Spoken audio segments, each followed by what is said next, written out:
You smell that? That's Championship Sunday, baby. Welcome, welcome. Good morning to everyone tuning in from probably all over the world. Maybe it's early morning, maybe it's late in the evening. I don't care. What matters here, it is the fact that we have finally reached the final day of the Perfect World Asia League Fall 2020. We're down to three teams to decide who is going to be crowned the Kings of Asia. Three teams remain: Tyloo, Vici, and Tiger. And going to be kicking things off with the lower bracket finals. That is between Tiger and, of course, Tyloo. After what was a hell of a day of Counter-Strike yesterday, history was made. Vici broke the curse. They finally beat Tyloo. And if you missed it, we got a highlight, I don't even know what I'm saying anymore. A highlight recap prepared as usual by PGL for you guys to check out.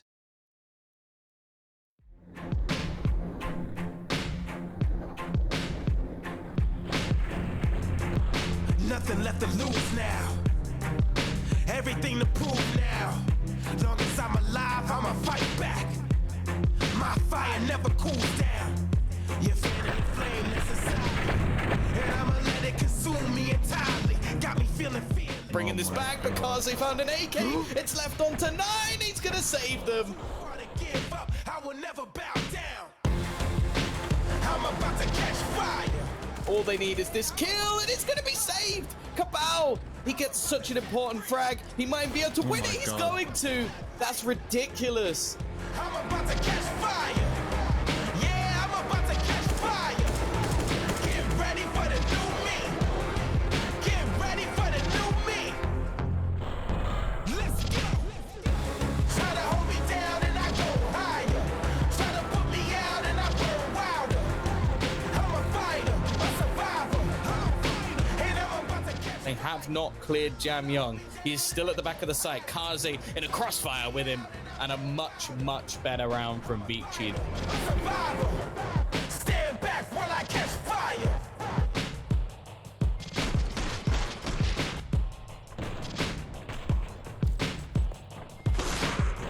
It's a new day. It's a new me. Better make way. I'ma break free. Burn the roof down. Let the flame breathe. This is my moment. Jam Young. Jeez. All right.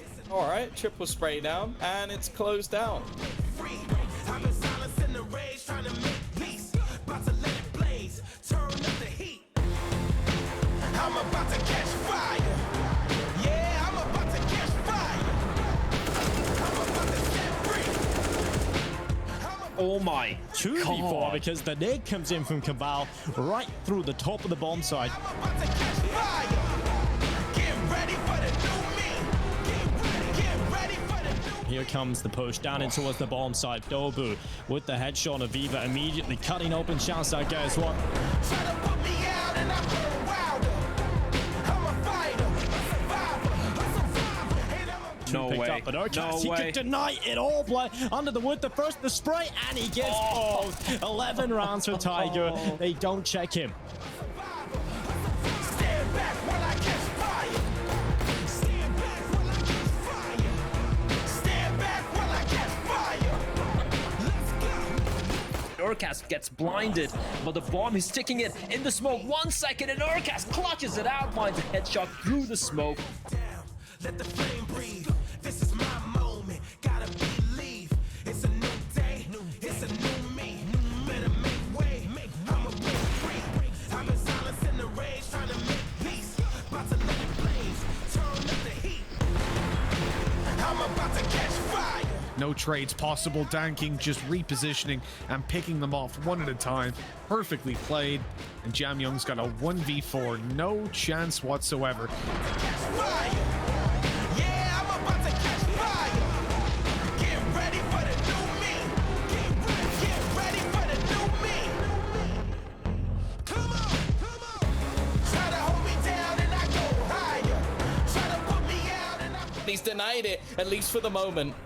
Pulls it back into a passive position, goes for the re-peek off his flash, and Kaze makes that look so damn easy. I'm about to catch fire. Yeah, I'm about to catch fire. Get ready. He sprays down one with the support of Orman, manages to get back around the corner, and that's a second for him combining with his teammate. Dan King now the only one left, and he falls on the site. Put me out and I burn wilder.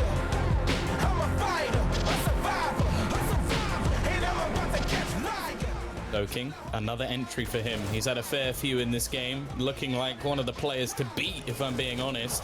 Zoking, he's trying his damnedest. He's got 3 kills, 4 kills in this round.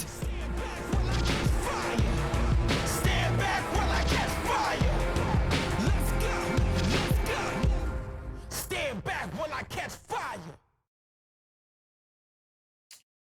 2-1 to Vici it was, and yes, that wasn't a graphical error. Vici finally broke the streak of Tyloo's, beating them after 14 best of 3s, including a couple of best of 5s as well, and now they're waiting in the grand finals with a 1 map advantage. But before we head into that finals, we of course have the lower bracket finals, where it is going to be Tyloo facing off against the Mongolian stars, that is Tiger. And joining me to help me guide you guys through the story are going to be these 3 wonderful gentlemen for one final time in the Perfect World Asia League Fall 2020. It's going to be Mitch, it's going to be Tom, and of course we have the lovely, beautiful Dinko as well. Gentlemen, everyone's wearing shirts and I'm just wearing a t-shirt. God damn it. Fine. You know what? It's easier to switch shirts later on. You know, instead of wearing like a button-up shirt. But Yeah, let's I know, start you things switch off. shirts a lot, don't you, Blair? I do. You know, I do have more than a couple of shirts, Tom. I like mixing it up here and there. Let's talk very quickly about what we witnessed yesterday. I don't know if you have yesterday's results, or maybe you can take a look at the brackets to just kind of like paint the picture of what we witnessed. There we have it, the results. Tom, just take me through this, because it was some pretty fascinating Counter-Strike. Every game was different. Yeah, no, a lot of very, very close games. Obviously, all of us predicted that Vici would beat Tiger. There'd be no lunatics out there predicting anything else. Obviously, now that they're in the grand final, there was no one who said that, you know, something along the lines of Vici wouldn't get to the grand final. No one would be that stupid. So, yeah, other than that, like, obviously, the 2-0 for Invictus, I think Invictus being very, very poor, and Tiger just... It seemed like they let out all their anger. I hope they've got a little bit of it left, because they're now going to have to try and eliminate Tyloo to get to the grand final. And then, yeah, the big surprise of the day, Vici managing to get the victory over Tyloo, something they failed to do 13 times, a ridiculously close match, one that they probably should have taken 2-0, if anything. But, you know, they lost their own map choice of Train for the first time in a few months. And, well, basically Tyloo said... proved that there's no map that they can't lose, which is kind of still terrifying, even though they did end up losing the series. It is terrifying. Funny thing is, Tyloo got 16 in all the 3 maps as well, Mitch. Yeah. I mean, it wasn't an easy affair at all for the side of Vici, but they've done it. They've broken the curse. It even made waves. There was an article in HLTV as well saying Vici finally beat Tyloo. It was earth-shattering, some people might say. But let's talk a little bit about the game we have in our hands right now. Tiger yesterday, the first game, close affair. You know, it was back and forth, mistakes being made, some good Counter-Strike as well, but they dismantled Invictus. It wasn't Invictus playing poorly, but Tiger can't take anything away. They showed up yesterday. Are we going to be seeing the same Tiger? Because I feel like they need to even go above and beyond from what we saw from them yesterday to knock out Tyloo. Yeah, it's not like Tyloo were asleep, right? This is a pretty tough one for Tiger coming into this, because, yeah, Vici have played them how many times? Like, 14 series before they eventually managed to take them down? And for Tiger, I can see it going their way, like, sure, with the way the teams have been playing, but again, I believe in this magical, mystical switch. We've never seen Tyloo in the lower bracket, or at least not for a long, long time. And so imagining them losing to Tiger and going out of this tournament, it almost doesn't seem possible if you just think about who this team is. Yeah, it's so hard to predict against them, isn't it, Dinko? Yes, they lost to Vici yesterday. It didn't come down to the final overtime round. It came down to Vici pulling off an incredible, miraculous retake to get the win. And it's still hard to predict against Tyloo. It's something about this team, something about the madness, this brand of Counter-Strike Tyloo plays, where you can never predict against them. Yeah, that's why Tom and I yesterday went with Tyloo, just because of everything that points towards them winning. But today, I don't know. I'm just going to have to go with Tiger. They're going to make the final still, I have to believe. But coming into this match, I think it's going to be a very difficult fight for Tiger. We know that they have got so much skill in this Tyloo team. It's hard to see them having 2 bad days in a row. I mean, even yesterday wasn't even much of a bad day. It was just Tyloo finally getting punished for some of the mistakes they're making, and Vici just having everybody show up. You know, Zoking having an MVP performance in the previous map, and it nearly wasn't enough, right? There were so many times where Tyloo nearly took it over the line. So, yeah, it's never easy playing Tyloo, and especially when you get to the playoffs here. I feel like Tiger have a bit of a problem when it comes to the map pool against Tyloo as well, because recently, Tiger have been dominating on train, and they've really come to a lot of form in those last couple of games now. And unfortunately for them, Tyloo love to ban that map when they're not playing Vici. So it comes down to the second map for Tiger they can pick up is Nuke. So I feel like this is going to be a very difficult affair from the get-go for Tiger, and they've just got to hope that every single player does not have a bad game today. Everybody needs to show up, including NCL. Every win condition has to be met. Let's, Tom, maybe you can kind of like theorize very quickly what the maps might be. Like Dinko said, I expect Train to be banned out by Tyloo and Floating Nuke, where they've shown they can play it. Yes, they're not at a level of a Vici or even a Checkmate, if you ask me right now, but I feel like the map pools should still kind of favor Tiger a little bit here. Yeah, the only thing I will say is because earlier in the tournament, Tyloo got banged out by Tiger on Nuke, they might actually opt for Train, considering they actually won it yesterday versus Vici. If it's me, I'm going for that. I think that's the lesser of two evils. Other than that, I still expect to see Tyloo probably bring in a Mirage. I would expect to see Tiger pick whatever map was left, be it Nuke or Train. And then, well, that's the interesting thing. It's going to be what the last map ends up as. Last time it was Inferno, which I didn't like. I think that's way too much of a risk, considering that Tyloo are incredible at that map and Tiger have looked a bit dodgy. So I hope that they can take it in another direction. The problem is that means either it leads towards a Dust 2, which again Tyloo are good at, although Tiger are as well, so maybe Tyloo will ban it, or an overpass, which again, I'm going to give that over to Tyloo every single time. I think that's the problem. If it goes to 3, I don't really see a way that Tiger actually win this, because I don't think their map was deep enough. I think I disagree on the overpass thing. I think Tiger are pretty okay at overpass. I think coming down to the third map we've seen yesterday, Tyloo definitely have a lot of holes on overpass, and I think Tiger have shown that they can play the map, and they don't have the fear against Tyloo. That's something Tiger don't really have, and have never really had it against any of the teams near the top. No one never had the mental block against anyone. So I feel like the third map, because of how Tyloo actually respect Tiger on overpass, it's gonna have to be, and it's the other way around this time. Tiger disagree with you. Yeah, that's strange though. Tyloo actually banned out Nuke. Interesting, right? Like throughout the entire group stage, they've been testing playing Nuke, and now they've reached the finals. They're like, guys, do we really know how to play Nuke, or are we just going to try it out on Train? That is interesting, though, because the last time around, it played out the exact opposite way in those final few map bans. And I feel like it's kind of strange how we just see the confidence shift with these Asian teams just as games go on. It's like, oh, we're good at this map. Oh, we're not good at this map. No one really knows how good they are. Have barely played overpass, and they've beaten Checkmate, who we've pretty much said throughout the tournament have a really weak map pool, and that's their main weakness. So I wouldn't be feeling confident on overpass either if I was them. Well, we're going to be... Yeah, so go on, Tinker. We still got a couple minutes. Yeah, well, heading into Inferno, that's what we've generally talking about probably being the best performing map for Tyloo right now.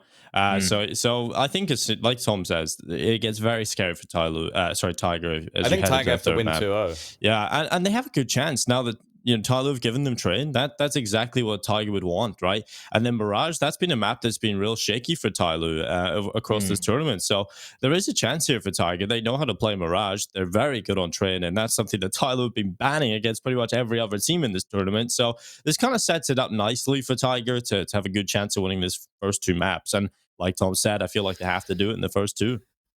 Mitch, if you look at the maps, right, apart from Train, Mirage and Inferno, if you just look at the stats, you look at the numbers, it does favor Tyloo quite heftily. But at the same time, Tiger, they made quick work of Invictus yesterday, right? They had a lot of time to prep for whichever it was going to be, Vici or Tyloo. And I feel like this map veto kind of is one of the most easier map vetoes to predict. They should have had an idea that if they let Mirage through, Tyloo's probably going to pick it, that Train would probably come up, and Inferno could have been a decider. It's very likely that they already had this kind of mapped out earlier yesterday. So they have time to have prepped. What do they need to change up when it comes to either Mirage or maybe both the maps, Inferno and Mirage, to kind of get the win here over Tiger? Anything you notice flaws-wise for Tiger earlier? I mean, honestly, I think one of the main things when you look at this Tiger lineup, I wouldn't really criticize the Mirage all too heavily. They lost that in overtime, from what I remember. At least it was really close. Yeah, 1916 they lost in overtime, so it's realistically not that terrible of a map for them. I'd say they've got a good chance when it comes to that. My concern is really when it goes to Inferno. It's where we saw Tyloo wake up. It's a third map, which is generally where Tyloo wake up anyways. And what we saw last time was just this really, like, Urkas leading the charge and no one else really turning up with him. Really weak B holds as well. They weren't going in for the aggression and getting map control. It feels like there's just Mitch, a lot I'm missing sorry to from cut you them. off. I think we're about to jump into the game. I think we have everything ready. So lower bracket finals here. Everything on the line for these two teams. Mitch, Tom, take it away. 0 Tiger. Oh, we're throwing in predictions there. 2-0 Tiger. I think we already Dako. knew who was going to predict what. Like, I imagine Blair's probably gone with Tyloo.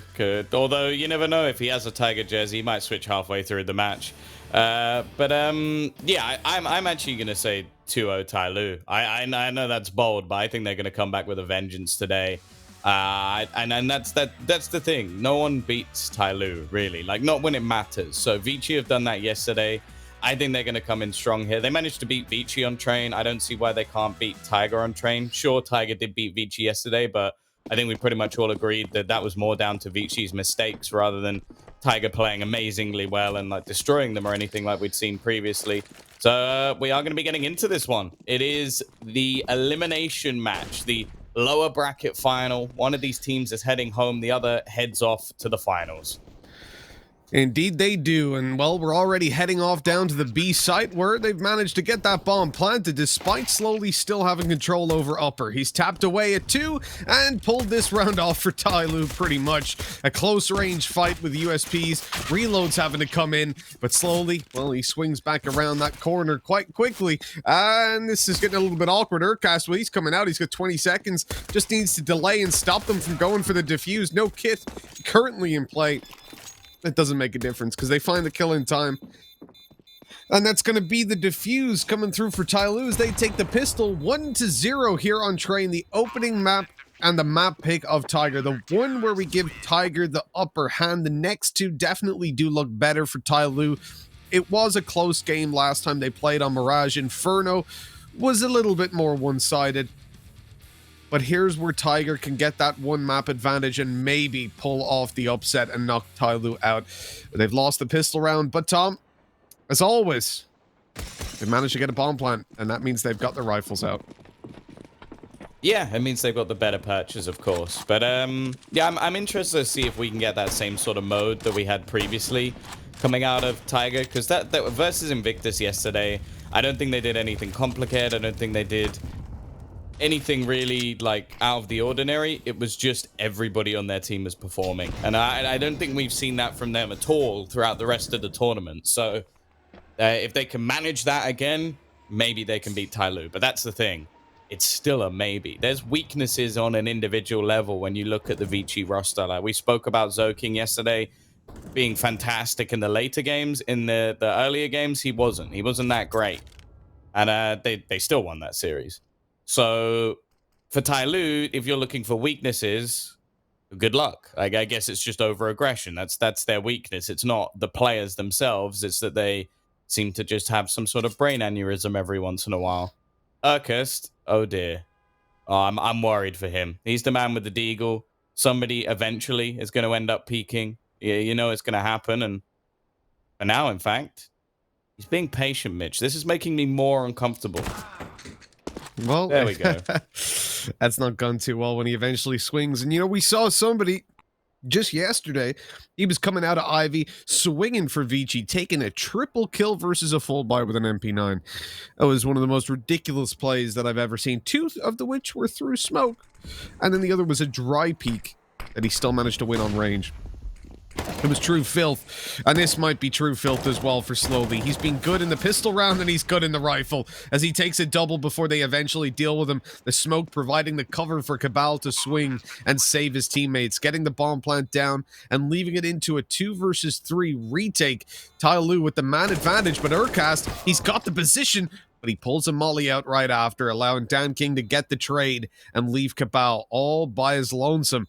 A difficult one to deny them. They've got plenty of time, but Dan King now alone. Attacker was low, and he's quickly dealt with. 1-1. Tiger answer back on the force buy. Yeah, that was a round that really wasn't looking like it was going to go their way after the initial kill and the play on ramp. Nice shot from NCL. Realistically, we gotta wait to see if they can convert this. These are the Tyloo sort of buys that they managed to make work. Obviously, a lot more rifles coming up for Tiger, so they should be able to convert this one. Obviously, I think it's integral that they got off to a good start today, as they're gonna need it. Like Tyloo, I'm sure, like we talk about them like having fun and being a bit silly sometimes. I don't think they're going to jeopardize the chance to get into the grand final. These guys seem to love to play ridiculous amount of Counter-Strikes all day. Is it Counter-Strikes? Counter-Strike. I don't like early mornings, as you can tell. It's not that early for you, Tom. Don't be dramatic. 8 a.m.'s early for me. Oh, it's 6 a.m. for me. This is the middle of the night in my brain. But, yeah, I know. I completely agree. Tyloo love making the days long. Love making it difficult for themselves based on what we've seen in the past. You know, these guys, they do not believe in 2 zeros. They don't know what they are. They're like, wait, we don't have to give them a map? What? They thought it was just polite. Maybe that's it. Maybe they've just got great manners. They're like, no, you take one. Look, you did well. You're not that bad. But yeah, we'll see if that's going to be the same thing here, or if they'll actually be able to deal with it. I look, Tiger are a difficult opponent when they're turning up. And right now, the force buy for Tyloo, that was so close. We know they're so good with Deagles, but it doesn't look like anything's going to go their way. Urcast and NCL, both very, very low HP.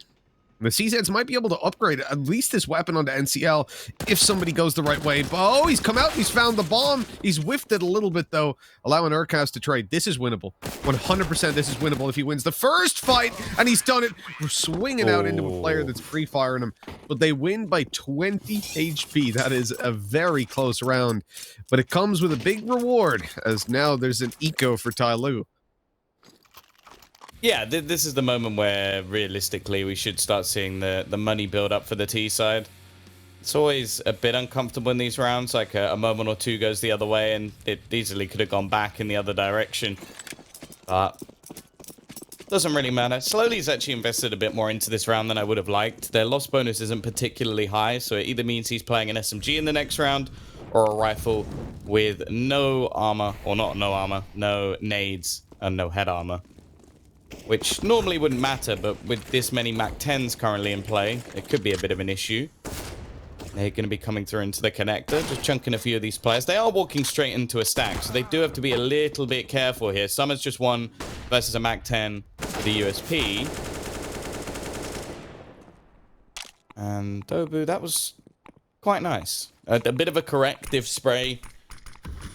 Still got to be careful. There's another man on the site, and Dobu is desperately low. I'd quite like to see him hand off the rifle to somebody a little bit healthier, but it is just going to be players falling left, right, and center. This is meant to be the money-making round. Instead, Summer's now got an AK, Slowly still has his deagle from earlier, and Cabal in quite an audacious position, but they are going to win the duels. 3-1 in favor of Tiger, but it has not been clean. No, no, it really hasn't. And for Tyloo, you know, your objective in that previous round was just to do damage and make sure Tiger don't walk out of it clean. And I think they've definitely met that objective quite cleanly, quite easily. Now the chance to capitalize off the back of it. They come into the full bite, an AWP in the hands of Dan King. It is glass cannon, though. But that shouldn't be too much of an issue. You're up against mostly AKs, and with all the ranged duels on offer, you can definitely use that up. What is going on here? The faster play towards ramp by Cabal. He hasn't got any support on it. He was just posting up. I was worried he would run straight down and challenge slowly on the B side, and his B side hold has been very, very good. Not just in this match, but in all the train series that we've seen so far. Dan King, he's been flashed, but not smoked. He misses the first shot, but connects on the second. Actually didn't even miss. I think he legged the player. But even despite that, you get a bomb plant and a pretty hefty advantage in towards the Tiger side. Especially, look at all the smokes they had left. They've got massive map control. Is there going to be a flash for 9, or is he just going to walk straight through this smoke? No, he's got Got a player. teammates supporting in. Because coming in from behind, this round is over. There's no real chance for the remaining players of Tyloo. Unfortunately, somebody's flank didn't really do too much, and Dan King, he kind of needs to find a way out of here, which he will, in towards CT. His teammate also covering off for Urkas. Again, there's not really any money actually being made in these rounds. And, well, Dan King goes facing back in and ends up losing his life. So, AWP gone, Tyloo 1-4 down, and Tiger starting to really build a case for themselves on this T side. Definitely, they managed to save over that off as well, which is a little boost to their economy that they could definitely use considering all the weapons they're losing. And Tyloo, well, there's question marks here. Now, we talk about Slowly's B-hold. Well, he didn't get a lot done there. Danking on support. Missed the flick after being flashed. And they only found one player as they gave up the B-bomb site. And 2 picks. Was Danking out for a Sunday drive there? I don't know what was happening. He had his back turned towards T main. Never really a great idea. That was the easiest pick of 9's life. Of all of his 9 lives. Oh, is he a cat now? Why not? They are Tiger, aren't they?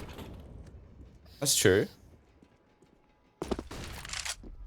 Oh, this round's not going too well. Summer with the saved AK still in play. He's managed to pick off 1. He had a fair few rough series yesterday. Definitely one of the quieter performers for Tyloo. I think he might have even heard the steps of a player running in towards this B site. Maybe not. Cabal catches him and attacker, you What bad the man. hell? Up the ladder, through the fire, and straight into the pits of hell. Oh, at least he's been revived coming into this round. Tyloo, they've got themselves an op again on Dan King. This time he can actually afford a little bit of armor alongside it. And when he gets that little bit better with the loss bonus, but you don't want to be on the receiving end of that loss bonus for too long, or your opponents are going to have too many rounds. And 5 already on the board for the T side. It is stopping time for Tyloo. They've got to stop Tiger here and now. As Tiger, well, they're not going quite as direct as they did previously. They've spread out quite a bit. They're looking for map control. They're AFK, actually. So I guess we're going to reset this round then. Oh no, Urcast has been damaged. Was it called before that? Oh, we're getting lots of typing. Who knows what's going on?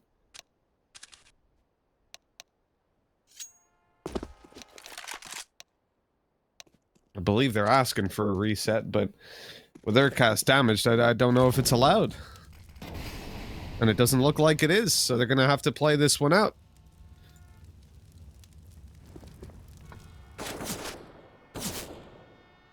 Definitely an interesting position. Somebody going to be aggressive. The flashbang is so good from Summer. He goes for the repeat without one, though. Probably not the start Tiger were looking for. Got 45 seconds to make a play here. Somebody's going to win that duel as well. And Dan King's found another. They're starting to slaughter the remaining men of Tiger. A second round looking very likely indeed. Dobu and NCL. The only ones remaining. Nice shot from Dobu, but... NCL, I don't know. It was almost like him just watching onward to see if his teammate would be able to get anything done. Might have been better if they went together, but you know what? Never mind. 5-2. Tiger have got plenty of cash to actually buy back into this round anyway. But for Tyloo, at least that one was relatively clean. They will have built up a little bit of extra cash. Make sure they can get all the utility going into this next round. No weaponry pieces missing either. I think they only lose 1 man in the end, and of course, it's somebody. No surprises there. Yeah, for Tyloo, it was definitely a cleaner round, but I don't want to read too much into it. You know, Tiger obviously had that unfortunate start. They couldn't get any early aggression like we're seeing right now due to the player or whatever tech issues they were being hindered by. Urcast, again, losing a lot of HP in the early round. Where's that? Then towards T main as well? Yeah, I think so. He's been very unfortunate on those picks. And off this now, Tiger, they've lost a lot of control. They've actually given up team main. Oh, I like that read, but unfortunately, with that wall's a little bit too chunky, a little bit too thick to really allow too much, but eventually he gets him in. Fantastic work. I've rarely seen that as a reaction to the flash and the aggression from the CT side. Just have two players spam through the wall, but you can see it definitely has its merits. Oh! Kazumba's just burned to death. He's on 4 HP now. He's definitely caught almost every single nade humanly possible. They're going to make the switch up to Ivy. Now, this position is currently completely negated by the CT side. You only really have somebody watching it from afar. Now, Summer's got aggressive. This A main position is going to be super valuable to them if it comes down to an afterplant spot. It looks like he's even getting tempted to potentially peek into things. He's trying to play the anti-flash, make sure he doesn't get caught by any nades, but he's going to get caught by a headshot instead. And somebody's screwed here. There's no way he should get away with anything. Even the first kill seems more than enough. Eventually, 9 is there to kill him off. And with seconds to spare, they're going to get the bomb plant down. Ganking a little bit too late to the party. And unfortunately, this again should just be a save from him. And onwards we go. Tyloo. You know, once Tiger don't have that early disadvantage in terms of obviously having the players AFK, they're able to come through, take that early fight. And it was the position that they had, right? They were aggressive in team main. They lost a lot of HP on Urcast, who falls back. They give up control. The smoke, the flash comes through. They react perfectly in taking the attacker down through the wall.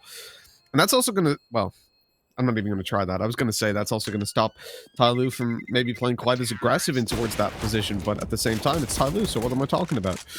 Danking, luckily able to find that. Urcast dies to the bomb. They lose Dobu to Danking, so there are a couple of losses for the T side, but at the end of the day, these dudes have got 6 rounds, and I think we're already looking at a very good T side.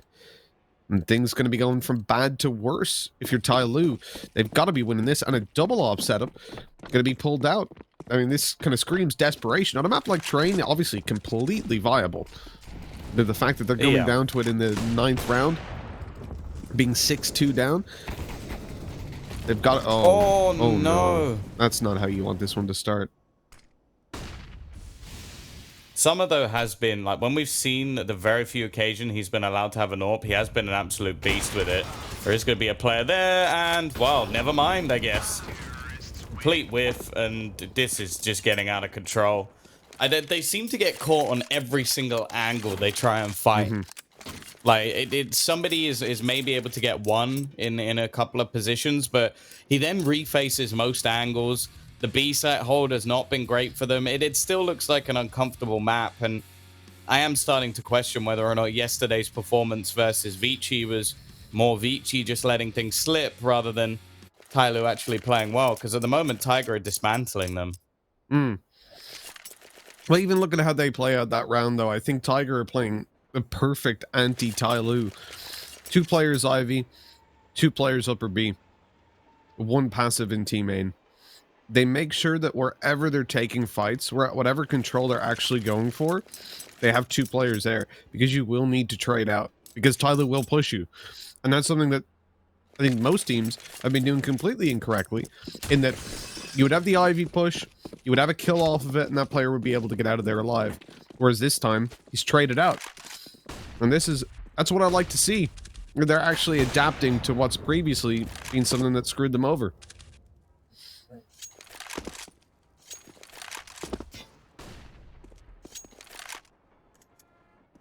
Oh, we'll see if Dan King can get anything done with this AWP and the Deagles on the remaining players as well. Again, this slower default being pulled out by Tiger. Playing patient, and that's what they've really needed to do. Patience seems to be key when playing against Tyloo, because they do just start to get itchy feet, start going for ballsier and ballsier plays as the round goes on. You have to think of most of the picks that were caught in like the buy rounds, like players being shot through the wall because they were aggressive in A main, players pushing up into B. Ivy's been another one. Ivy's been a prominent one. somebody getting caught so many times trying to go for aggressive peaks in rounds that realistically they should be winning. Think about the force buy in round number 2. That should have been their round. Danking, though, he's well placed. And this is a terrifying prospect. The fact that he's managed to get 2 kills in a round that they don't have much else. As rifles potentially available. And Dobu actually does get tagged up. I'm not sure what by. Maybe the Deagle, I suppose. He should have a free kill onto Danking. That's something at least. Bringing things back into their favor. Dobu, he's been looking good so far. And after plant position, he may be tagged. And there's a couple of AKs now that they have to deal with as well. But 9 has already turned this into their favor. A 5-on-3 turned just to 2. Somebody, he hasn't got much done so far this game. And NCL, he's going to push into him. Slowly in the meantime, has somehow found 2 kills back. But the time is running out. And he doesn't have a kit. He needs this kill within the next 3 seconds. Otherwise, the round is over. And it is. There you go. They're running away. Time for Slowly. Gonna save over the AWP at least. He's got enough HP to survive this. And so we conclude it with Tiger taking another 8 rounds on the board. I mean, this T side, say what you will about Tiger and their CT side being weak. I think 8 rounds is more than enough at this point to feel confident. Let alone the fact that obviously there's still 5 to play for, Tom. So with the way things have been going, we could be seeing double digits for this T side before they even have to swap over, and that's a really scary thought. I mean, Tyloo, they won the pistol, didn't they?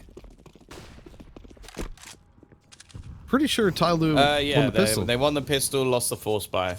And then won the third, if I'm remembering correctly. It was like 2-1. No, it wasn't, sorry. I'm hallucinating. But still, about to say, I don't remember that bit. Yeah, thinking of yesterday probably, but yeah. Oh no, of course the third round came very close. It was where there was a 1v1 in the end, but they ended up losing it to the very low HP players. Oh, let's see if they can beat Danking this time. He's missed his initial shot and just decides to fall back. Slowly realizes, but what? Why have you let him? he just let him die basically by falling all the way back. He could have just held the angle and helped his teammate, but well, he decided not to. That's I don't know, a bit of an odd one, but I guess they've come out on top. Summer has managed to rectify the situation. I feel like that's the teammate that's like, no, I've got lower. Oh, they're pushing. I'm falling back. Well, this is a great angle being held by Urkast. Can we just watch him for a second? Look at that. Fantastic. So nobody can... If Casper the Ghost joins the CT side, he's screwed if he tries to push through that wall. Eventually, he reconnects his mouse, and we're good to go. But 25 seconds left. I mean, they had wanted to go back towards the A site, but in all this delay, somebody ends up in Ivy, where he's got a very good position now to deny a bomb plant, and I really don't see how this one works out for Tiger at this point. I think whatever small tech issue just hit Urkast is completely cost them this round. No! What are you doing? Knife out! Luckily, Attacker managed to win that one, but what was that? He just takes his knife out and runs at the other player. What a lunatic. See, I didn't see, like, I don't know if we saw the fact. Can we see that from Attacker's point of view? Did he actually did he kill the player behind and then kill the bomb planter? Or while shooting at the bomb planter, did he kill the player behind?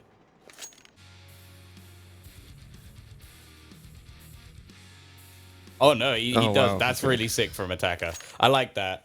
Like, that's a smart play, because your instant instinct is to just kill the guy planting the bomb, but to kill the guy behind first obviously means there's absolutely no way that he loses the round. That was something that we mentioned the other day in a 2v2 clutch that I think was lost by Vici, where they're targeting the man planting the bomb to win the round rather than the player who could actually kill them. So intelligent stuff. Tyloo do get their third, but the thing is, all the rounds that they're winning are incredibly scrappy rounds, and I feel like there's like massive holes that they're a little bit lucky to get away with. Like, as said, you have Danking holding the lower ramp. He gets forced back by a flash and then just runs away. Like, I know he went to watch upper. I know that was the point. But the main threat to Slowly is lower. He just lets him get killed and just, well, okay, we'll clean up the mess. I don't like that as a strategy. It seems like this might be more of a VPN problem or something, because it seems like the whole team has left. Either that or they've gone on strike midway through the map. But they are winning, so I'd be surprised by that.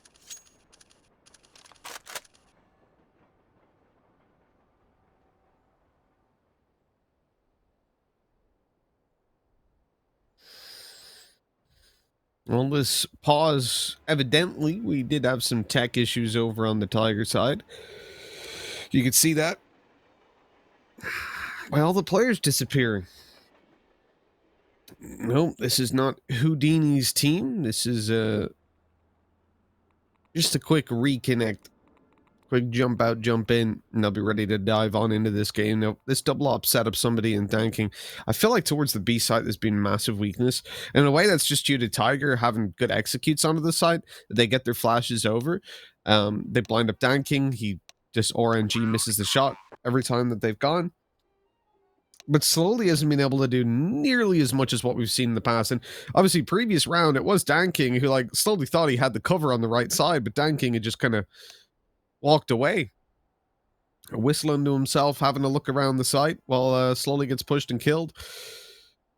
Now, if I'm Tiger, I'd probably go and come in with a heavier commit towards that B site.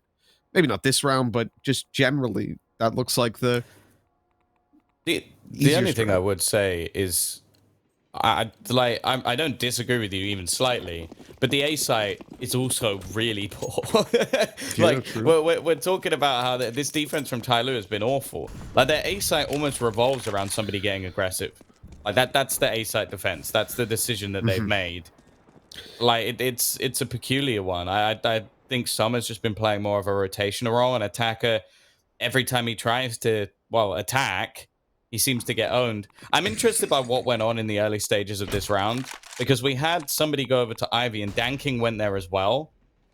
And now Danking's just rotated off and decided he's playing somewhere else. They've just double smoked Pop. Is there any communication going on for Tyloo whatsoever? I genuinely... it seemed like both players decided they were playing the same position, and now both players have smoked the same position again. Like, what's going on?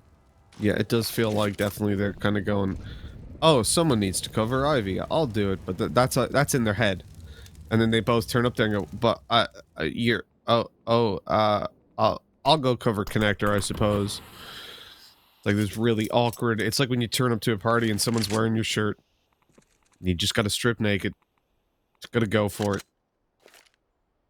or just wear the same shirt. No. That's not an option. I've never understood that as a thing. Like on like a broadcast or something, I can kind of get it, but like, who cares?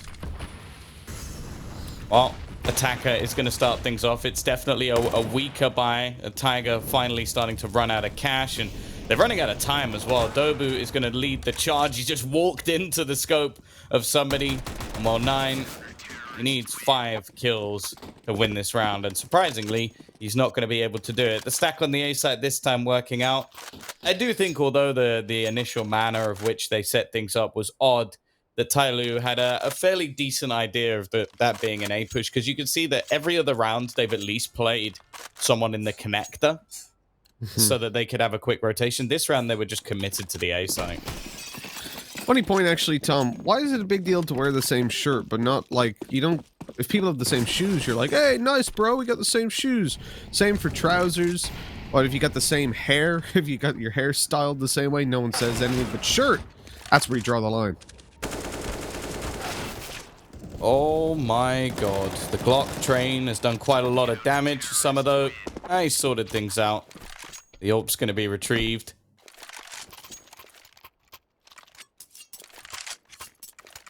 To be fair, in North Korea, you're only allowed to have a very few hairstyles, so you almost have to have the same hair.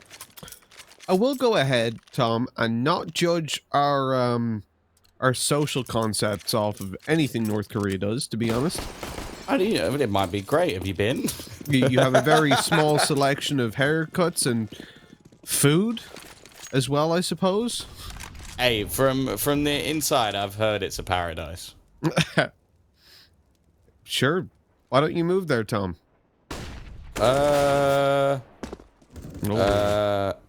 Busy that day. So I do like the setup Tyloo had there. They've gone for a 3-man stack up on B early on. Got one player aggressive on the ramp and one playing the bottom.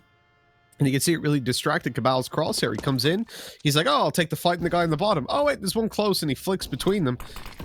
And ends up getting taken down. It's a good start for Tyloo. Something. Oh, nice nade. That was huge. Oh, somebody's gone down through the smoke. This could pull back. But Summer's going huge. A quick triple shuts down any sort of idea of this A site going Tiger's way. And, well, we talked about the potential for them to get double digits, Tom, but that no longer exists. As said, Summer yesterday was actually throughout this tournament. I feel like he's been one of the more underwhelming players. You look over to some of their matches yesterday, like back to train 17 and 18, 15 to 25 on Mirage. Had a decent game of Overpass, to be fair, versus Vici.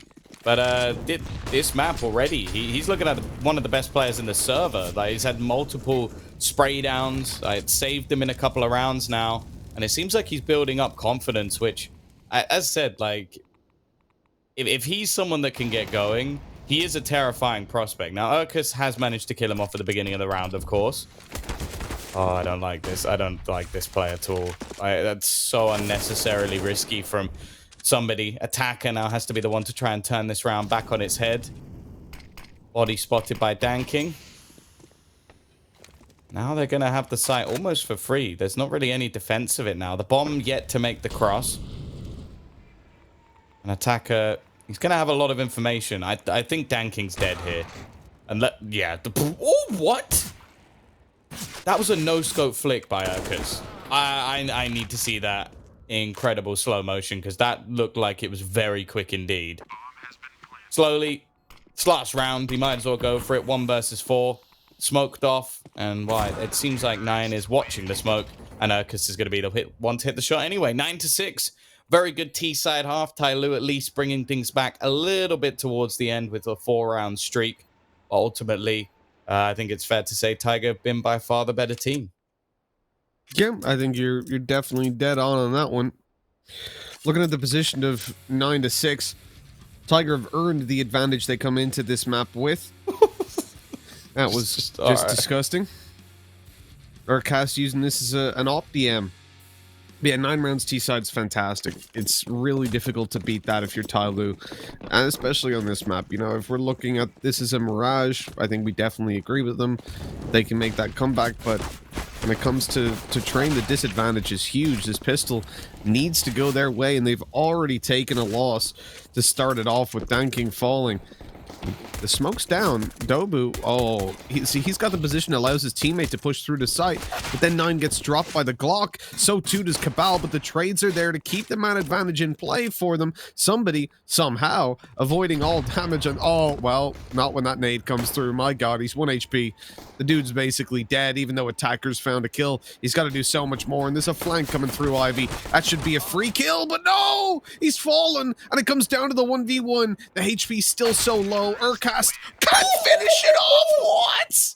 Somebody in there with the head to close it out. 9-7 Tyloo. How have they gotten away with that round, Tom? That man has no fear. I genuinely think you could get him to jump out of a plane without a parachute. Like, he has no fear whatsoever. Like, most people, when they have 1 HP, they're a little bit, like, on edge. They're a little bit worried. He just wide peeks and one taps him. He's a lunatic, but you've got to love it. You've got to love that play from somebody. Double scout SMGs purchased up by Tiger. They do not want to allow these rounds to swing back. Now, they did manage to win the second round in the last half, although obviously that's the T-side bomb plant buy, which is basically just a full buy.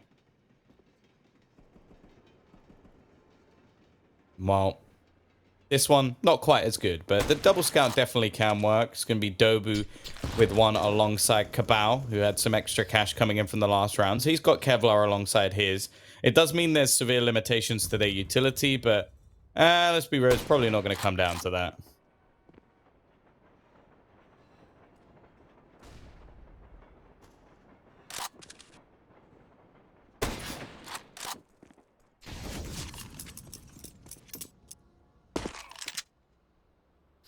So, Tom, 9-7. I'm in this weird boat.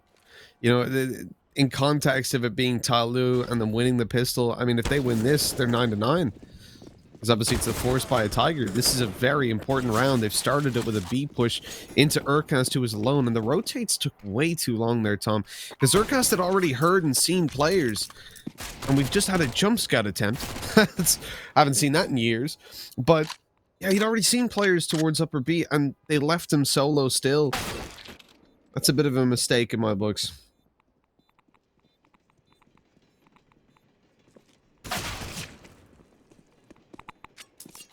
Still trying to hunt down what is mostly just minor weaponry. And the loss on their side would be rifles. This is not something I'm comfortable with from Tyloo. I get maybe the confidence, but this is just silly now. You've lost an extra Galil for absolutely no reason at all. I almost wonder if there's a point where Dan King's like, oh no, I lost a Galil. I will have to wait and buy an AWP next round.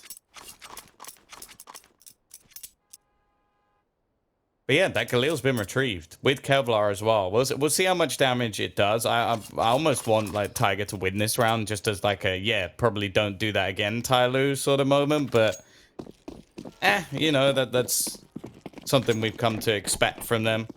They're going to purchase up with an extra couple of AKs and only the one Galil now remaining on Summer.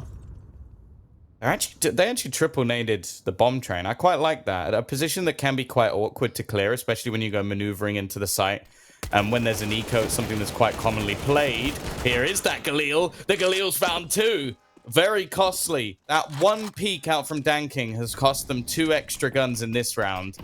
In other words, that one peek has lost them 3 guns. Luckily, the chance of them losing this round is slim, but Cabal has just managed to find a headshot with the scout. Maybe it's not over just yet.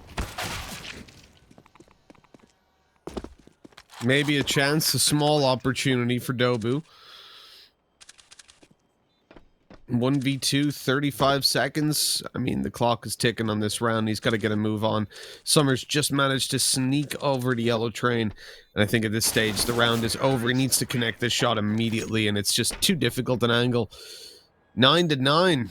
Tyloo have managed to tie this one up, and I think we have to really be impressed by the fact that they're back equalized, but at the same time, Tiger's advantage here, CT side. We do talk a lot about how Tiger on the CT side ain't all too great.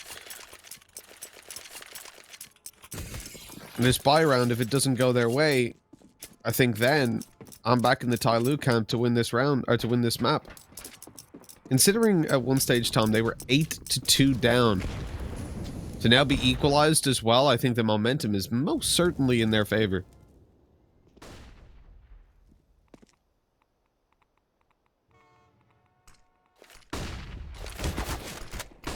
Oh no, Dobu's just been caught. He does actually still manage to get away with a kill. He's so blind.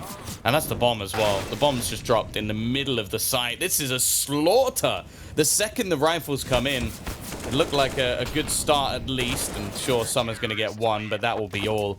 Great resurgence from Tiger to get their lead back. And with the amount of damage that's been done over the last few rounds, Tyloo don't have enough money to buy. No, they don't. It's going to have to just be that light one out of them, a few pistols. They can maybe go for the faster B play with smokes. I do wonder though, you know, a round like that, you send your bomb out first to wide swing through smokes onto the A site. I don't know, Tom. It's not, I'm not an IGL, but it wouldn't be my call.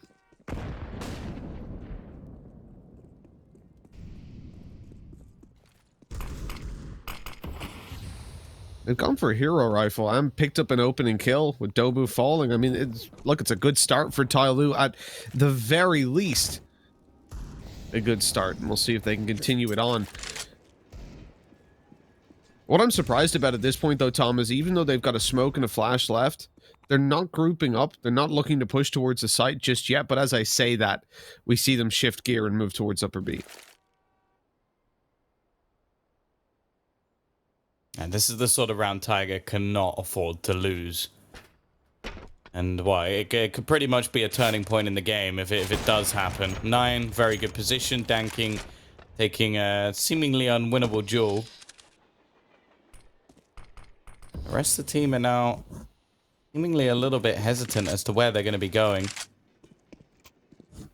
Summer with the rifle utility is going to try and fake things out.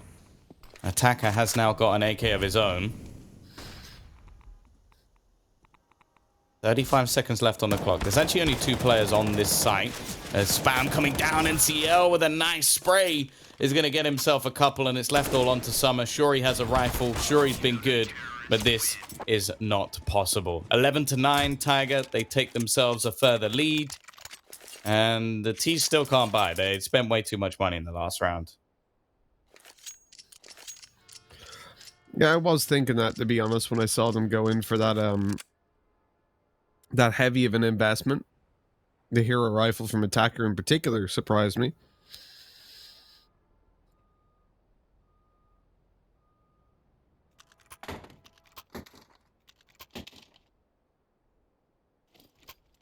And now we come into this one, and you can see they're just going to have a couple of pistols. Really odd that Tyloo decided to take... I mean, in a way it is, but I think Blaz said yesterday that Tyloo have got the highest rate of force buy wins in the world. Yeah, I think it was... Yeah, Hawker said that like last week, and then Dinko said it yesterday. I think it was like 25 or something like 25 point something %. Jeez. That is a tad ridiculous. But at the same time, you have to start the question. I guess it works both ways. They probably have the most attempted force buys as well. Which is even more impressive than that they've got the highest bomb rate. That is the bomb. Yeah. Why? They did this as well in the last time that they pushed out on a full buy. But at least they all went together. Like that, that one irritates me. But at the same time, if they were all pushing out on the site and the guy with the bomb gets caught, I'd like that's bad luck. I would say. I don't think that's necessarily an awful play if the whole team pushes somewhere and the bomb goes down. Yeah. If the bomb solo pushes out A main, that's just dumb. Like that's just dumb. Like there's nothing other than that to say. Like you've just given the bomb over in a round where you now don't have a chance. Dan King also going up on the elevated angle means that they've made noise, so they should definitely know on the CT side. They're here slowly, though. That's a tasty little shot. I like the fallback, but he's going to go through the Molotov. He's already hit 2, but the third won't quite go his way. Dan King's on a retrieval mission to try and pick up that bomb. Ultimately, nothing's going to come of it. So they're finally going to have a buy. Like I think there's been some serious mismanagement of the economy for Tyloo. I'm pretty sure they're a team with like a couple of coaches, multiple analysts, and 5 players who've been playing this game for longer than Dinko's been alive, but they still couldn't quite work out the finances of Counter-Strike. Even though it tells you how much money you're going to get, and all you have to do is some basic math.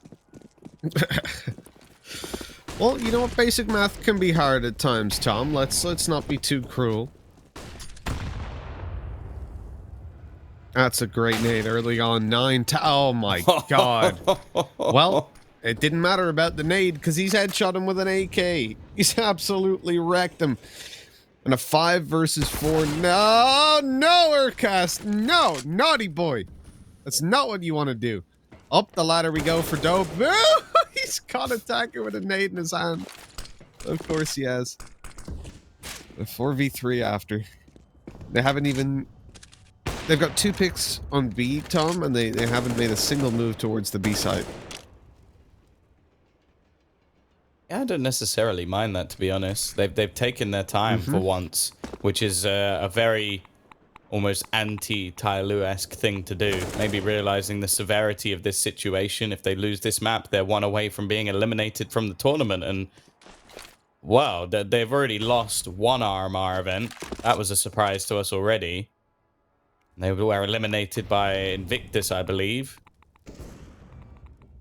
Now there's a possibility, and I don't know what's just happened, but they've lined up perfectly for Cabal. Their man advantage quickly dwindles, and NCL, he's in a prime position here to ruin their day. A free kill to deny the plant, and a second as well Fantastic stuff from NCL. A 13th on the board, a round that was looking so good for Tyloo. And it all slips away.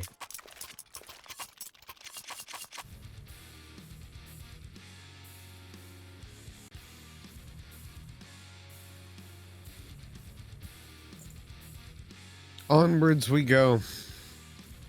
Into the fray yet again. 13-9, and a very disappointing. If you're Tyloo in that position, and you found 2 opening kills, and then you lose the round, you're kicking yourself. You really are, and I think now we're seeing that aggression come out from them yet again, but they're punished more severely than before, coming out of main. Pushing into team main has seen no success, actually, when you look at Tyloo. Every time they come out, they just get wrecked. At least the first player does. Somehow they've gotten control of the B side and a bomb plant. Dan King with a one hell of a shot to 9. And it's a 2v2. That's a 1v2. It was perfectly winnable. Little bit of over-aggression. And Dan King's 34 HP. A Deagle and a Dream. He's caught in the open to finish out this round and put 14 on the board for Tiger. Yeah, I think we've pretty much got everything that Tiger needs so far in this series. Like, Dobu's been decent. Urkus has been playing well. Cabal's performing. Like, there hasn't really been too much of a weak link for this squad, and I think that's always the terrifying thing with this Tiger roster is if everybody gets rolling, they're relatively difficult to stop. Even NCL, to be fair, has had a very, very good game, and on the other side of things, slowly's had a few mishaps. Somebody's been very hit and miss, and it's mainly been aggressive plays, and even Summer, who was having a fantastic start to this match, has now started to cool off a bit. Dan King as well. I think the last couple of days has been very, very quiet, which is unusual. Like, no matter what happens, Dan King normally puts up numbers. So it seems like teams have finally started to counter what has been consistent aggression. We're going to see the double AWP thrown in for Tiger now. And oh, this is it. Tyloo have to break back here.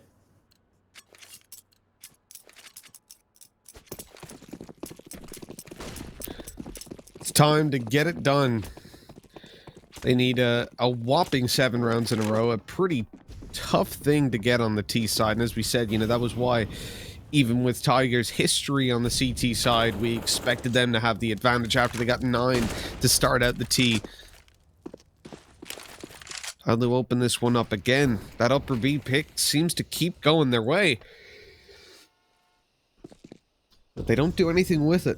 What they have managed to do, though, is pull over a second player, or rather a third, I suppose, towards the B site, leaving just 2 on A, but NCL, he catches somebody on the ladder. A snakes and the ladder as NCL, well, he's got a big bite, taking a kill. And, whoa, okay, Nine's given so much access there. They're blatantly unaware of that angle, at least ignoring it. But at least the kills continue to swing back in their favor. Tyloo get to the site. They can get a bomb plant down. If Urcast doesn't go for a crazy push, his teammate's not with him. He's the only one coming up here, and I think he's just going to wait for Dobu to drop on down that ladder and then push and swing around that corner together while the op looks for a pick from afar.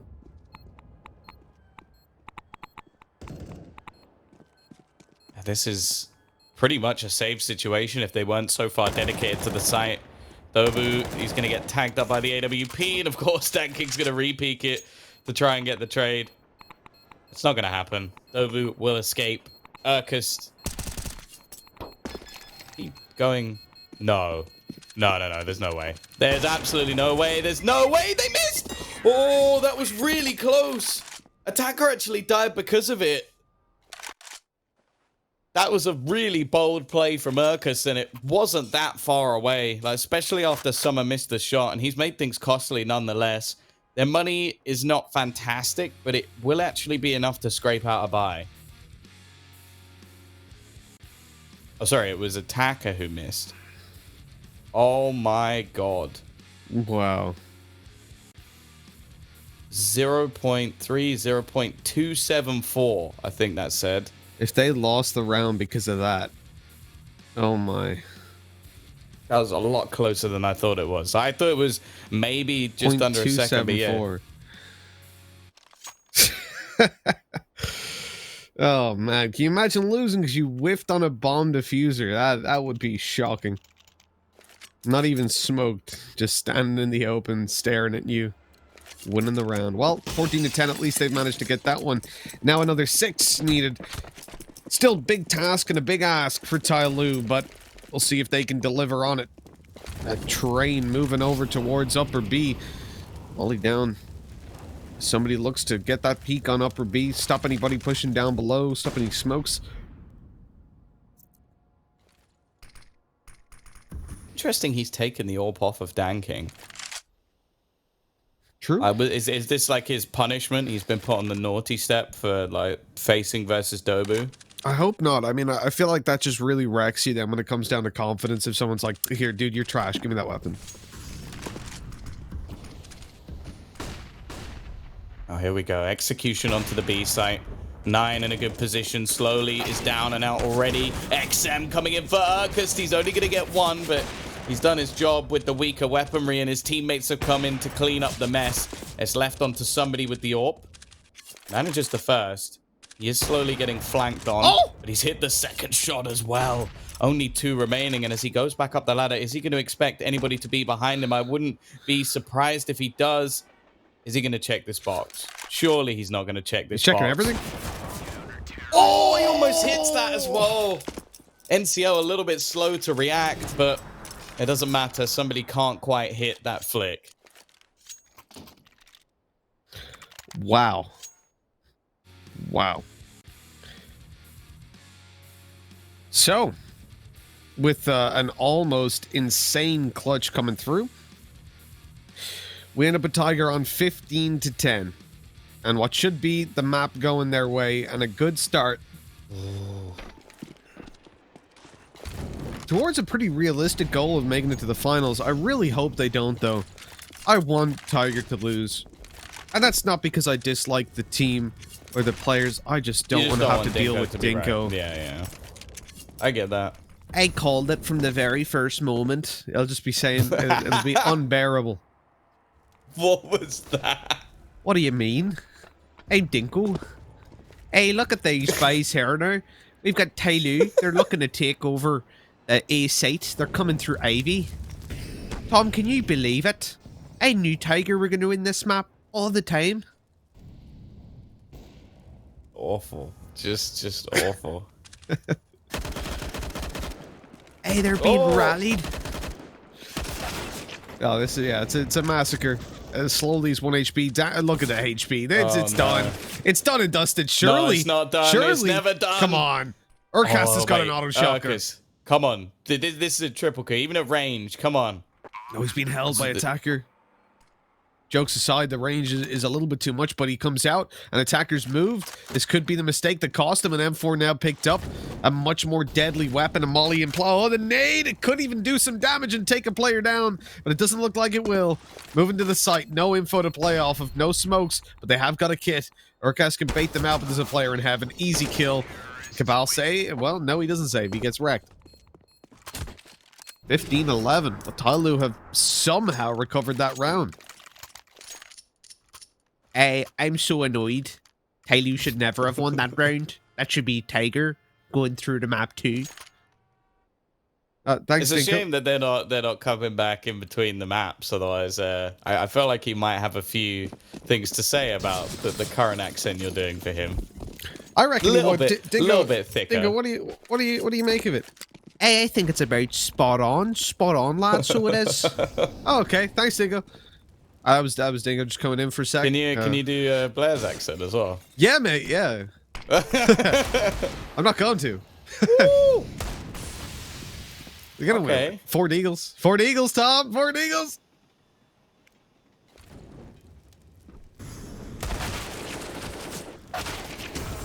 Three Eagles.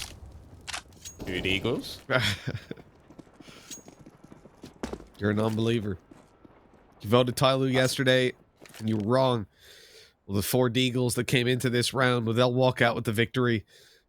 I'll stick to my guns, as weak as they may be. 9. They have got the stack. That's the only thing that I'm really thinking that could work out for them is they do have all 3 players on this side of the map. However, Tyloo are starting to probe in the other direction. They've thrown a smoke over to Ivy on the A site. I don't know if they're just trying to hold a couple of players there, as they do still look ready and set to head into this B site. It would have to be a pretty mean crossfire to get too much done here.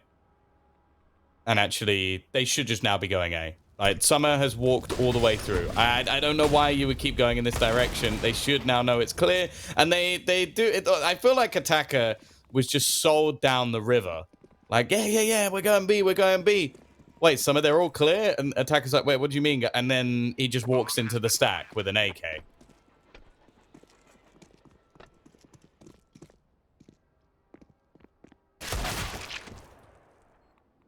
If we're ever surprised that One Attacker Deagle. makes a wild decision, I think we're doing it wrong. There goes the AK. It is just one Deagle remaining in a 1v3, and you know what, Tommy's gonna win it. No, he's not. He's wrecked from No heaven. Deagles. 15-12. Do we believe in the comeback in the overtime? No. Yes. You're ludicrous. I mean, it would be how Tyloo make it happen. We talked before, just at the start of the series, about how Tyloo love to make games as long as they possibly can. 15-10 down big versus fans. Vici. 15-15. 15-12 down versus Vici. 15-15. This is what they do. The thing is, versus Vici, they didn't win either of the overtime. So that's the only thing we really have in favor of Tiger, is if it does go to overtime, there's a decent chance they'll still be able to win it. The only thing is, I don't know if they'd have the ability to do it. I feel like they have been good. Attacker, okay, that's an AK. Maybe not. It might end a little bit early, as now 9 and Dobu have managed to turn this into a favorable position. Another one for 9. He's done so much in this round, and they're behind him. What? As if that is the round that they win. No comeback to be had. It's the Pistols to take this over the line. A superb performance from Tiger. And they are going to take train. No 2-0 this time. Not even the force buy, it's the eco that takes them down. That's, well, that's a sad one, for sure. You said you believed in Tyloo making the comeback, Tom. Well, you were wrong. And, I'm okay with that. Yeah, me too. But what a game overall. I mean, we saw Tiger go up 8-2 and then end up in a position where they very nearly lost. And yeah, the ball's on Attacker. I respect it this time. In a pistol. And there's a number of times there, though, where Attacker just makes a wild play. Like, for example, let's look at the last round. You know for a fact they are on an eco. He sees a player. Have you ever seen in the movies when, oh, I want to see in cartoons in particular, bam, you know the thing where they get like a guy shaves his leg and puts on like a lady's shoe with some stockings and sticks it around the corner to lure someone in. It's like, oh, hello. And then when they come around, bang, they get knocked out. It's like that. Pretty much. One guy towards the back of green train sticks out his leg for attack and goes, oh, I only have a USP. And he's like, oh, I'm coming. Runs down, and there's 2 guys in the corner ready to just kerplunk him. And we've witnessed an accent more terrifying than your Dinko accent. That's lovely. Oh, yeah, I think overall, like, Tiger definitely looked like the better squad. I think that it was mainly just individual plays that were able to drag a few of these rounds back for Tyloo. Wasn't particularly impressed with them on this map, but I think that almost just plays a testament to the game yesterday where they managed to beat out Vici, that Vici probably should have won that. And then, well, yeah, round like this, that's ridiculous. That was barely anything invested. I know that Blair definitely would have been going, no, like while that was happening and losing his mind completely. But yeah, we are going to be looking at the overall scoreboard. NCL, a great performance from him. But this is what I mean. Like, when Tiger win a match, it seems like everybody steps up. And to be fair, the frag distribution is kind of ridiculous. Like, the highest fragger in the server was Urkas with 23. The lowest was Slowly with 17. So it seems like everybody's at least performing to a decent standard, but I still don't think we've even come close to the level that we witness from Tyloo. Yeah, when we look into the next two maps, though, Tom, this is where they've got the real opportunity to take it across the line. I think Tyloo, we're going to see a completely different beast from them when it comes down to those. But at the end of the day, one map down, the chances for Tyloo to lose now are definitely there. Mirage last time was an overtime win for Tyloo. It was anything but clean.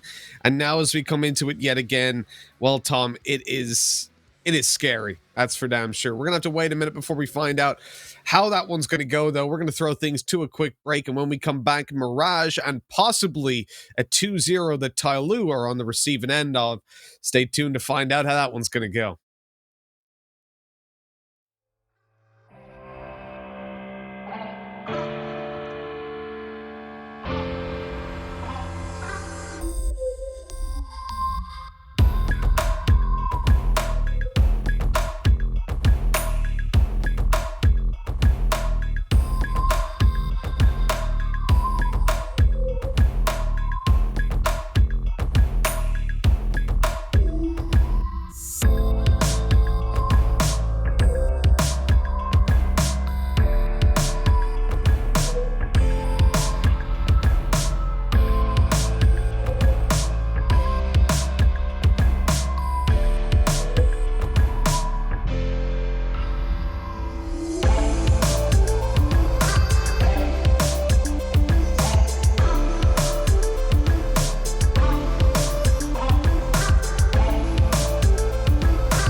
my break if you're fragile.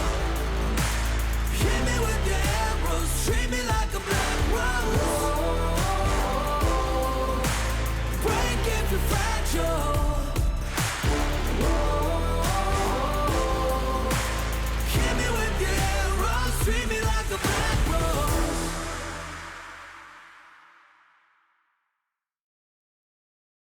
Welcome back, folks. We're ready to go with map number 2, Tyloo taking on Tiger. It is the lower bracket finals to determine which team will go on to meet Vici. That's right, Vici in the grand finals, who now have a 1-map advantage. Tyloo and Tiger have fought out on train already, and Tiger came out on top, and it was not as convincing as maybe it could have been, the 16-12, considering the fact that they were 8-2 up, but they got there in the end, and that's all that matters. And Tom, last time they played a Mirage, as I said before the break, it was an overtime victory for Tyloo, so things are looking a little bit scary. Yeah, for sure. Obviously, this is a map that they've been very good at historically, but in recent times, it's started to become a little bit more questionable. They lost it to Vici just yesterday. Obviously, they had some troubles versus Invictus earlier in the tournament, and let's not even talk about Hotsai. I don't want to bring them up anymore. But it's one of those maps where it's definitely not been clean, but they are still one of the best teams in the region on it. They smashed Invictus not too long ago.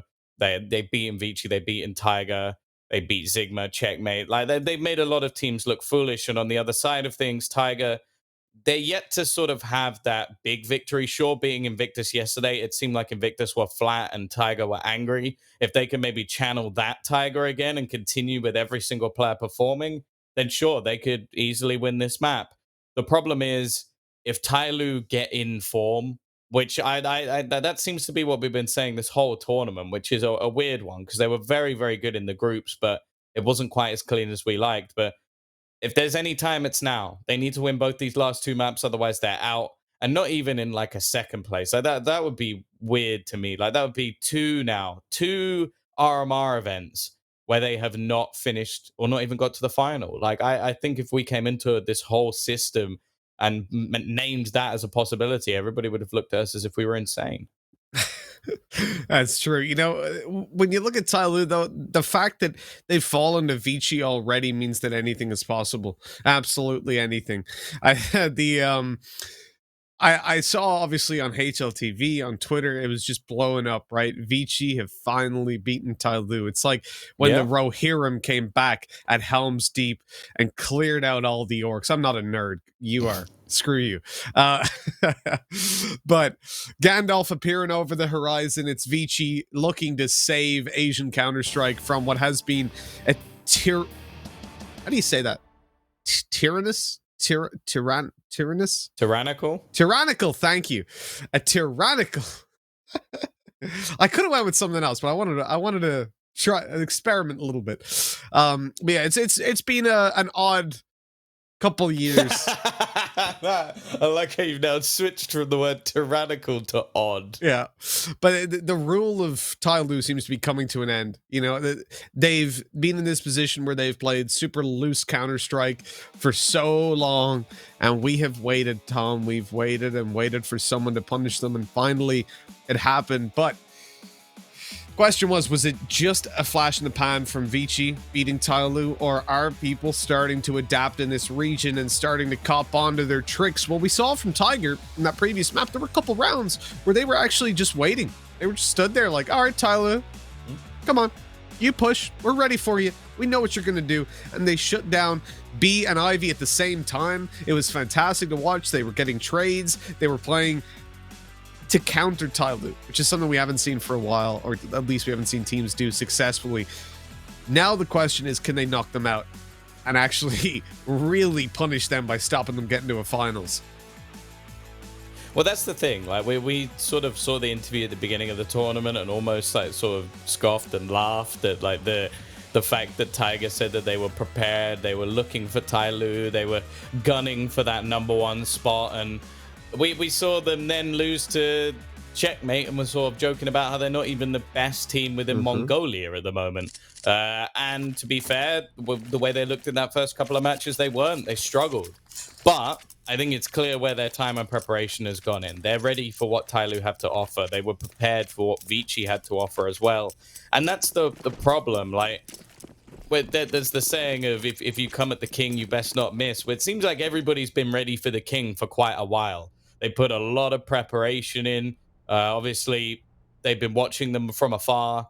And the fact is, the king may finally fall. And in the most important tournament of all, the road to the major, obviously, we don't know how many RMR events there are now going to be. So realistically, this might not be the end, even though Tyloo is still going to be at the top. Here we go. They start on the T side. Look at Tyloo's road Urkas. to redemption. Yeah, Urkas on the flank. Also, he may not even be needed. The CT side have done a fantastic job. Cabal dropping 3 of the pistol. It's left on to Attacker. An absolute slaughter of the Tyloo side. No bomb plant. No real money made, as they don't even manage to get a kill in the pistol round. But of course, that's pistol round number 1. They've got to beat pistol number 2. You know, I was ready for Urkas to get a sick flank, but it looks like short of him genetically fusing his agent with Usain Bolt, he wasn't going to be able to get there. Look, he W-keyed straight through the A site from the very start of this round, through ramp, all the way up behind them, and he couldn't get to the site in time. That's how quick that round ended. You got to start this one out for Tiger. They've got SMGs. They've got a massive advantage over Tyloo, but with the Deagles, we've seen Tyloo win more than their fair share of rounds, and it starts out with an opening to 9. The A site now under threat. 2 players in CT, 1 towards connector. Great flash over from middle to allow Urkas to entry. Dobu in with another, but Summer, he's already got 2. This is disgusting as Danking looks to do a little bit more, but it ends up in a 1v2 for Summer. Low HP and a very difficult situation as the M4 cleans him up with just 1 bullet. 2-0. Tiger take it. It's not clean. It's not easy. But it is the second round. I honestly wish we could just give all of Danking's skill to someone with better decision making. Like this turned into a 2v2. The bomb is down, so what he does is he picks it up, or that's what it seemed to be, and then moved it further forward. Oh no, wait, that's the last player. But even still, Danking, they could have just got the bomb down in a 2v2. They were both towards connector, and he just faces them. It's just manic. And I understand wanting to try and get yourself an advantage, but get the bomb down, get some money. Mean that you can have an actual buy into this round. Somebody, his position has been given up, and sure, they've done a little bit of damage off the back of the small investment of pistols. Summer could make this interesting. They should be aware of how much control they've actually given up. The man does have a deagle as well, so if he wanted a chance to take the range fight, but he's going to get up nice and close. That's the freebie. There's still a player on short, though, and it's Cabal. He started this game off incredibly well, but this time they do cross to the site, and Summer, he's got another duel 1. It's on to Urkas to actually ace this one. Somebody's going to be burnt out of the corner. He needs a shot with the P250, upgrade slightly to an MP9. He does have no armor. Oh, no, he does have armor, sorry.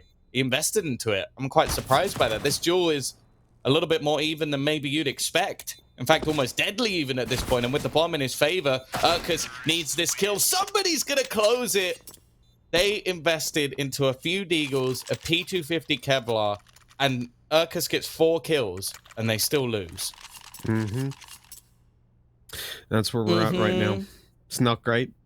But for Tyloo, it's funny how it's not really that different to the previous round. Like, they had the opportunities to win that previous round where they had the 5 deagles.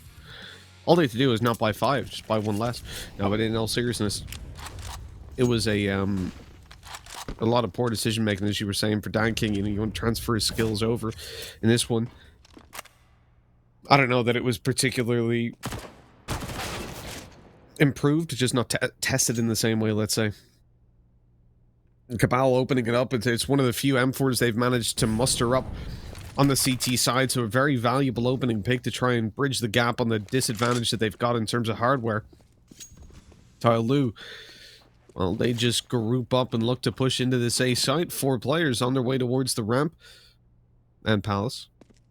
And they have no control, which is the problem. You know, pushing into Palace at this late stage is dangerous considering how aggressive Tiger have been playing and considering the buy that they're up against. But they're going to go in. Now, for a second, Summer had the bomb, which is what really scared me. I thought he was going solo with the bomb through Palace, but luckily he's not. He will face off against Dobu, the SMG up close. Dobu will, oh my god, that was a great shot by 9. He's taking the headshot, and even with Dobu falling, they've still got the man advantage, and time is on their side, but a great return by Danking. Okay. Someone wanting to make sure his teammate's covered and peeks out of the Palace. Mental. Absolutely mental, but it works out for him. The peek into the connector, completely unnecessary, but it will give them the 2 versus 1. NCL doesn't have a kit, so he's going to try and tap the bomb to bait them out. Summer, and she's just going to play this smart. Just shoulder peeks until he can spot the final man. His teammate also falling back on the ramp. And it is going to be 2-2. I think Summer and Slowly are the 2 players that I want to have in every single clutch situation ever for Tyloo from now on. I even think that if it's somebody else in a clutch situation, they should, like, get up out of their seat and swap places. Because it's just like, that 2v1, very well played. Spot the information, move back, hold the position. The 3v2 is Danking aggressively wide-swinging connector through a smoke. Like, you can do the math. I don't need to. Mm-hmm.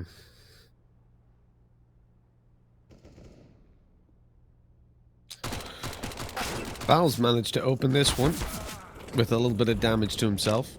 He's been wrecked. But at least they managed to take down Summer. So that's a rifle. Oh, it's an SMG. Retrieve. Attacker, what are you doing?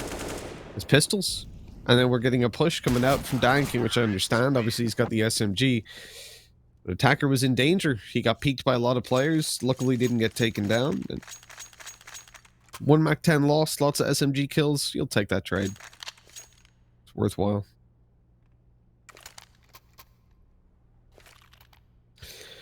Here's the full buy featuring no op for either team. Obviously, more so forced for Tiger. The opportunity is there for Tyloo to take one. SMG to look for entries as they come out of middle and go through the smoke on short. Great decision making. So they've been shut down on 1 kill, and the return there, Urcast, not hearing the player coming up through connectors. Summer shift walking. Oh, this is so disjointed, man. 1 player rushes out ramp while the Palace player's running back, and Summer isn't even pushing the smoke. Then he's seen on the edge of it. Why? Like, why is the guy going out ramp in that case and trying to get Tetris control when there's no pressure being applied anywhere else? It just means that they're obviously going to feel free to look at you and take that fight. And more importantly, you can't be traded. Yep, nothing that Tyloo can do in that round at least. A 3v3. 3-3 scoreline, I should say.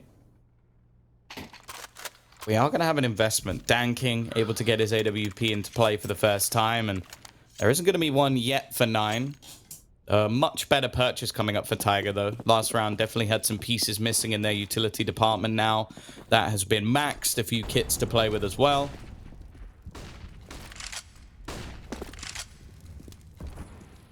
Obu going to play close to the sandwich. It's looking like Tyloo are just going to play a fairly standard execution into this A site.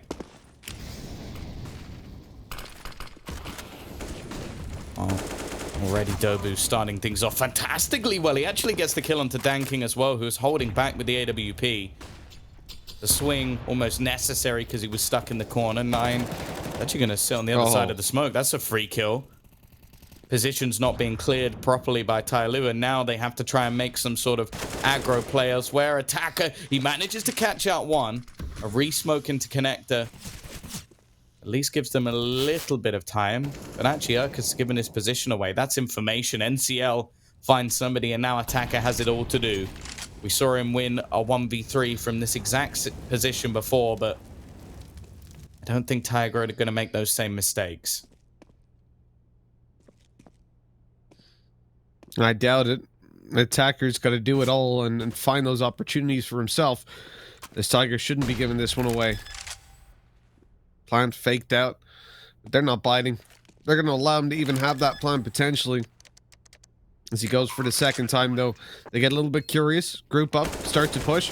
One, looking for a second. He almost gets it. If he took down 9, that round was likely going to be his. So a very important kill coming through from the man himself. And now a defuse to bring it 4-3. Tiger take the lead. For anybody wondering, if Tiger win this map, just this map, Tyloo are out in 3rd place. I don't think many would have predicted that going into the tournament. They haven't been at their best, that's for sure, but to not even make the final, not even lose to Vici, I think that would be a shock. Urkust is definitely looking to play that pivotal role, though. 131 ADR, 9 kills to start. Definitely a long, long way to go. And there's going to be some pistols invested into for Tyloo. As we were sort of talking about, they have one of the best, or they have the best win percentage with these pistols in the world.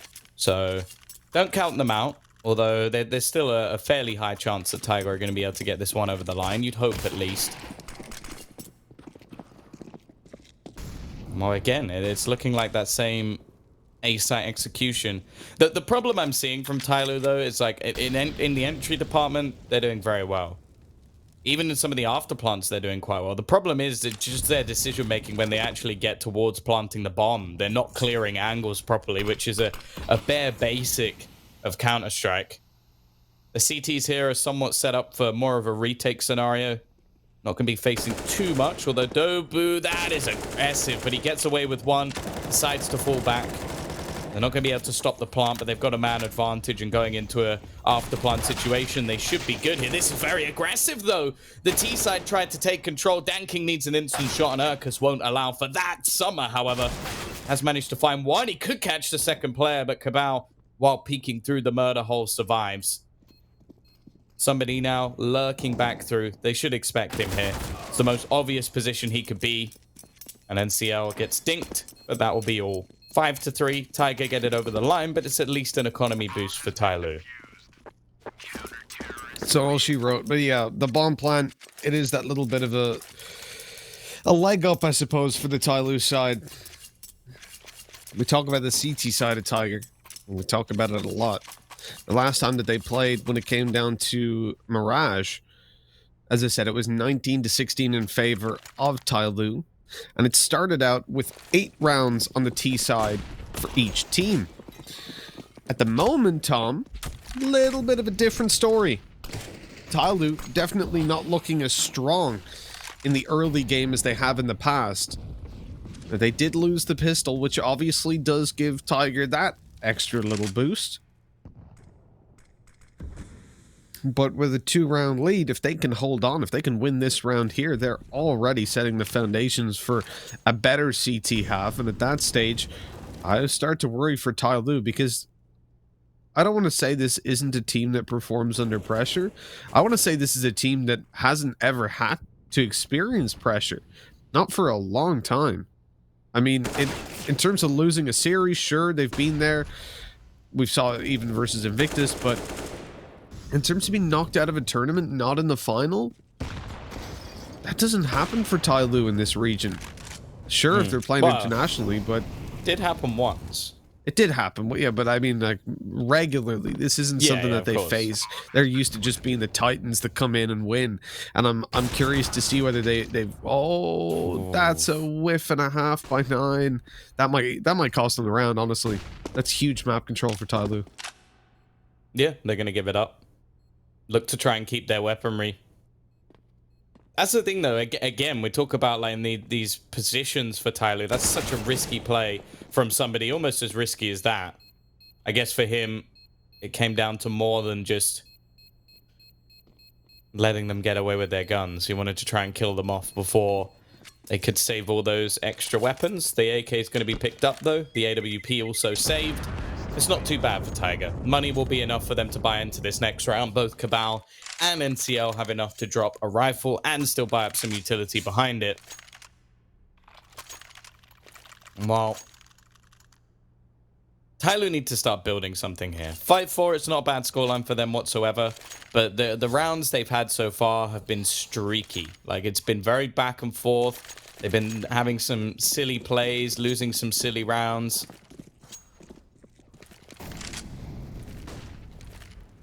If they win this one, well, they take the lead. Almost guaranteed. The money won't be great for Tiger. But they'll get what they need. And at that stage, Tiger, they'll plead. And I thought you were going to continue on the rhyme. I know, but that rhyme didn't make sense. They won't. Well, you know what, Tom? What they need. They'll have no money. I'm done with you, man. I'm done with you. I like the little boost. Try and get someone coming out of Palace, but it's a full round commitment.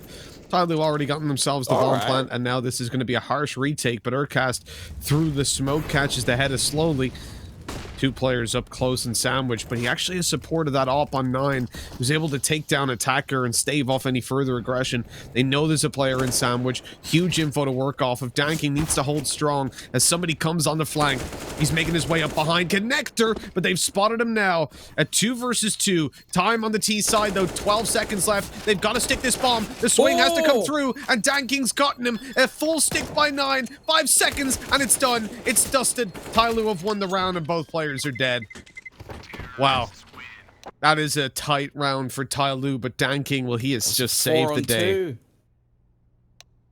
That was a 4-on-2. See, the thing is, like, again, I talk about Tyloo's after plants. Like, the initial player going down's a problem, and I understand that there's a clear need for them to try and be proactive when they've lost a player like that. The thing that really bugs me is that they evidently have a plan for somebody to come in on the flank, but they all push before he can even get close. So, like, 2 of the players go down, and Danking just has to hold the ramp. Now, he does a fantastic job. I'm not going to take anything away from Danking in this situation. He holds the line. He buys enough time for somebody to get in. It's the 2 players beforehand that just go running into the connector. It's like they have 2 different plans on going at once. One is to have this intelligent flank to deny a defusal. The other is to take jungle. You need to do one or the other. Like, if you're going to try and do multiple plans at once, there's a very high chance you lose the round. And unfortunately for Tiger, they just don't capitalize. They needed to kill off one of those players sooner. They don't. And because of that, the round slips away. And they also were trying to fight on 2 different fronts at once. So both teams sort of lacking in the communication department in that round. And well, unfortunately for Tiger, it cost them more than just the round. As said, it was their finances that go in the bin because of it. If anyone thinks of that as a slight exaggeration, by the way, just think about it from an objective standpoint. Your flanker's coming up to flank, what, Connector? If you push Connector and take that control, risking your life in the process, as you saw those players die, what's the point of the flank? Is he coming up behind your players? Like, there is no point. So it wasn't even necessarily just the fact, like, if they push CT, it would still be reckless to push. But it's even more so because you're pushing the place that your flanker's coming in on. So now you're just negating the point of your flanker if you succeed. And if you lose, you're making the round so much harder for yourself. So it really doesn't pay off in any way. Which again comes back to the point you're making, Tom, of what's going on. Oh, okay. Well, we've just seen someone get tased. It's a sad sight. It's a 2v3, Tom. If they leave NCL or Dobu unchecked, oh, they've left him on. Oh, that's so unfortunate. A headshot without a kill. That round could have went their way.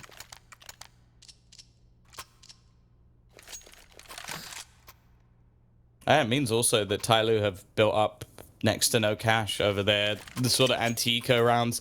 I think we've seen a lot of weak anti-ecos from Tyloo, which is fairly uncommon. That's something we talk about with this team, is that, like, even games they've been losing, we've seen, like versus Vici yesterday, I think they were losing like 14-9, and their average of like HP at the end of rounds was the same, like very, very close. because that's just what they do. When they do finally win a round, when they break your economy, they win the anti-eco flawlessly. Today, that's not been the case. Like, Tiger have done a very good job. In fact, they closed the last map playing what was basically an eco round. So, Tyloo have definitely been a bit off today. I also think Tiger are playing well. Well, this round at least, we are going to see an investment. 9 back on his AWP, being utilized to try and control into mid. It seems like Cabal might even be watching the underpass from short. It's a bit of a risky angle because it means that 9 has to hit his shot, but hey, it's not expected at all. And now you're probably going to see a repeat. That's the force off the angle. 9 doesn't connect, and by this point, Cabal's already left. So no punishment in mid, a free pick for Tiger, and a good start. The shoulder peak spotted, but 9, he's tagged up. He has to fall back. The molly buys him a little bit of extra time. He's going to look in towards jungle. Really, they need another player to come and support in con. Now, obviously, all of Tyloo, all 2 players are coming in from connector, but they don't know that. They can't fully commit towards it. Somebody's tagged down so heavily. Dan King left alone, and they know where he is. He just shut off with the op, giving away his position. He's going to run away and try to save this op. Their money won't be great at all, will it? Because they've won so many rounds now. 3 in a row. They'll get practically no cash, so a full buy alongside this op won't even be possible. And I'm happy to see I did my math correctly. That's the first. Yeah, this comes back to what I was mentioning before about antique around. So they've not done a very good job of keeping those clean, which, as said, that's fairly uncharacteristic for Tyloo. They're renowned for winning 4 spies and, well, keeping their anticos clean. Because of that, we're going to see a minor investment. But again, the loss bonus is still poor. So even going into the next round, this was a hesitant decision. Dan King's going to go for the opener. Missed shot from 9. I don't know if he expects the AWP to be holding him here. Flashbang off the angle, and that will allow him to escape. Something at least. Don't you dare repeat that. Okay. I was holding my breath for that one as well, waiting for Cabal to jump, to be honest. Could see it happening. They've got a 3-man stack on B, though, so looking for some aggression wouldn't be completely out of the question. On the B side in particular, where you've got those extra players in case you fall and they rush afterwards. Eventually, with lacking any more information or any further aggression, I think you have to see NCL fall back. But there's the aggression from Tyloo. They're giving away the game plan, and he got up behind Cabal, taken down from short. This is a bit of a disaster. There's T's everywhere. It's messy, and the trades keep on coming through for Tyloo, somehow keeping themselves in it, and they are looking to win it. Damage done to Dan King. He's got an op now, which kind of makes up for his low HP. This is a really tough retake for Tiger, but it's made a little easier with slowly falling. Still Dan King on an op, never an easy opponent. With low HP, the spam through the box proves to be enough. An op saved, a 7th round now for Tiger. And I mentioned last time, both T sides got 8 rounds. Well, this is Tyloo's opportunity to find that little bit more.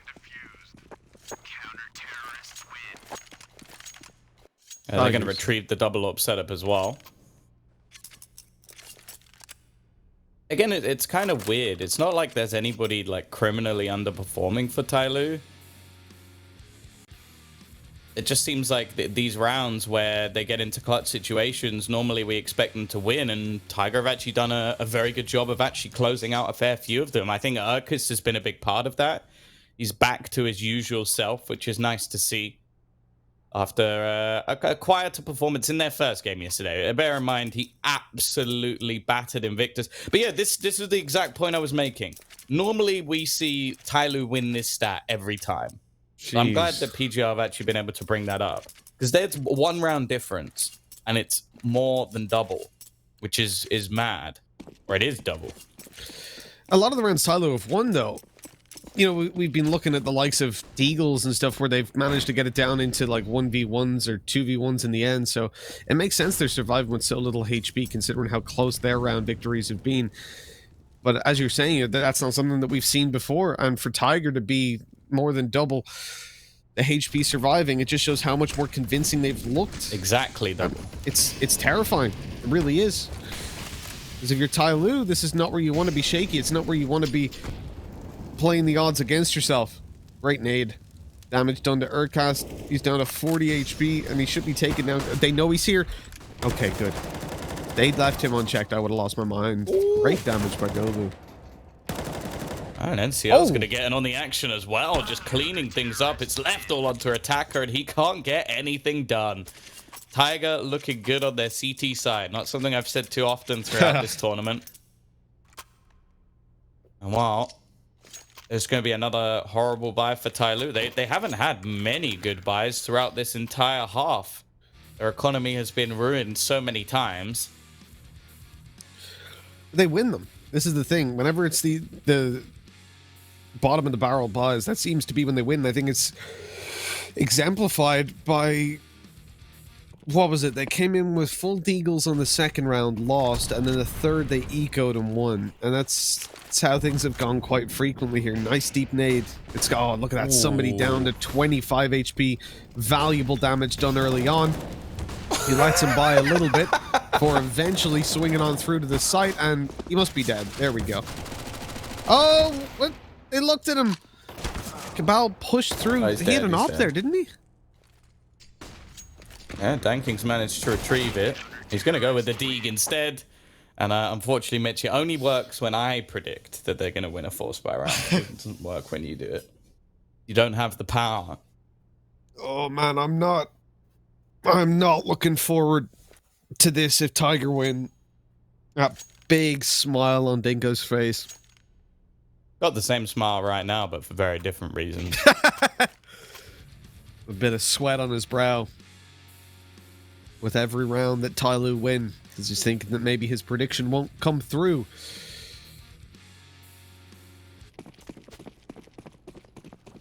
Oh, we'll see. CT side for Tyloo. We've said they've also had some poorer T sides in this tournament, so there's still the potential for them to bring this back, but they haven't looked particularly good today. Tiger have definitely been the better of the two teams. There's not much of a question there. CT pistol will be important. It's going to be Danking to at least find one back after the initial frag. Doesn't have much support here, but he's still being given the option to fight through. Great flash gives Urkus to peek through the smoke, and Danking just goes running into the fray. NCL should have a freebie, and now it's left onto somebody. 7 HP, 2 players to find. No chance. Not even a tiny chance. Slowly has got 4 kills, Tom. It's not great, I'll be honest. He was a solo B player in the previous map again. Good towards the start of the CT side and quite poor towards the end. But I wouldn't just put the onus on him. I think Tyloo, they've made some questionable decisions, but Tiger have looked clean. They've definitely looked like the better team. And look, we've said that plenty of times with teams versus Tyloo that, you know, someone looks like a better team, but Tyloo are still winning. But I mean, even as individuals, they're definitely showing up to a greater extent. And right here, right now, Galil's dominating.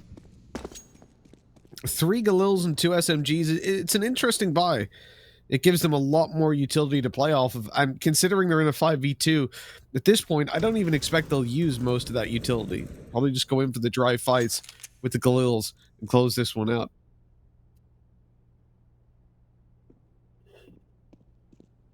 Don't go through the murder hole. Don't go through the murder hole. Oh, somebody not realizing that they have pushed. The bomb's actually still in the spawn, but it's not going to make a difference. 9 will clear things up. 11-6. 5 rounds needed to eliminate Tyloo in the lower bracket. Seemed like an impossibility when we started off the match yesterday.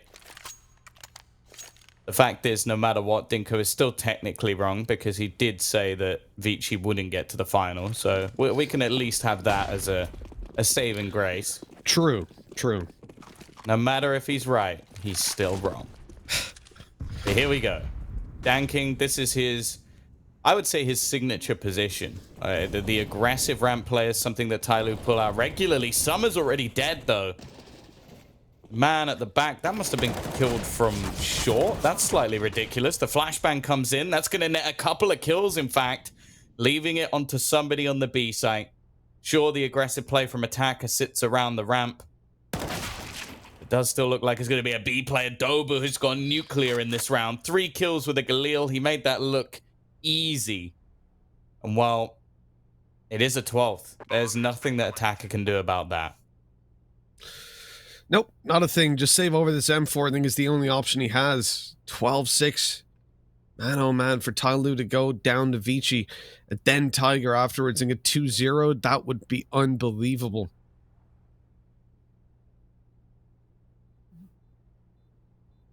The streets will be crazy. The parties. I can imagine it now. I can picture it, Tom. The king has fallen. Tyloo have been defeated at last.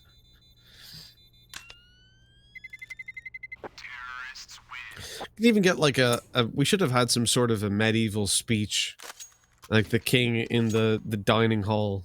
I think we should just steal like the North way of removing players, where it just looks like they've killed them off and just put them in a boat, and then it's just like we can just have Tyloo just in the boat burning as they go down the river. I remember that. I was like, is he dead? Like what? Yeah, the way when they said who is it?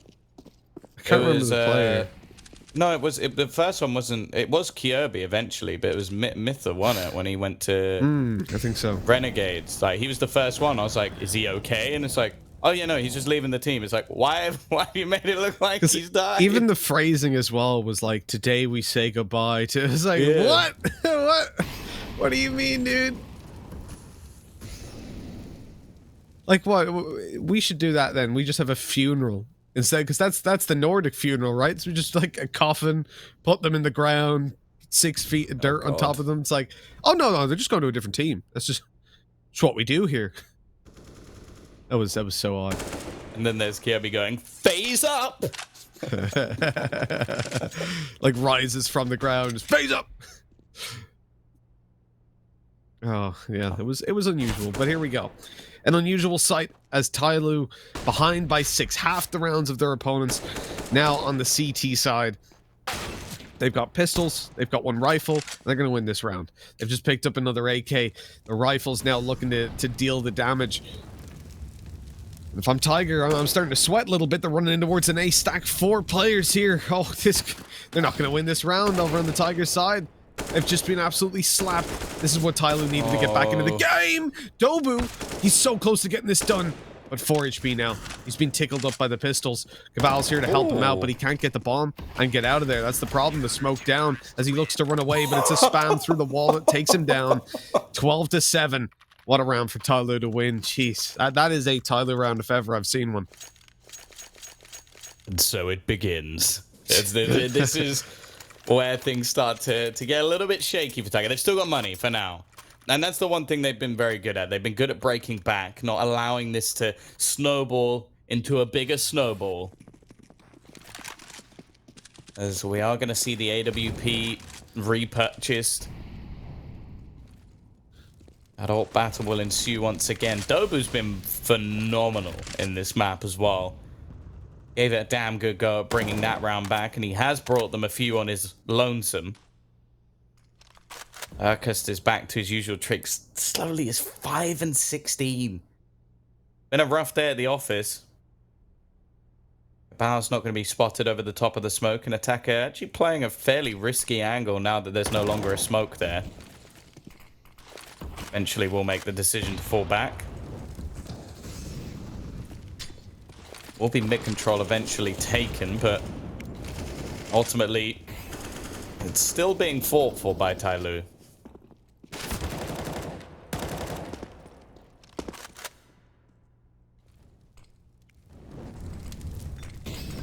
They've still got the fight in them. But they haven't got the mid control. Over on the Tiger side, they've given up everything towards A. You see NCL falling back and moving in towards the rest of his team. And I presume then that's going to be a B hit. They want to go down through short nines, being shut down. No trade possible. Cabal, though, on the bench. And he's absolutely wrecking them. Eating them up like you would a ham sandwich from that bench. Not a big fan of ham sandwiches, to be honest, Tom. More of a chicken and cheese and mayo guy myself. Right. There you go. Bit of fun facts. As Summer, well, he shuts down NCL. He's got the backside. They can't plant just yet. 15 seconds, though. They've got to go fast. How does he get away with that? Oh, Dobu pulls it off just about the time restraints. It was an op that was holding him, but nothing can stop that one tap. This man deserves to be in the final. This has been an incredible performance from Dobu. So many rounds that he has managed to win. I think we can pretty much seal the MVP for him now. Like, this is ridiculous. The taps to kill off Danking as well. It looked like he had them dead to rights, and now look at what the purchase is. A Mag 7, an MP9, but you still got that trusty AWP. Is he really going to go back for more? There's a man who's already crossed. Urka's waiting. The fake jump across, and that's perfect. Very well played by Tiger to get rid of the danger man, but Attacker still going to reface here. Cabal will shut him down, and now the two weapons remaining, well, the worst ones. A Mag 7 on a retake from CT, but slowly at least. Will retrieve a rifle. You can see the patience of Tiger. I like this, though. They know how aggressive the CT side like to be when it comes to trying to stop the plants. The problem is, I genuinely don't see a way they win this round. Like, slowly has not been good. 5 and 17 now. And somebody, in fact, is even starting to second guess as to maybe this is a B play.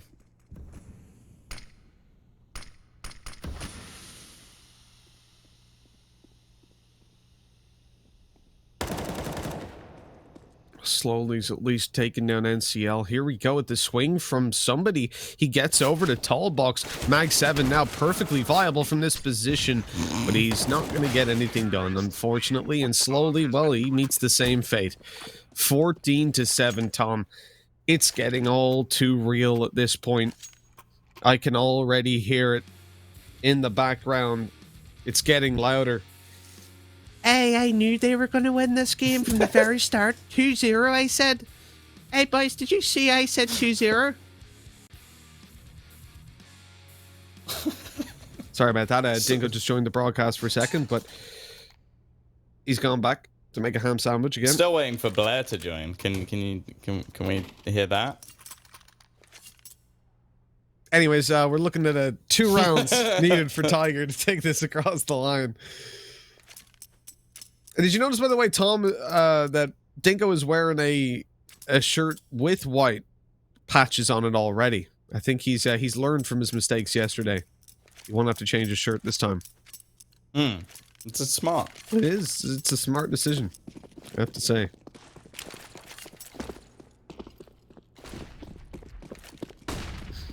But Tiger 2 rounds away from taking it. Oh my god, what an entry by Urcast. You gotta be careful though. They've stacked up, right? They've got that weaker buy. This is where pistols can come on through, and Dan King, well, he's shown exactly what we mean. The problem is, Urcast, well, he's just pulled a Houdini. He's taken the rabbit out of the hat. He was selling the fake, but then they've taken so long to get in the site. What's happened? They just slowed down completely. They were scared of a FAMAS when they had the numbers advantage, and now the rest of the team have rotated in. Big mistake by Tiger. They've got to deal with the player on short. They know there's one side as well. The info is there to play with, so they won't be caught off guard. But winning these duels is going to be hard. NCL dropped to leave 9 in a 1v3. Don't peek this one by one. For God's sake, he's got an op, and you know it. This is scaring me at this point. The swing back out. Oh my god, 9! He's almost got it! They peeked him one by one, Tom. My heart. It can't take much more of that. Well, again, right at the depths, Tyloo are going to win themselves a round. It seems like maybe they're waiting for no one to truly believe in them anymore, because I think we've got to that point. I think even at this stage, Blair might have jumped off the wagon. Who knows? He might still be wearing his Tyloo shirt. I doubt it. Probably getting a white t-shirt and drawing up a Tiger one as we speak. The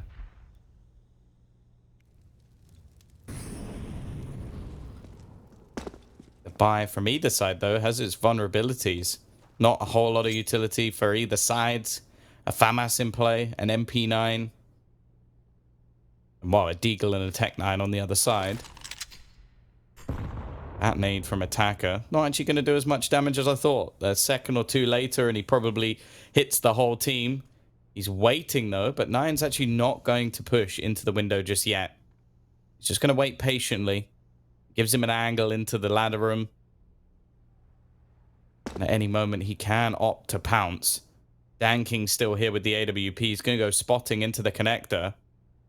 Urkus is waiting. He's actually not going to see anything, but he gets shot at just as they opt around the corner. Nice work from Attacker, but it's only one. The trade's coming back, and, well, that's okay. Slowly goes down to 9 as well. Leaves 3 players standing for Tyloo. Tiger, a little bit more hesitant. They go walking in with the bomb, though. Dobu has just handed that into the clutches of the CT side, and the timing for somebody, it seems almost perfect. Waiting just behind them. Any move they make, and he'll be right on their tail, pushing through the smoke. A free kill onto the bomb planter. 14 seconds left for the T's to make their play. I don't think they have enough time, and somebody's not going to give them anything. Closing out the round. Danking may fall, but the orb's retrieved. And now money truly is in the bin for Tiger. could be the comeback. I can see Dinko sweating. And I'm sure he's worried about the game as well. With 14-9 on the board, 2 rounds for Tiger, all they need. But Tyloo, they're going to creep up to double digits in this one. Unless some sort of miraculous Glock play comes through.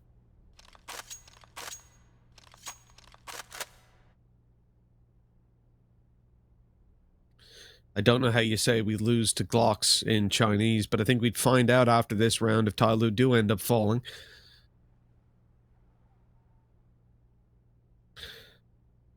But Tom, it is still a pretty long road. And, you know, I feel like we give Tyloo a lot of room. You know, we give them a lot of space when they're in these deficits because we just know who this team is. We know how they play and how they generally manage to come out on top. But this time, things could be different. Maybe we're giving them too much respect.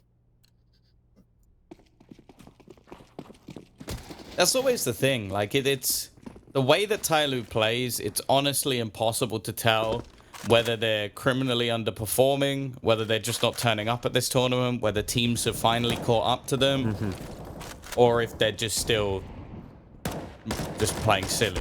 Like, it's really odd watching this squad. I don't think I feel like this watching any other team in the world. Maybe FaZe occasionally because of their inconsistencies, but I don't ever, there's not a point where I say, yeah, FaZe are probably just mucking about. Whereas with Tyloo, that is something that we've mentioned many a time. I can't say that anymore because no matter what I might say about this roster, I don't think they're going to intentionally get eliminated from the tournament. So 14-10. They need every single round remaining to take this in normal time, and they can only afford one mistake to even stay in the tournament. Even that could be enough to destroy what is left of their economy. Danking looking to try and hold the cross onto short, but there will be a deep smoke available. About taking a little bit of initial damage, and somebody's managed to dominate the apartments. It may not be something he plans to hold on to, although never mind, the deep smoke is going to convert it even further, but he opts to just fall back. Maybe trying to sell things a little bit to the offensive side, that they are still holding on to that position. Maybe try and force them into what is that, again, that aggressive A-ramp hold, something that Tyloo throw in regularly. Something that should definitely be expected at this point. Yeah, we've seen them do that a lot. It was actually something I was thinking towards the start of this round. How dangerous it's been whenever any team has ran into it, but it is going to be the B hit that Tiger moved towards. Somebody. He didn't spot them out there, right? I don't think he did. Guessing that was off of time, but In the end, they're coming forward. He gets the first. He's got a player tucked up on short, ready to take a kill as they dive on out slowly. Oh my god! A quick double on the spin around. Cuts it on a dime, but it's... Oh, it's close. Actually, damages up Dobu as well. A wallbang leg shot to leave him on 59 HP. A nade comes through to tickle him up a little bit more. This is looking nigh on unwinnable for Tiger. They've got to hit their shots immediately when Tyloo come out. The swing there by Dobu. He can't get anything done. He's looking for frags, but not finding a thing. They tried to force the fight, but now time... Well, it's to be played with by Tyloo. They're pushing forward, the first for NCL, but he's so low, has to hit the headshot, and they played that very well, actually. With attacker swinging out for the info, pulls back in, and then they both go at him together, so that even if he hit that shot, he would have to instantly 180 headshot the other player, which I don't think would be physically possible. And 14 to 11, Tyloo, they are making this comeback a serious reality. Yeah, we saw this in the last map, though, and all it took was one mistake to inevitably put them out. They ended up losing to what was just pistols, which is likely all we're going to see in this round. It's enough for AKs, for sure, but I think if we do see Tiger go into this round, I'd be a bit uncomfortable with the level of risks they're taking.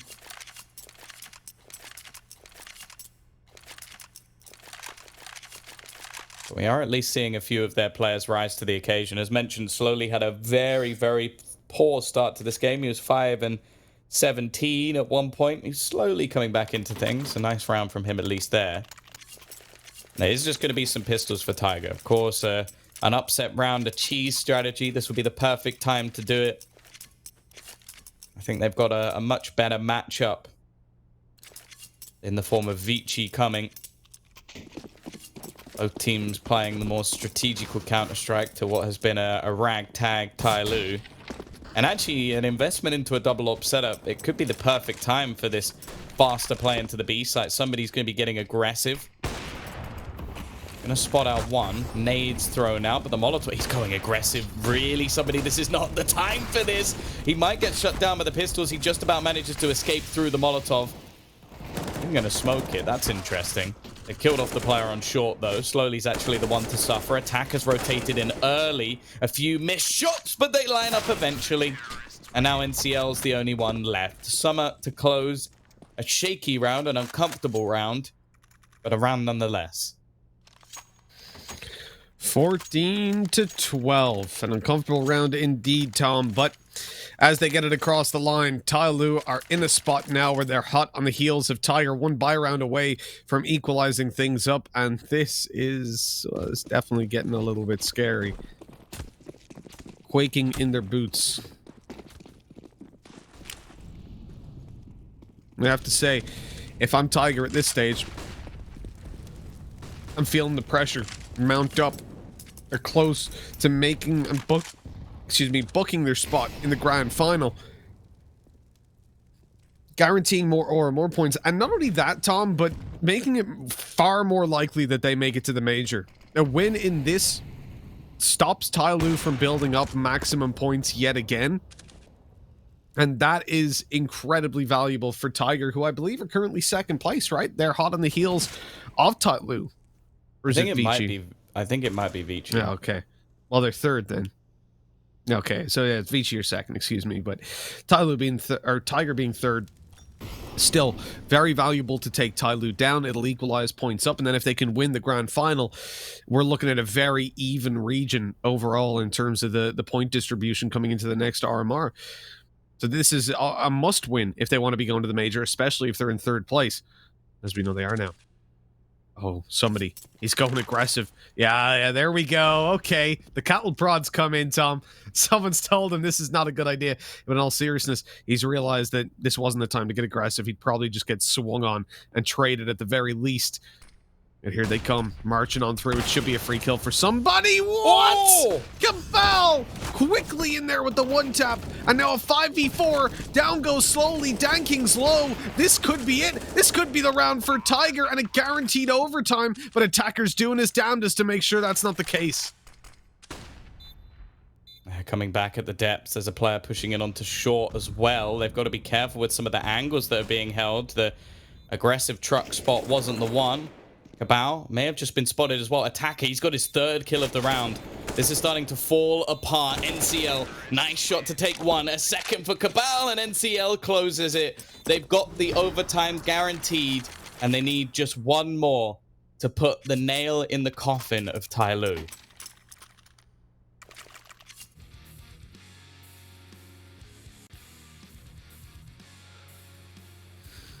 Tom, this is...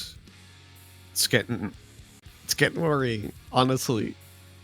Tiger could be taking Tyloo down in the lower bracket finals. This is not the grand finals. This is not Tyloo fighting to be the best in the region yet again. This is Tyloo fighting to even make it top 3. Top 2 even. They are top 3 right now. Never mind. But crazy. Absolutely crazy that we're here. 3 rounds needed in a row for Tyloo. Not a lot of money for Tiger, so it does mean winning this buy round. Oh my god, Urcast through the smoke. He's just opened it up onto Attacker. Dan King's trying his best, trying his damnedest to keep them alive in this one. Urcast, don't do it! No! Oh, what? What? How did he get away with that? That might be the whiff that just lost them the game. Somebody unable to connect their shots, and Urcast capitalizes on it. The bomb is dropped in a bit of an awkward position. As said, slowly, he's had a bit of a comeback over the last few rounds. He's going to try and reposition, catch these Tiger players off guard. You do have 9 currently watching, it seems, into CT just in case this becomes a reality. They're well placed for this sort of move, especially with the bomb plant probably going to be in a relatively open position. The peek out is risky, but he spots the first. Nade through, does a little bit of extra damage. It means the headshot would be an insta-kill if he finds it, but he takes the tag himself, down to just 49 HP. This is now Tiger's round to lose. 20-odd second, the peek out won't deny any sort of plant. And now it's up to him to try and make this retake a reality.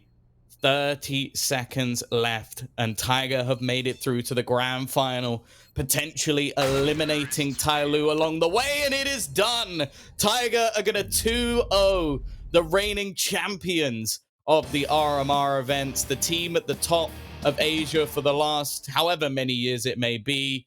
And while Blair, he can now burn that shirt. It's worthless. I don't know what you're talking about. He actually did, for God's sake. I have my Tiger t-shirt right here, boys. Like right there. You can see that. I love it. Okay. That's So that happened. stupidest thing I think I've ever seen. So that happened. Congratulations, Tiger. Like I won't lie, I didn't expect that to really happen. Dinko, any thoughts? That was the upset of the tournament. Yeah. Hands down. Back to back. Yeah, exactly. That's the most exciting thing, right? Obviously, jokes aside, and how sometimes I was predicting Tiger to win in situations they shouldn't. This is another game where they shouldn't have won, but showing up and delivering. And the reason I went ahead and said they'll make the final and just made that prediction a while ago is because, honestly, in this tournament so far, I don't think anybody's looked that great. I think everybody's had their weaknesses, and it was the best opportunity because Tiger was starting to peak late into the group stages. We started to see the resurgence from Dobu. Cabal was having consistent performances. And I seen Vici, dropping series here and there, losing Nuke, Tyloo losing maps pretty much the whole way through the group stages, then losing to Invictus that had just previously lost to Huatsai. So the region's shaking up right now, and Tyloo losing back-to-back best-of-3 series and not even making the grand final of a format that looked like it was destined to get Tyloo through is unbelievable. This is one of the most monumental tournaments in Asian Counter-Strike ever, and so Tiger heading to the grand final versus Vici is a huge performance from them. And obviously the talking point of Tyloo just dropping off completely, but I think it's definitely a good time to celebrate with Tiger, and the fact that they've been able to take down Tyloo in actually quite convincing fashion in 2-0. It's not the overtimes that we've seen Vici have to struggle through yesterday, and they've got it done. They're heading to the final, and they're going to be playing Vici. And if I'm Vici, I'm a little bit scared now because, okay, you've had a performance yesterday where you beat Tiger. I think it was a really good day for Vici where everybody was showing up. Even Advent had his moments. So heading into the grand final, Tiger being relatively consistent over the past couple of weeks now. So I'm getting a little bit scared for Vici, especially since they've shown they've been able to have back and forth series with Tiger. So for the first time in a while, we've got a good grand final where you don't know which way it's going to go. Look, gentlemen, here's the thing, right? love to crap on Asian CS at times when they make the mistakes, but you also love them. He is. He's a I number need a one jersey. fan. I need I a mean, jersey. he's the only guy who said Tiger was going to make it to the grand finals. And well, Dinko, it's your day. It's your day. It's Tiger's day. They made it happen. But you know what? I'm gonna put it out there. I feel like these two losses, one to Vici getting knocked down for Tyloo, and then getting 2-0'd by the side of Tiger. This could, Tom, perhaps be the best thing to have happened to this Tiger lineup. And I'm saying this without any sarcasm. I feel like this is the wake-up call they needed. Yeah, for sure. I guess probably winning the road to Rio might slightly trump that, but I guess that the manner they've done it is a different one because they've actually got through Tyloo on the way as well, which that I don't think they did last time. So if they manage to win this tournament now, there's not really any questions on their name. They will have had to beat Vici and Tyloo. So there's no excuse. And Invictus. So that's it. They will have beaten the top 3 Chinese teams, which is something we never really thought about. Dobu, I said it about like round 20 or something, that I think this man deserved the MVP of this match. He was incredible. So many multi-kill rounds, so many clutch rounds. He was honestly the best player in the server, and yeah, well-deserved victory. Yeah, I feel like Dobu is someone who we need to touch upon, Mitch, right? He's a guy who we pointed out again and again in the previous RMR, even the beginning of this RMR. We're like, look, Urcast, he's a god. Cabal, he's a consistent beast. NCL, you can't really expect too much from him. He's never been the high fragger. He's kind of the in-game leader, Mitch. You have that going for him. 9, he's a dedicated operative. We've already given criticism to him. Dobu is the one guy where we're like, come on, man. Like, you were the star once upon a time, from the rising star from the Mongolian scene. What the hell happened to you? He has answered back this tournament so far. Yeah, oh, definitely. Like, I think there's so many things that we can talk about when you look at Tiger in terms of what they've been able to deliver. Dobu, I said previously when we watched them last time that he was definitely the one that kind of stood out to me, despite the fact that you would have someone like Cabal leading the charge when it came down to frags in a lot of their games. Dobu was this consistent factor that it just seems like maybe a little bit underappreciated, but in this match here, definitely not. I mean, you could see the rounds where this guy was just able to hit some, like that clutch that he had on the B side. I do not know how he hit the shot on the guy window. I have to believe in my heart that it was a pre-fire, because if I actually genuinely believe that was his reaction time, I'm never going to be a pro. And I want, I'm going to come to Asia, just realize kidnap that quickly, Urcast, Mitch. and then we're going to really become a professional team. I'm going to put 4 players in my suitcase with a tranquilizer dart. I'm going to force them to be at my teammates. It's going to be fine. Okay, all right. We're gonna go take a look at the brackets real quickly. As ladies and gentlemen, we have 2 games remaining. It has been a long event, right? We've had 15, then 16, 17, 18 days of Counter-Strike, including today. That is, quick math, 54, 50. We've had 55 best of 3 series, and now down to the final 2. Vici versus Tiger, the best of 5 grand finals with Vici with a 1-map advantage. However, before that, we can take a look at the bottom left corner. The real Checkmate. show. The real game of the tournament's coming up. It's going to be another Mongolian team, Checkmate, a team who has won my heart at the very least. They're going to be facing off against the Filipino team of Bren for the 5th, 6th position, because there is quite a big margin when it comes to the prize pool available for coming in 5th or coming in 6th. Unfortunately, they won't be getting any RMR points, but you know what? Money is money. We all like some money, and right now, they're definitely going to be... There we go, money. 25,000, 20, 15,000. 4th place, 12K. And 5th and 6th, like we said, 9,000, 7,000, $2,000 different. 2K can buy you a really, really fancy PC. I'm very, very sure. Heck, I don't think I have that much money. One of them. Or one of them, yeah. We're going to be, of course... taking a little bit of a breather, going to be taking a little bit of a break before we jump into that game. But don't go anywhere. We still have a lot of Counter-Strike action lined up here. It is the final day of PAL Fall 2020, and we'll be back after this short break. Coming up next.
We play to win. Making sure I don't say this all again. Outside, you can never box me in. We play to win. Never follow, I came here to set the trend. Break them all if the rules won't bend. We play to win. And if you need the proof and check stats, I got the answers if you're trying to test that. I'm taking off, you can watch as I ascend. You can ask me how I do it, I just say we play to win. Stars never settle for the moon. Spread my wings, all I needed was the room. Keep them guessing, see us straight when they assume. I play to win, I play to win.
We play to win. Making sure I don't say this all again. Outside, you can never box me in. We play to win. Never follow, I came here to set the trend. Break them all if the rules won't bend. We play to win. And if you need the proof, then check stats. I got the answers if you're trying to test that. I'm taking off, you can watch as I ascend. You can ask me how I do it, I just say we play to win. Aim for the stars, never settle for the moon. Spread my wings, all I needed was the room. Keep them guessing, see it's great when they assume. I play to win, I play to win.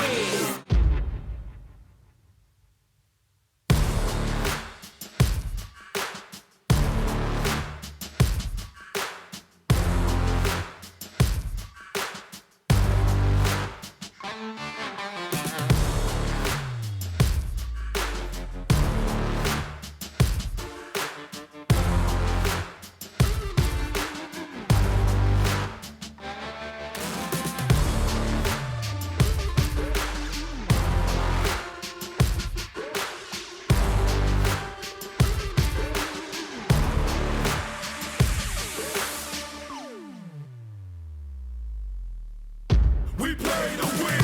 Making sure I don't say this all again. Outside, you can never box me in. We play to win. Never follow, I came here to set the trend. Break them all if the rules won't bend. We play to win. And if you need the proof, then check stats. I got the answers if you're trying to test that. I'm taking off, you can watch as I ascend. You can ask me how I do it, I just say we play to win. Stars never settle for the moon. Spread my wings, all I needed was the room. Keep them guessing, see it's great when they assume. I play to win, I play to win.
has been planted.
used to have this dream, flying through the stars, flying past rich, undiscovered worlds, impossible wonders that leave me lying awake, breathless.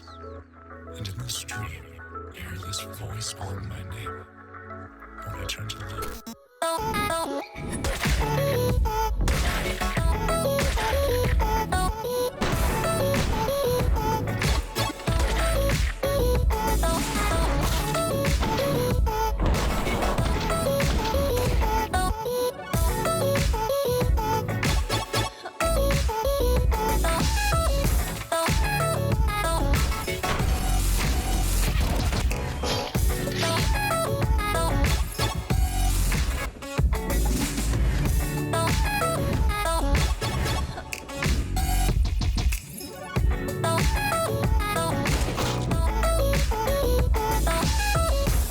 I used to have this dream.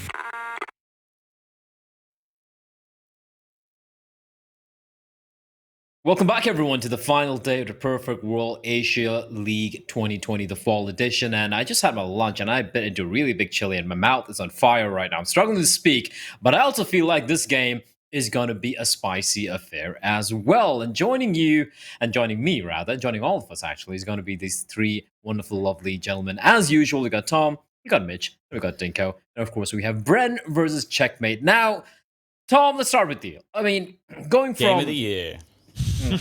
The one we've all been waiting for. Listen, hold on. My mouth's burning. I messed up, folks. I messed I was up. thinking you're looking hot today. Thanks, Mitch. I do try for you. Not as hot as Jinko, though. But Tom, I mean, coming from Tiger Vici beating Tyloo, you come into this matchup and you're going to be like, it's Brendan Checkmate, who really cares? But I won't lie. Checkmate have been a team who have impressed me quite a lot. I think they've impressed all of us quite a bit. And they're going to be facing off against a Bren who I feel like this has been the best tournament they've had in maybe forever. So it should still be a pretty entertaining game of Counter-Strike we have. Yeah, for sure. Especially on the fact that the weird thing about Checkmate is they always seem to beat the teams that are a lot better than them. That's been the peculiar thing throughout this tournament is that they beat Vici 2-0, they beat After 2-0, and then they lost to like Sigma and Bren as two teams to give examples of. So it's a bit of a weird one. Like they're a team that has definitely become a bit of a mystery to us. I think the biggest problem that they have at the moment is map pool. If they can get some depth in that, then I genuinely think they could get top 4 next time. Well, we will see if that's going to be the case. They're a team we've really enjoyed watching. But let's talk a bit about the individuals on both the teams, Mitch. I mean, for the side of Checkmate, I think everyone really pitches in. There's no one standout player. Techno 4K being the one guy because, he's 16 years old, standard, have that entire storyline going for him. For the side of Bren, it has been Derek and with his right-hand man, Poppy. Apart from that, I feel like it's the same old tale of the other individuals just being inconsistent for this team. Poppy has been really good throughout this entire tournament. I think he's really impressed me. But Derek, yeah, he's the man. He's the myth. He's the legend. And when you look at Bren, he's the one that carries them across the line in a lot of the games that they're able to win. I think he's if I see a game where he's not performing, I know that Bren are going to lose. And that's kind of a concerning thing for me, that you have one guy who you're so heavily relying on. Whereas, yeah, when you look at Checkmate, they have had weaker performances. I think Hawk and Rue in particular have been players that haven't really stepped up to the same level of what we've seen from Kaz, Blitz, and Techno throughout this tournament, but they have had their games and they've been filling out the roles. Techno, massively impressive, even when it comes down to decision making. I think he's a really bright, shining light of what young players in the region can look up to and what they should be striving to be, not this sort of ludicrous style that Tyloo play out with every single time. I mean, you look at Attacker, this guy just rushing through every single smoke that he sees, and it's really nice to then see Checkmate,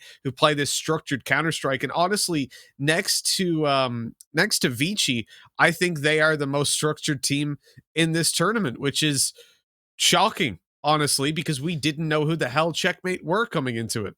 Yeah, we didn't. And excuse me, Dinka, one more thing I want to add is like these two teams both have kind of new fifth coming in. Techno, unfortunately, standing in for his teammate, for Kane, who broke his hand. I hope his hand's fine now. It's been a month. Hopefully, Kane, your hand's feeling much better. But Techno has been a fantastic stand-in. Micro coming in for Bren was a permanent fifth, replacing Ja. he hasn't really delivered. He's had his moments, he's had Permanent his for how maps. long? Yeah, But, he's yeah. he's not much of an upgrade, right? He's not really done anything different than what was wrong with the team before. What I do feel has happened for Brandon that's got them into a better position is nothing to do with micro, but more so to do with the elevation of performance out of Derek even further, right? He did play really well back in the previous PAL, but now he's just so consistently getting above 20 kills. He was dropping 27 against some teams that are just near the top, like the Tyloos and the Vichis, the Tigers, the better teams in this tournament. And Derek can show he can hang with those guys. And the problem we always talked about in the previous PAL for Bren was they just didn't have the firepower to compete. And it was Papachulo and Derek having to do pretty much everything. And unfortunately, that's not going to be enough when you go up against some of these raw aim stars in Asia. So, yeah, Bren have that problem. I feel like they still have it. They've got a skill ceiling that's way lower than a lot of the other teams, unfortunately. That what they can achieve is just much, much less than the rest of the rosters here, unfortunately, for them, just because the fact they don't really have the individuals. And the other problem is it seems like there isn't a very rich scene where they're from, right? There's no pool of players to choose from. You just kind of have to take what's available. And I think that's where you come into a problem where you just got to be trying players and no one's going to really be the right fit. Yeah, that could be the case. And even like looking at like let's talk about the maps a little bit here, Tom. I'm going to give this I'm going to send this your way. I'm just looking at the maps these two teams play, and honestly, I feel like Checkmate, even though they're the newest team we're seeing on the block, but they seem to have a more dangerous map pool. Like, sure, you look at that nuke, you're like they've only played 2 nukes. They thrashed Vici on it, just wrecked them. So suddenly, if you're Bren, this map veto is starting to look very, very scary. Some people might say.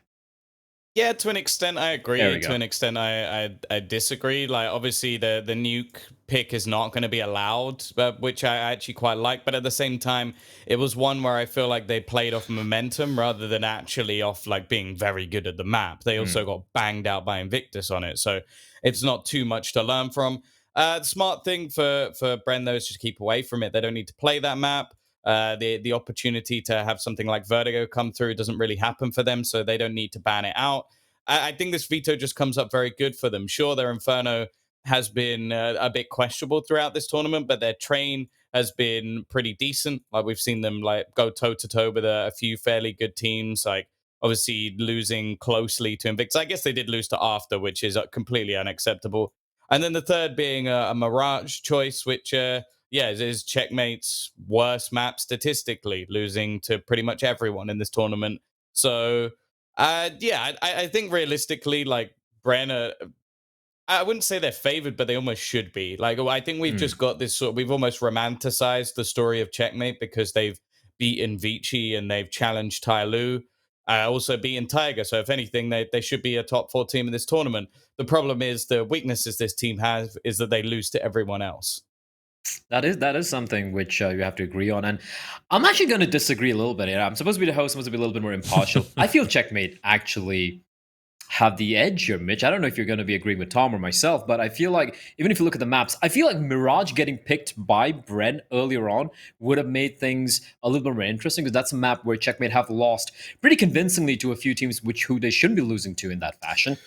They really haven't had those really close losses, so to speak. But Train, it is 50-50. It's up in the air. It's like, if Bren really shows up, yeah, they have to win. 16-2 them last time. Yeah, that's the issue, right? It's like, so Yeah. I agree, Train in general, like Checkmate have looked okay on that map, but the problem is that one time that they played Bren, they got 16-2'd on Train. True. And like, that is not good. Like, how do you bounce back from that? They Yeah. beat Beyond, they beat Paper X, they lost to Huatsai, like, I don't know. I don't know about their train. I think that Checkmate's issue is that their map pool is very, very limited. And okay, they get lucky that Bren don't play Overpass or Vertigo, and they're not getting punished in that sense. Nuke isn't in here either. So again, another world in which you're not getting massively slapped.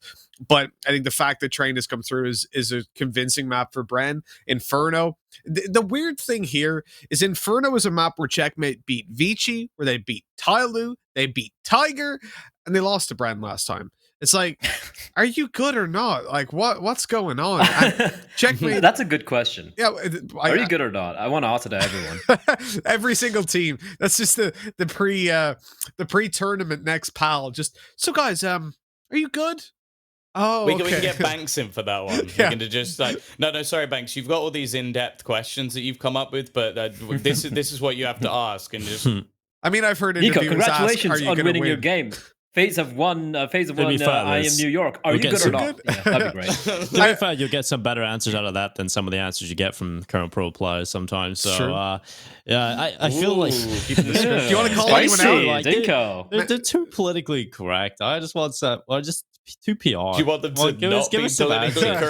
correct? So basically, Give us talking some about Astralis. spice. Give us You're some talking about spice. Astralis. Name and shame them, Dinko. Come on. It's not Get it. just Astralis though. There's other teams that are just so. Dinko hates Astralis, confirmed. Actually, no. That's why I like Astralis. NACS though. That's why I like NACS. Like some of them Yeah. really like trash talking. I also love Fnatic for that reason. But I do believe we have almost all the players ready to go live and jump into the server. However, before we do that, Tom, I think you went with Bren, right? It's Bren 2-1. Yeah, I'm going to go 2-1 Bren. I like this Okay. Checkmate team a lot, and I'd like them to prove me wrong, but realistically, Bren beat them last time. I think they'll do it again.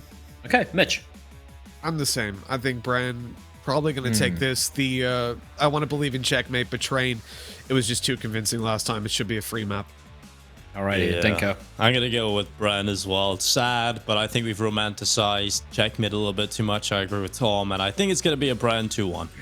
Okay, it's kind of crazy. All of you guys are like, oh, you guys are romanticizing too much. I'm the old jaded fool sitting over here. But you know what? Deep down inside, I'm still a believer. I still believe in the Mongolian boys. I still believe Checkmate's going to take this and get that 5th place over my Filipino friends. But that's not my job to narrate. It's going to be Tom and, of course, Mitch bringing you guys the action as me and Dinko are going to get the hell out of here. Well, Schlon Lat, boys, catch us in a bit. Tom, we're ready to jump on in. And as we look into the first map, how are you feeling about Inferno? Because, look, it was a close affair last time. Checkmate have beaten the best in the region. Tyloo, Vici, Tiger. Literally doesn't matter who you think is the best right now. They've beaten them. But then they've lost to the worst teams like your Whatseyes, your Brens. It's confusing. I don't understand it. How do you think this one's going to go?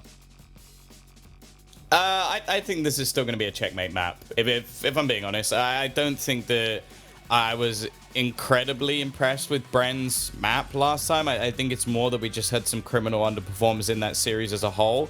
And that's one of the main things that I'm looking at here is that, okay, do I necessarily think that Bren are the better team? I'm not sure. I think I would probably give that over to Checkmate. The problem is Checkmate have way more players that just disappear off the face of the earth. Like, bear in mind, we've sort of hyped up that Rue and Hawk are some of the players that can explode into the maps. In that series, they went -17 and -25 over 2 maps. 2 maps. That's ridiculous. That's such a low score. I don't think we've seen that from anyone else really in this whole tournament. Like, Rue was -12 on the first map and -13 on the second. He went 4 and 17 on Train. Like, that's probably the worst performance he's had this entire tournament, including some of the best players. So I don't think that's going to happen again. I think that the chances are we're going to see a better performance from them overall. So I think realistically they can fix the problems on this map. And at least this time they're starting out on Inferno. I like the fact that we've switched things up a little bit and they're going to start on a map they're good at rather than getting battered on Train and then have to try and mentally reset, which for a very inexperienced team is quite hard to do. Yeah, most definitely. I think that you're 100% right there. The fact that we have swapped order definitely helps them out that little bit. Now, here we go. They're going to start out on the T side, of course, because it's their map pick, and the TeamSpeak issues have now been resolved. We're just having that little bit of a tech issue delaying the map start, but now the teams are ready to roll. We're seeing a CZ bot up for Wits alongside a Smoke. He's obviously playing over towards the B site. And, interesting. So he was the 3rd man B. They've got 2 players aggressive down towards the bottom of Banana, and they are just continuing to aggress, finding every single kill as they go. Techno, he manages to trade back one on the top mid, but immediately gets domed when he looks into Banana. And Bren, well, they're starting out this pistol in a pretty convincing manner. Well, Derek, it just seems like he's going ham, playing a pistol DM to start off this map.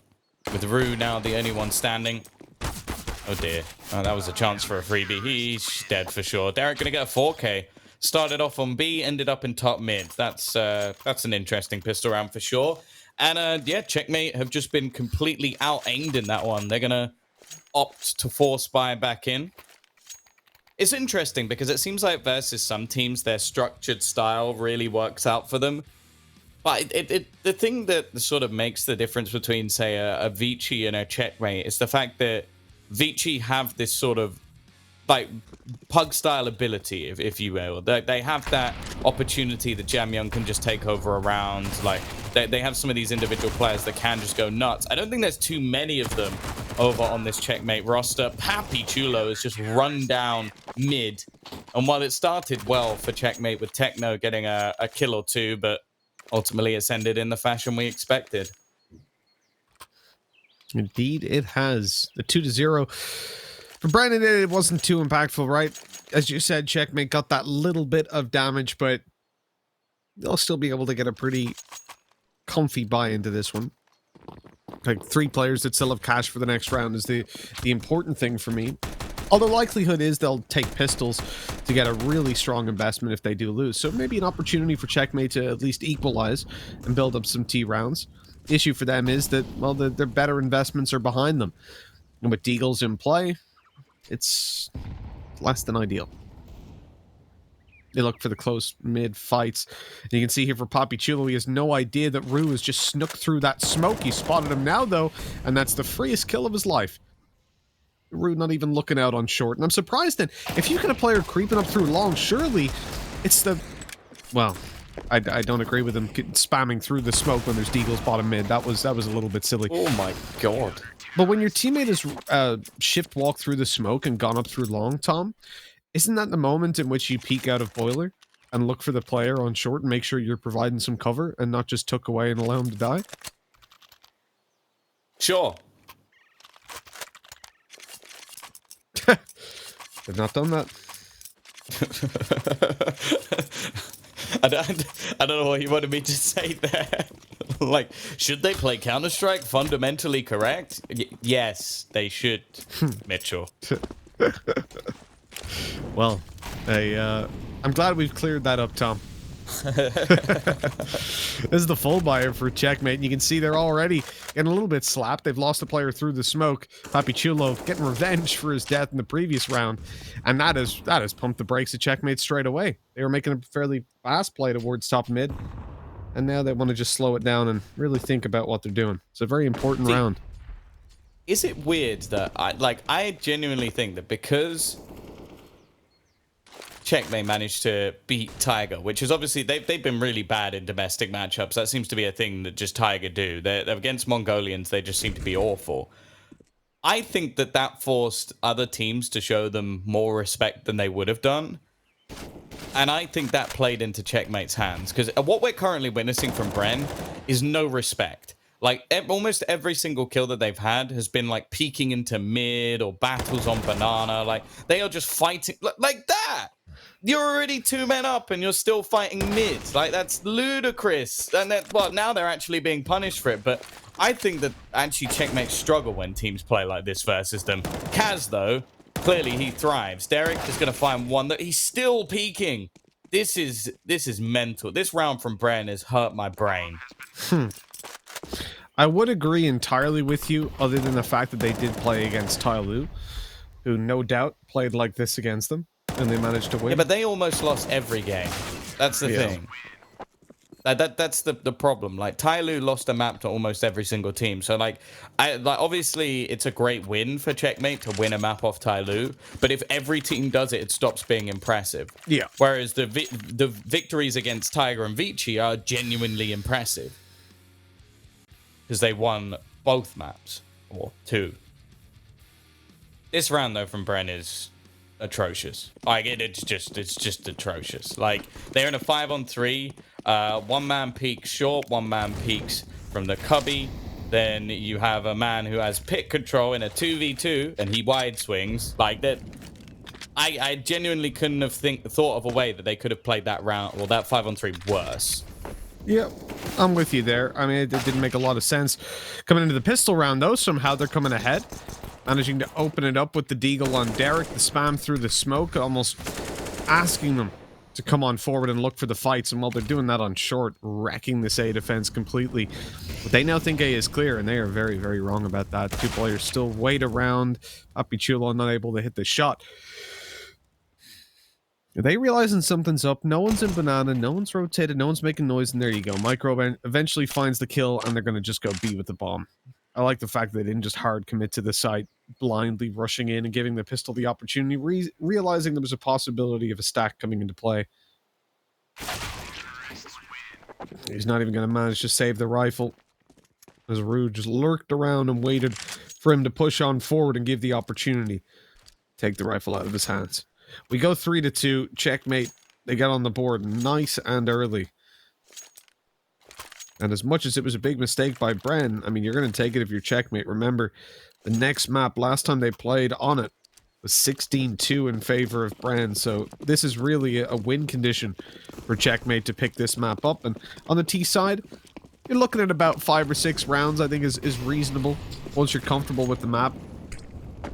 Oh, Wits is almost dead. I genuinely think that if checkmate win this first map, they can win the second, though.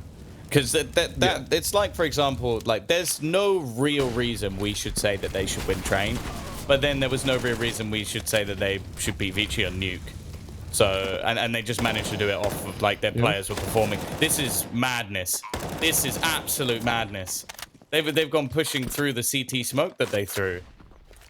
Thankfully, they've fallen back, but this game, I think the problem, Mitch, is that we've had, although Tyloo normally play ludicrous, the way they played versus both Vici and Tiger was actually relatively normal. Like, there are a few rounds here and there that were, like, silly, like the way they lost the first map to Pistols, but it wasn't, like, out-and-out stupidity like we've seen from them in the past. So we've had these sort of, like, 2 normal-ish games, and then we've gone to this. The contrast is insane. Yeah, 100%. I need to get back to my frame of mind of just understanding that anybody can do anything at any moment at any time. It's so true as well, though. It is the really perplexing thing, though, Tom. Like, there are fundamental rules in Counter-Strike. You don't push through smokes when you know there's pistols on the other side. These rules don't translate. Or when you're in a 5-on-3 and you haven't yet got the bomb down. Yeah, what I've learned is that, so, European languages are based on Latin, right? And what's Chinese based on? Chinese, I'm guessing? I don't know. Not my area of expertise. Anthony's root. So it's it doesn't descend from. It's why it's so hard for English people to learn Chinese and Chinese people to learn English, because they're so different. Same with Irish. My girlfriend's trying to learn Chinese right now. Yeah, good luck to her. So it's like Irish, for example. It's not based on Latin either. It's one of the few European languages that it's based on Celtic, which is completely different. They don't have letters, from what I know. They just have things that mean a word. So you just have to learn lots of words. I thought you were talking about Irish, and I was like, well, that's fundamentally untrue. That just Irish is it's just like, wait, do I not know my own language? What? We don't have letters? Oh, Pappy! He's just managed to find 3 kills. Pappy. We're moving away from the language talk. Yeah, I say that on a regular basis, and we're not always talking Counter-Strike. But Wits is going to find Hawk as well. Bren have bounced back, or have they? Yes, they have. There we go. Micro. He's a grower, not a shower. And he is going to find himself the final frag with the SMG. That was always my excuse. Well, 4-3. Good position. Yeah, back to our language talk. The I think, yeah, obviously Bly will be able to give more insight, I believe, because he understood the origins of Chinese, which is better than us. So I think it's like there's some characters that mean like 2 letters or 3 letters, but they don't have like an alphabet traditional in the way we think of an alphabet, though, from what I understand. But yeah, basically what I'm saying is our phrase of, you know, like our typical rules of Counter-Strike, I think we might have sent them to China, but unfortunately Google Translate really messed it up. So they instead of do not push through the smokes, like the way it translated in Chinese was like push through smokes, and it just the do not didn't exist. So they were like, oh, cool, always push through smokes, gotcha. Things like that. Always miss a word here or there and the context is lost.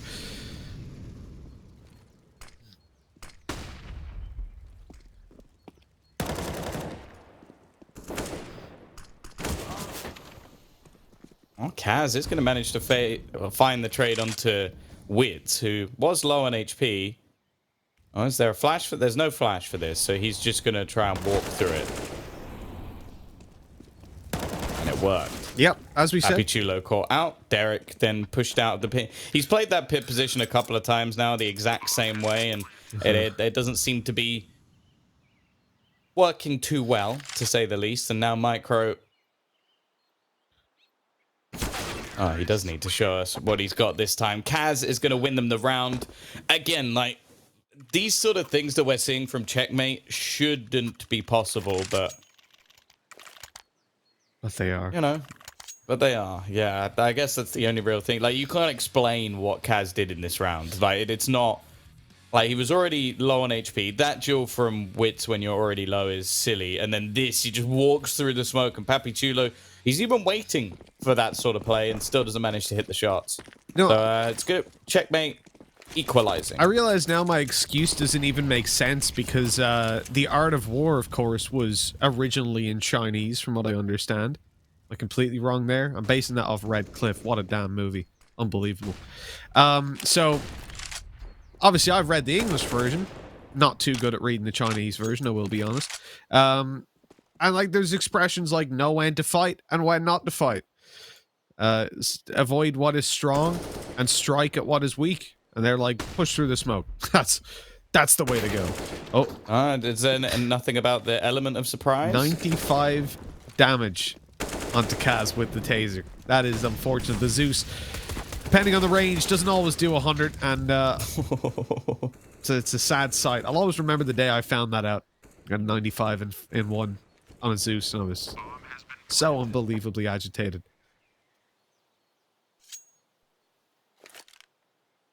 Gotta get good, to be honest.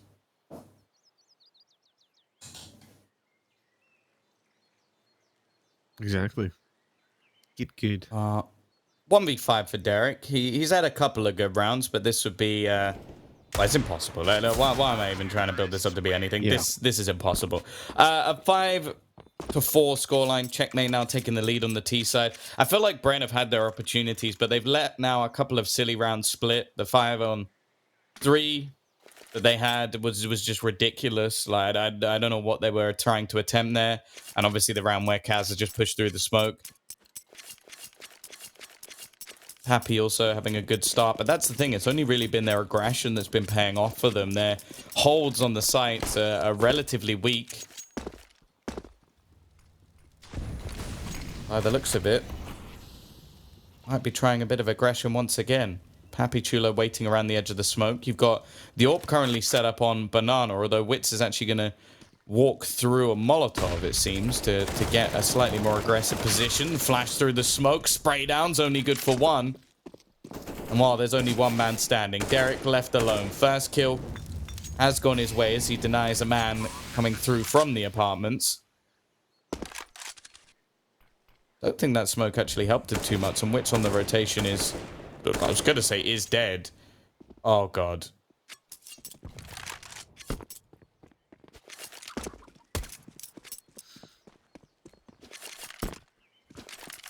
I mean, we started a position where Brand are looking solid on the CT side, and it quickly spirals. I feel like for Checkmate, as I said, 5 or 6 rounds, all they need, they've already met that. And the possibility to build up more definitely there. It's scary times, dire straits for the Brand lineup. Can we talk about Inferno as a map that will look good for Checkmate? We were all in agreement on that one. The possibility for them to take it is definitely there. When it comes to Train, Tom doesn't think that that it'll be a problem if Checkmate win this one. I don't know. I feel like... I honestly think they're the most momentum-based team in this entire tournament. I think once their star players get going, they're very difficult to stop. I think that... I genuinely think because they're in an experienced team, if they get pumped up and they're feeling good and they're playing well, then they can just individually win most maps. And they have some okay setups. Yep. The problem was, in the last one, they lost 16-2, so then they lost Inferno closely. I think if they win Inferno and then go on to Train, I don't think it's going to be amazing, but I think that they have a good opportunity to take the map. I'm with you. I'm with you 100%. That makes a lot of sense for sure. I mean, like we've seen it from Blitz, right? Where he has a bad start to series and then you just don't see from him. You might as well start writing him letters because it'll take about as long till you see him, few days for the postman to come and bring you another Blitz performance. But it's definitely a point that I take on board. My problem with them is their experience on that map is just shown, like versus Huatsai as well. Like they beat Paperex, they beat Beyond, who looked pretty trash, let's be honest, and then they lose to Huatsai and they lose to Bren. I don't know that I believe that they've got enough of a fundamental grasp over how to play that map. But then again, as you said, maybe the momentum will make a big difference. Maybe Bren not doing too well. We'll put them down in the dumps as well. Also lost. So I will go ahead and say my least favorite, my least favorite series was that first series we saw from After. And After managed to and that was one of the maps was Train, obviously, with some of the worst decision making we've ever seen. Yep. After beat Bren on Train. So I'm not sat here selling Train as like Bren are the maestros of the map. They've like proven that they are the dons of Train or anything. No, they lost to Tiger. That they beat D13 who didn't even make it to the tournament. They lost to After, then they beat Invictus, then they lost to Beyond, and they beat Checkmate. Like it's back and forth. In fact, it's a beautiful pattern of loss, win, loss, win, loss, win, loss, win. So if anything, if the pattern continues, they should win. But who knows, really? Who knows?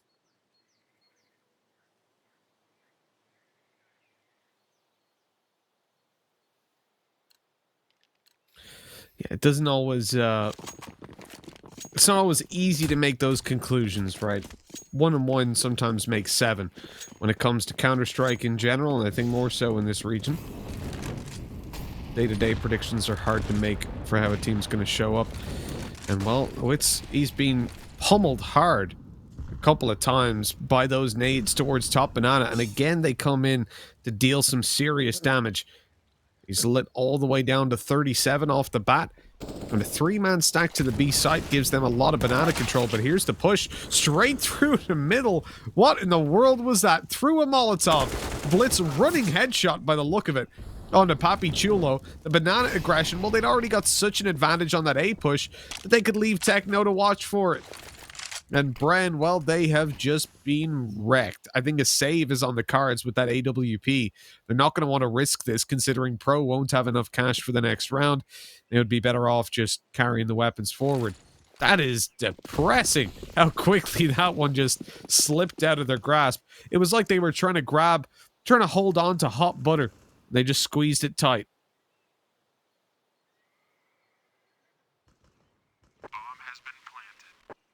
Yeah, I think that at this point, Bren are way too predictable. The reason I think that headshot came in, like the push through mid, is because they're just pre-firing the same angle that Papi Chulo has played for like multiple different rounds, or someone has played there at least. There's always been that peek around the short side. So when they walk through, just pre-fire it. Like if there's always someone there, that's an easy trade out for them. Of course, the T's starting to earn enough cash that they can look to try and hunt down some of these weapons. While Wit's desperately hoping he can hold on to this AWP. Not had too much impact with it, but there's the trade that's worthwhile. If they can get Pro as well, it would be perfect. Sure, they lose a few players of their own, but Checkmate are going to clear out a lot of the remaining weaponry. Still enough money for the CTs to buy, however, but it's costly. Yeah, and the thing is, it's more costly for the CTs than the Ts, right? Just because the terrorist economy is healthy as can be, even after buying, you're seeing 6 and 7K on most players. And I think Wit's all in all, this guy's an opper. He's gotten better from previous season. I won't judge him too harshly just because I see that improvement. And what annoys me is seeing a player or a team not perform and then coming into the next season a few months later still have that the same problems, the same issues not addressed. That's what really gets to me. But for Wits, I can see he's trying to add in some aggressive style to his hopping. I can see his confidence has definitely increased. And I can see his consistency as well. He's definitely getting a little bit better with the op over time. Because you weren't here last season, Tom, but we literally spent the entirety of it every time Brian came up all I could talk about was wits and how he was going to be terrible. And he was always terrible. So I'm happy I don't have to do that anymore. No, he's just sometimes terrible. And maybe in the next Sounds season good. he'll be mostly not terrible. And then he'll be good. And then he'll be great. And then he'll beat Simple. Sure. Maybe if he's like 5 years younger than Simple, then maybe in like 15 years he might be able to be better than Simple when he retires. Other than that, no. Not even close. I'm pretty sure he's older than Simple. He is 25. Yes, he is older than Simple. Well, already we are going to see the opening coming up for Techno as he goes pushing in towards this A site. They've had a lot of success here. Derek going to be sat in the corner, and he will fall from pit. Wow, amazing. He fell from pit. Never seen that one before. And they are going to get after palm position. No real chance for the CT side. Okay, I was about to say, do you have sound? Because I don't have sound. I too have lost sound. I was actually checking on my end that I didn't. All I heard was bomb has been planted and nothing else. I hear the birds actually. How? Yeah, that's true. Actually, that's really How weird. do we hear the birds and not the gunshots? I hear a chicken. Unless we're hearing honestly, this could be the new Counter-Strike. Just birds, chickens, ambient sound. No, not the bomb. No. It's ruining my walk in the park. I think we're hearing the sound from a different mod, like a different PC. Different player. So, like, I think when they were on the site, we were hearing it from someone saving, and then just then we were hearing it from someone near the bomb. Okay, that makes sense. Confusing, but makes sense. 9-4. Checkmate are dominating. Like, there's not really anything to say. There is nothing dynamic about this CT side from Bren. Like, the fact that Derek has died almost every single one of his deaths from the pit and has not tried to change the way he plays it at all. Like, we see how players, for example, on Vici will switch things up to make sure that they're going to avoid nades. Like Jam Young, he'll avoid the nades, then go back in and try and play with his opponents. This has been very simplistic. Micro, though, he's going to get a double spray down. Pro needs to kill. His opponent is on 15 HP. He eventually gets there, and the remaining two keys are a little bit further behind. They should have a free trade. Never mind. Hawk doesn't land a single bullet, and it's left to Kaz. Now, he's won a few rounds where I could safely say I was surprised. He doesn't know this, but he actually has a free path onto the A site. There's no way he'd ever be able to pressure onto that, because you'd always expect someone to rotate through CT. 5 rounds on the board. Good hold, at least, from Micro there. But again, it was more the T's pushing into a Molotov that kind of handed those kills away.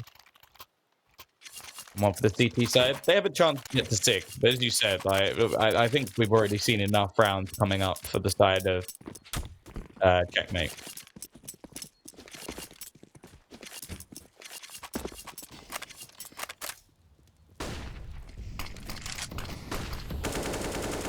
Oh, I think there's enough smokes down in Banana. Here's the nades again coming through. Nobody damaged up by them down towards the T side, but Kaz, he's been burned alive. Well, it's luckily there for the trade, though. Swinging back in and putting them into a 4 versus 4. Good position for Checkmate to play from. Not got any map control. Banana's been heavily contested. Well, I thought it was a decent nade. It actually landed miles away from Micro and hit him for 4 HP, so never mind. What is the swing from Papichulo there? I mean, it's the small things that make a difference. Like, Checkmate need to be in a position where they can actually play off each other. That they can get into a position where, like, oh, I'm going to swing on short, and the other guy goes, hey, I'm ready too, let's go. Instead of just kind of doing it and then realizing your teammate didn't swing after. Brent had a big advantage here, but both players decided to try and peek the same angle in mid. Luckily for them, Pros just hit a tasty shot, so it's all on to Rue. First one goes his way.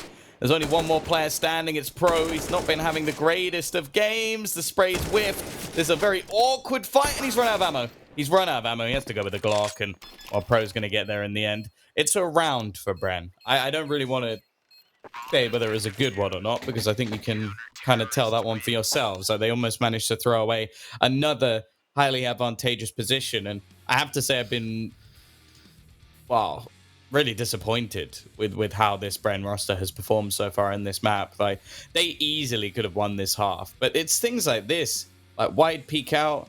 You had another player do the same thing on short moments later. If it wasn't for the fact that the remaining two players were tagged low, I think they'd probably take that round. It's actually really interesting what Blau was saying there in our chat.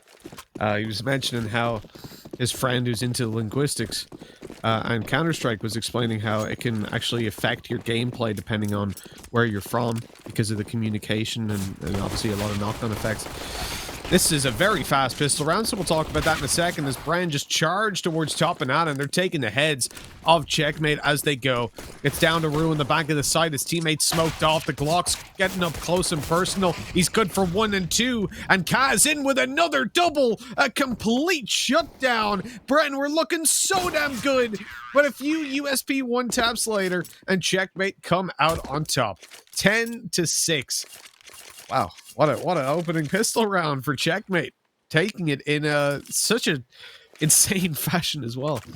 I just thought it was interesting that, like, I never thought of that, how differently Scandinavian versus English versus I'm sure even American is different as well, but then more so into Asia and all the different languages there.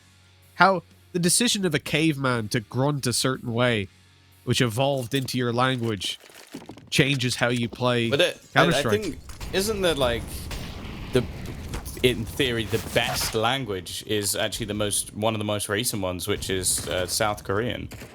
Oh, because really? I think it's one of the easiest to learn because it is. I think the whole language is phonetical, so like, which makes perfect sense. Like every word sounds as it is spelled. I might have got that wrong. Obviously, if I have got that wrong, someone can check. But I'm fairly certain that it's a language that is very well designed, which it makes sense the way a lot of things are done in South Korea. So, I mean, the best theory, example. It's one of the easier ones to learn, but I'm not sure. Obviously, in terms of how well it is used elsewhere, for example, there's not many other countries that speak the language. So, yeah. I do want, well, I think that's the thing as well. The language evolves so differently across large landscapes. Like, even look at America. What always perplexes me is how does everybody speak in a different accent when they all came from roughly the same places? They're all, so if you get, 1,000 people and you put them in groups of 100 and scatter them across different places, they'll all evolve to speak differently. I know that's just RNG, but it's so odd how they don't evolve the same way or close enough to the same. Well, like for example, with you not being able to say the letter R. What do you mean? Or RNG. RNG, yeah. Or RNG. RNG. Orangina. I like that drink. RNG. I don't know what you're talking about. RNG. No, I'm not a pirate. RNG. I'm a pirate calling my friend Angie. Angie. All right, Orangina. But here we go. It is going to be the entry for Micro. The AK starting things off strong, but it is still the AWP of Kaz in position. He would have needed to hit a tasty shot to be able to get that one through.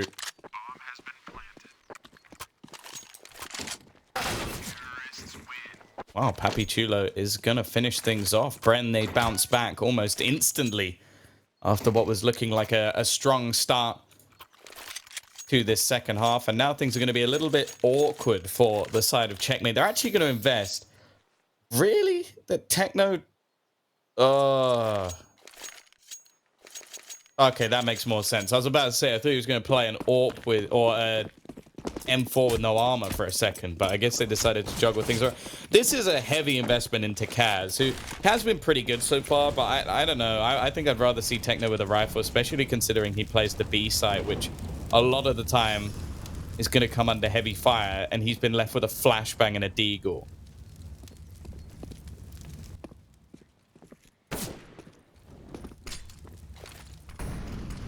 a mixed bag for sure. It's like the after you come home from Halloween, it's what you've got in your sack. Which for Dinko is nothing. Nothing left. He eats it all on the way around. I've seen him. But enough about Dinko emptying the sack. Let's take a look at Bren and how they want to push into this B bomb site. Techno, he's just been hit in the face by a flying pistol after his teammate got taken down. Now, the AWP of Kaz. He's going to boost his teammate up, I think. Yeah, there you go. Up above. And Tom, we love it when teams check this position and they've checked it straight away. Thankfully. I'm surprised Kaz is even still going for this. Like, chances of them winning the round are slim to none. Well, they definitely know his AWP's here as well. I don't know what... There's no exit strategy here, is there? I was hoping there would be one. It almost seemed like they didn't know he was there. Micro, well, there goes the AWP. That was not worth the investment at all. I would much rather have seen a rifle in play for Techno. I think in terms of impact on the B side, could have done a lot more. And then Kaz doesn't even decide to try and save it, so... Hawk will keep his rifle into the next round. That's all we're going to see for the side of Checkmate. And now Bren, they're going to be getting up to 8th. And if they continue on this trajectory, they could have a pretty damn good T-side coming. Oh, they definitely could. You know, Checkmate, I think, have got to be sweating a little bit after that one. It wasn't even anything particularly special, but the reality is, obviously, their buy wasn't too special either. It was tough to work with all those pistols. You had to come in with some more aggressive plays, and obviously that didn't get them anywhere good. Now, when you look at this round, obviously there is very little that can be done. Even coming into the next, honestly, Checkmate aren't going to have the best of buys. It's still going to be lacking in certain departments, so I really see this as a massive advantage for Brand. They need to go through this without losing any players. They want to get it as convincingly as they can. But almost the more important thing is to ensure that Checkmate don't save. Now, they've lost Papi Chulo straight away. That's the one rifle spotted.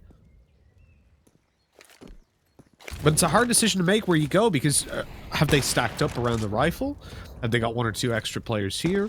Or are they stacked up on the other side, which is the rifle playing by himself?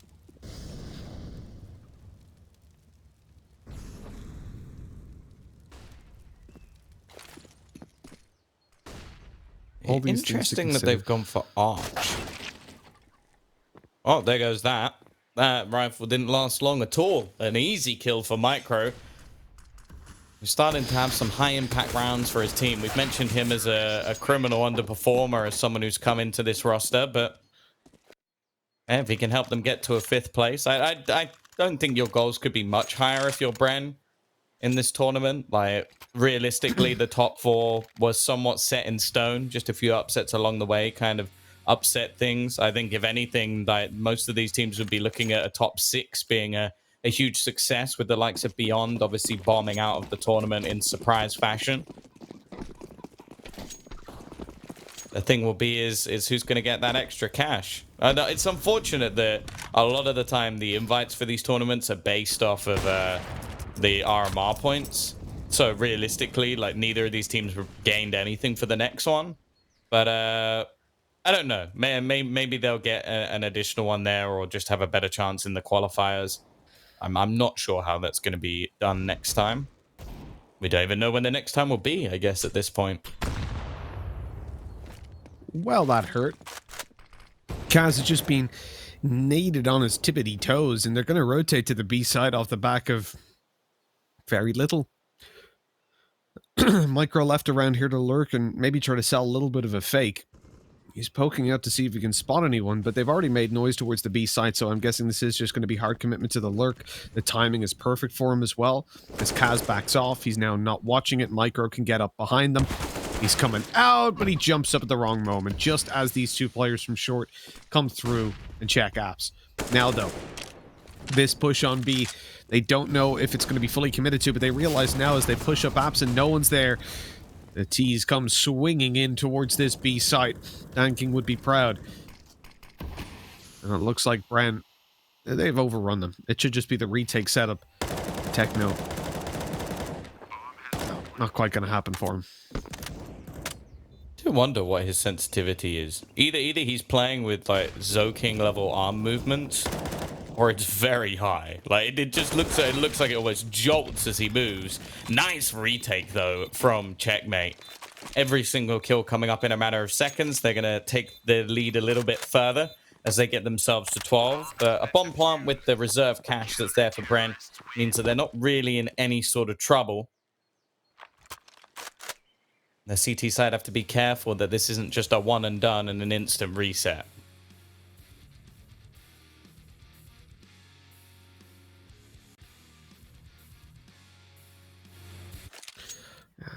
It always upsets me hearing that word, Tom. You say reset, and I think of the good old days. Back when we actually had resets. Back when you got punished for winning a random round. And back when games weren't all 30 rounds. Yeah, we've had a lot. Like yesterday, the Tyloo versus Vici one. 2 overtimes. And 30 rounds on the last. Lots of utility damage being done early, though, in this banana battle. Micro has managed to get here for free, but doesn't win the duel. That's heartbreaking. It made a good play for information. Didn't manage to capitalize off of it. Now, with the amount of damage done, it shouldn't be too much of an issue. Bit of an audacious angle even being held by Rue just behind the smoke. It might be one that's a bit unexpected, but even a bullet landing onto him would be enough for the kill to go in the other direction. Once the smoke fades, so does he. Derek doesn't even check the angle initially, but well, it won't matter anyway. Rue has fallen, and now the push looks to begin onto this A site. 3 men defending it. We've seen some poor pit play so far from Derek, and Hawks show him how it's done. Oh, we'll see. Hawk has been having the best of games. Best of series. Let's see what he can get done from the pit. Blitz has already fallen, so it has to be huge, and he's already down for 1. Oh, look at this, though. Techno 4K, the hero of the round as Hawk comes through to take the finale. 13-9 checkmate. Well, they've connected that one just about. I have to say, when I look down towards the brand side, it's the same old boy leading the charge. Derek up there on 19 kills. He's carried them through a lot of these rounds. But he can't do it all. I think that's where checkmate come in, where they just have more consistency on some of these players. Even when you look at Blitz and Kaz, who, yeah, okay, they've been up and down. I still feel like they deliver more often than what we've seen from some of the checkmate or the brand guys. The way that his picture looks reminds me of like, you know, you're sort of like your nemesis in the Pokemon games, who just whenever you like beat a stage, he just like pops up and goes, "I want to battle." Like, and you're just like, "Oh, for God's sake!" Like you Never again. played. You've never played a Pokemon game. No. You're banned. Get out of here. What do you mean? Like you didn't have a childhood, is what you basically just Yu-Gi-Oh said. games as a You kid. didn't have a childhood. It's official. Like, Dinko is still a child, and he's had more of a childhood than you. Listen, I was never that into Pokemon. Yu-Gi-Oh was way better. You're gonna want to stop talking right about now. Like, you're digging yourself a deeper hole. So Yu-Gi-Oh was all about skill. Pokemon was just like Teletubbies. This is why no one likes you. I had a Charizard necklace though. I love Charizard. He's pretty cool. And that's the only I know Squirtle and Pikachu, and I'm gone. I'm out. Well, Pro is going to try and win this 1 versus 3 situation. CT's kind of fell off of this one.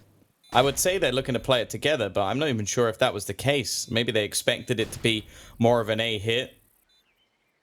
Now Kaz is waiting patiently on the angle, and it's all too easy in the end. Checkmate are going to get themselves a 14th round, but a bomb plant will actually help out Bren quite significantly in their financial position. Means that they will at least have a bye coming up into the next round.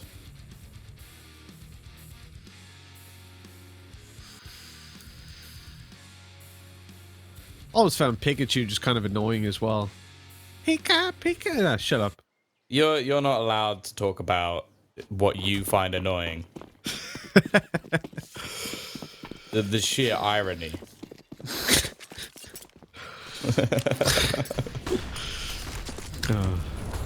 Well, here we go. Well, that's a bad start. Wits, he's traded out in the fade back. Rue is just around the corner, ready to frag and checkmate. Man advantage, low HP on Micro. This could be it for Bren. No. Okay, I saw them go to T-spawn. I was like, they're not saving with a minute 30. Surely not, but yeah, indeed, they're not. It seems like Checkmate have gained some confidence in this round as well. They battled for Banana, but also had a push into the apartments. That's how the initial kill came in. Micro now manning the AWP. Obviously, Wits' aggressive play was crazy, is the only word that can really be used. Smoke's going to be coming down. Even more damage being done by utility. The spam shots through are not going to do too much. However, Rue is going to find one through the smoke. It's gone from bad to worse for Bren. And well, the remaining two players are just about starting their rotation, not too far away. And that was just a side swipe. No way that was intentional. Pro is going to fall as well. It's another bomb plant. It's another financial boost for Bren. But that's all they've really had over the last few rounds. Checkmate paving their way towards a first map victory after what was... Well, it was a decent first half, I suppose. It was more disappointing from Bran after what was a good initial start. And now in the second half, we're getting back to what we like to see from Checkmate.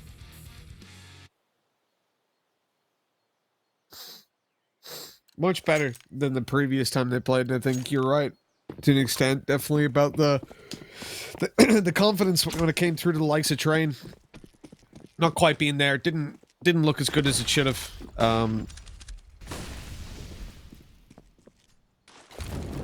Maybe this time we'll see a big turnaround and a big performance for Checkmate. Bren certainly aren't looking on form as they come into the final round. We'll see what they're going to be able to do, and I'm not too hopeful about this one. I'll be honest, 6 rounds in a row. Well, it's more than Bren have been able to muster so far. Smoke's coming over, flashes as well. The nade, oh, that was a risky time to throw one out, but the spray transfer. Blitz, he gets it easy as they come around the corner up close, and that's it. It's done. It's over. Micro's 3 HP. Derek's gonna have a huge clutch on this one. He's dead. Yeah, no chance. Bomb dropped. And a 1v4 clutch for Derek. He's been one of the better players, but that's not really saying too much. Hawk, that's a freebie. They now know where he is at least, but they've given him a small opening. Try and make a play into. Pete going to be coming in. Man in the pit. Probably going to make things that little bit harder. He's got to retrieve the bomb. And Rue is waiting. 16-9. Checkmate. A little bit of a slow start to this match, but once they get into things, it was a strong T side and a stronger finish to the CT side of this map. Bren never really showing up, never looking comfortable, and well, it was just poor from them, if I'm being brutally honest. There's a few $1,000 extra on the line, and it doesn't seem like that has quite hit home just yet.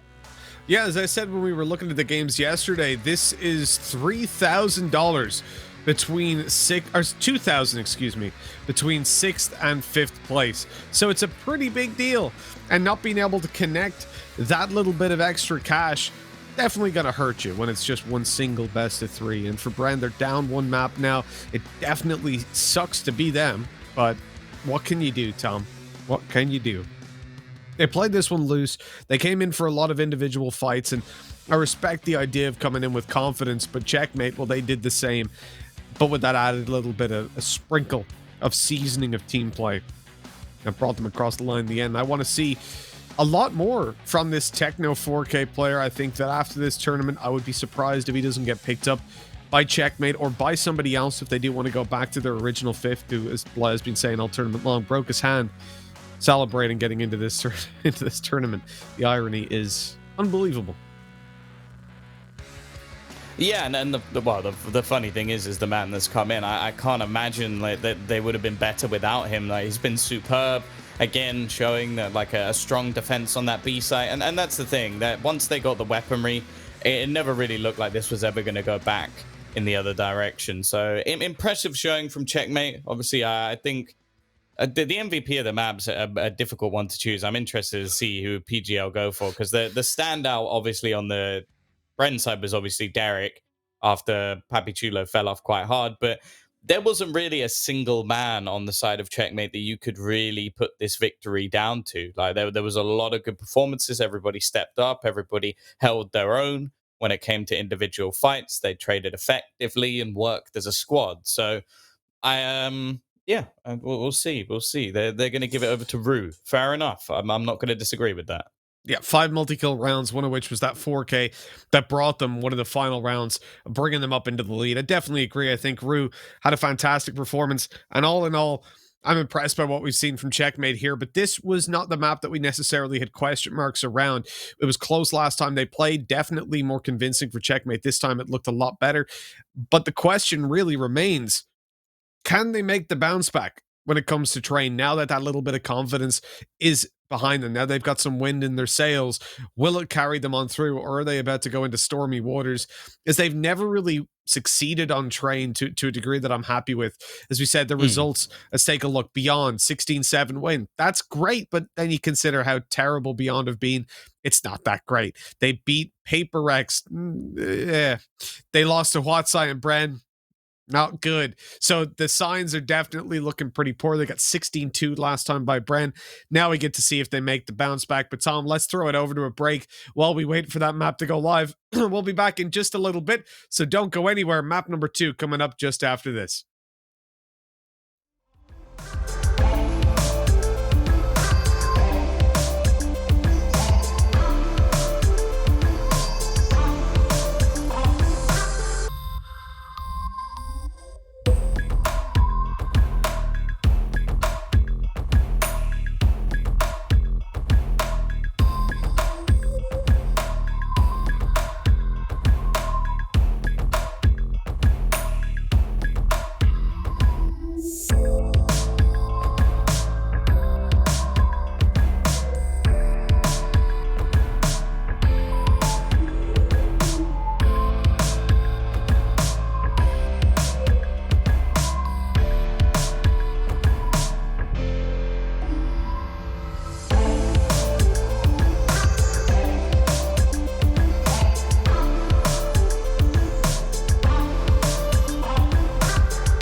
The train's about to leave the station here, Tom. We're about to go and find out whether we've got an extra destination, a third map coming up, or if we're at the final destination, our last stop. Let's say, there it is. There it is, making a gracious return. It's Tom Biz. I forgot that even existed. I'll be honest. I forgot that was a thing. That tickles me. It's beautiful. It truly is. Well, Tom, what do you think? You know, you are the train after all. You are Tom Biz, the tank engine. Are we going to be pulling up to one last stop, or is this a third map coming? I would be surprised if we didn't end up going to a third map, just because Checkmate's performances on this map haven't been fantastic. At the same time, they've proven before that once they get the wind in their sails, once they're confident playing versus a certain team, they can perform quite well. And you have to bear in mind, like, out of all the teams that have come in, it looked like they did a lot of preparation for different squads. Like, they were ready for a lot of the top teams and then played poorly versus a lot of the lesser teams. Well, they've had a few days now to prepare for just Bren and Bren alone. So they should have known what maps were coming. They should have known what to expect. So if anything, hopefully they're a little bit more prepared for train this time. One can only hope, right? 16-2. On the upside, it can't get much worse. That's how we can look at it. Oh, excuse me. My hay fever is just killing me at the moment. So yeah, looking at this map, obviously we're expecting a lot from Checkmate based on that win they just had. We don't want them to get smashed out by Bren and bring us to a third. Oh God, that is bad, Tom. But I almost sneeze twice. You ever notice that? You always sneeze the same amount of times every single time. For me, it's 2. So it's behind me. It's done. You can't break the trend. Tom, we're going to be jumping in just a couple of seconds to train, and I think Checkmate, I'm 100% behind them. I don't see a third map coming. I think the Checkmate are going to deliver us the 2-0 right now, because the win conditions, they're lined up, they're ticked, they're highlighted. You've got Blitz showing up. He had a fantastic game in the previous. I mean, look, the entirety of Checkmate did. Rue even up there as the MVP. We haven't seen that in the past. For me, it's been He was Blitz, minus Kaz. 25 the last time they played. Exactly. Rue has not been fantastic. I said about Hulk as well, but both of these guys stepped it up alongside Kaz, Blitz, Techno. There's so much going right for these guys that for Bren, I need to see a lot more. And Wits as well, being an offer that I can't necessarily get behind confidently. I'm not with them on this one. Yeah, that's fair. I think it's going to be interesting to see which way this goes. Obviously, Checkmate do have the T-side start. Interesting. Now, they've chosen the T-side. Bear that in mind. Like, most teams, in fact, almost every team would pick the CT side of train if they had the option. They've gone straight in for the T-side, wanting to set the pace. It's not been the best pace setter of all time, as they are looking almost set, almost certain to lose this pistol round. A bomb plant is something at least, but only one kill comes up.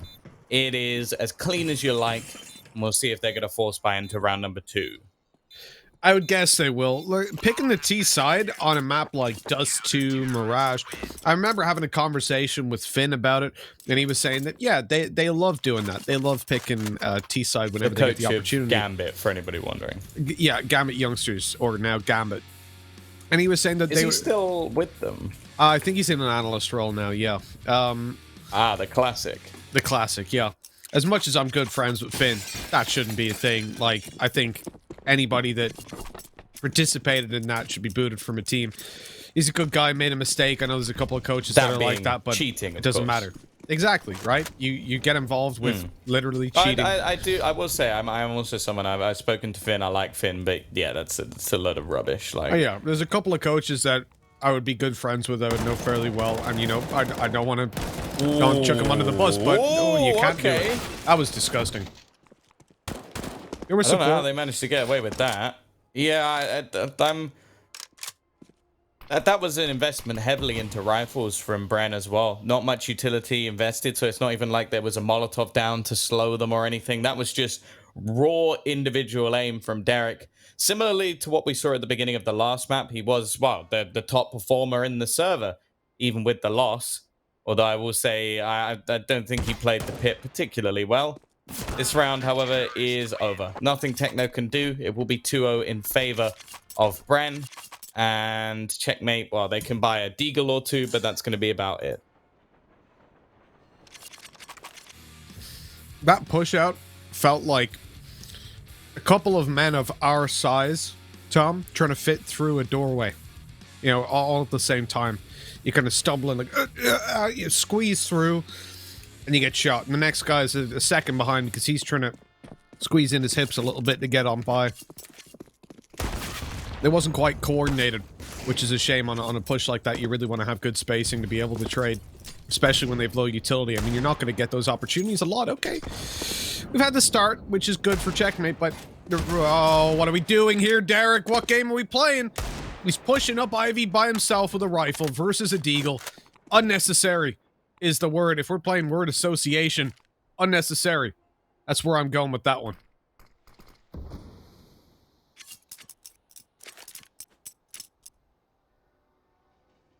The CT side have now gambled every member of their squad in towards the A side. Wits is going to re-aggress. He might actually be able to catch the bomb. Well, the timing doesn't quite work out, but he's got a lot of information, which, if anything, is almost as valuable at this case. As they are going to start actually rotating a lot of players over to the B side. This might be a bit of an over-rotation, if anything. Wits has decided to dedicate himself in. An aggressive angle, to say the least, but both players are tagged. It doesn't matter. Rue's going to hit the instant headshot onto Wits, and now the bomb can be planted. They've even got the Molotov to hold off any rotation from the connector, and it means that they're going to have to go back around the long way. After plant position, if Checkmate aren't silly here, this should be an easy round from them. You see what we mean about that? The issue with some of the mantras of these players, Derek gave them a rifle, it comes back to haunt them. Losing that map control on that player as Rue falls. There's no time. There's no way they get back in here. They have got a kit, but oh, but they're going for it. Why are they going for it? Free weapons. Okay, well, they're not going to all fall, I suppose, and Hawk actually will probably die to the bomb. Or he's going to run straight down Ivy and die to Papi Chulo because he's low HP. Alright, so Papi survives with an ace, but unfortunately, that was a terrible round still. I can't even pretend to care that Papi aced that round, considering Checkmate came through with Deagles and won it, for God's sake. And, especially in a map like Train, the advantage is range. Costly, right? No, I don't care. Checkmate should never have won that. They've just been given a lifeline for absolutely no reason. It's like they're in a paddling pool and someone's just thrown them one of the flotation devices, the circle things. I don't know what the hell you call them. Don't know why I went with that analogy. What do you call them? Thing on a boat, you know, the circle flotation. I know what you mean. What's it called? I remember. It's still like too early. A life jacket. That's was it a life ring? I don't know. Whatever. One of those things. Everyone knows what I'm talking about at this stage. That setup we've seen a couple of times from a few different teams. Tyloo in particular stands out.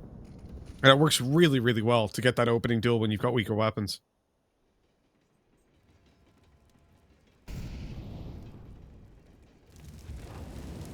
We're going to see the drop into Pop. Timing could be everything. Micro getting aggressive. Rue's ready. That will be a freebie, but Pro, oh, that's a bit awkward. Kaz is going to find him instead, gives his teammate the opportunity to get down onto the site. Wits has done at least a decent amount of damage here. He's eventually going to get traded, and while Papi Chulo does nothing from behind. So it is going to be Checkmate to get their second round. They have matched the amount that they managed to get last time versus Bren. Maybe the T-side start was a good call. Where did they start last time? I want to check.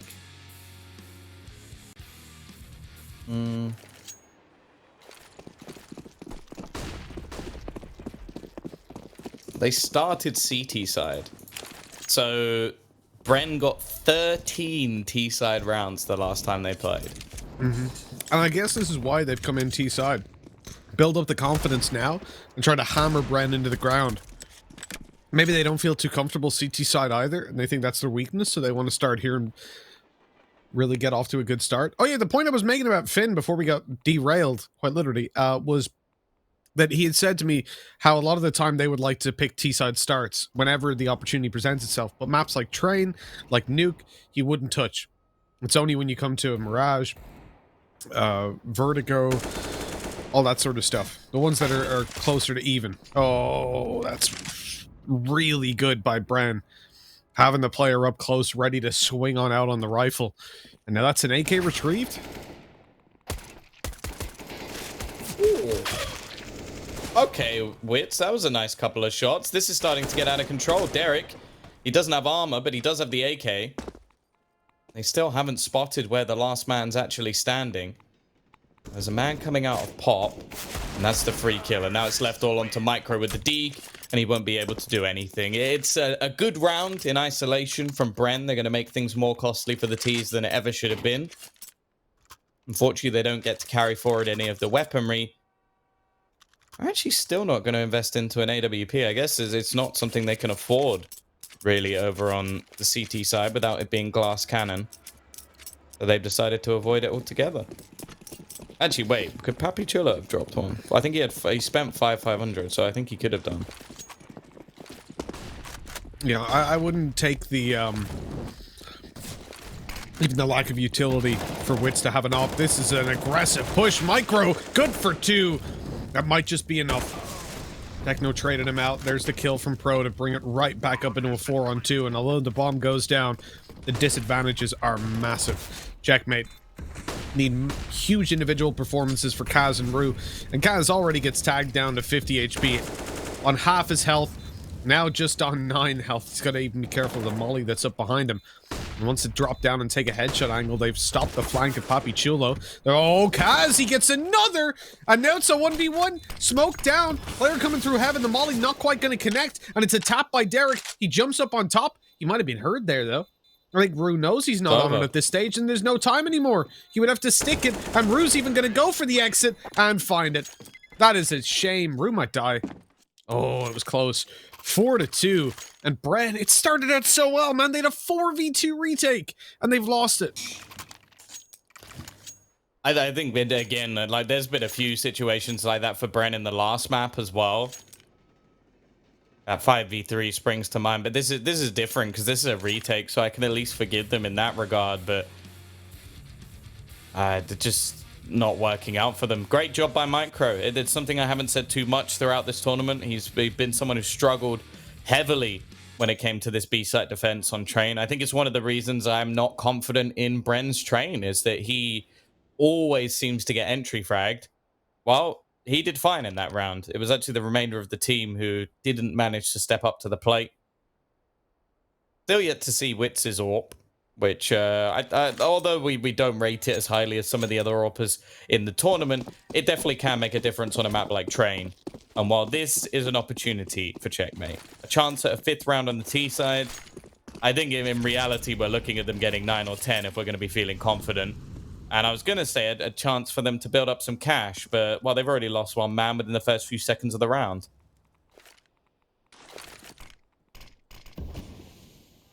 Oh, please don't push the Deagle. Tom, why? I mean, it happens so often. People just take one-by-one fights versus Deagles when you know that they've got these kind of weaker weapons. Why? It's hurting me on a deep emotional level. Well, they've lost this round and they deserve to. There's 2 AKs retrieved. Players with Deagles absolutely everywhere. This is going to be a very difficult one to come out on top. And Hawk sneaking out needs to check it. Oh, he knows there's a player close left, but he's whiffed. I don't see. Yeah, there's no way they win this. What a Derek's disaster. just gone ham. Like, the 3 kills for him. A stolen AK was enough to do the majority of the work. Hawk finds one. Wow. A second as well. He shouldn't expect another one, but he's not managed to get 3 kills. This is ridiculous.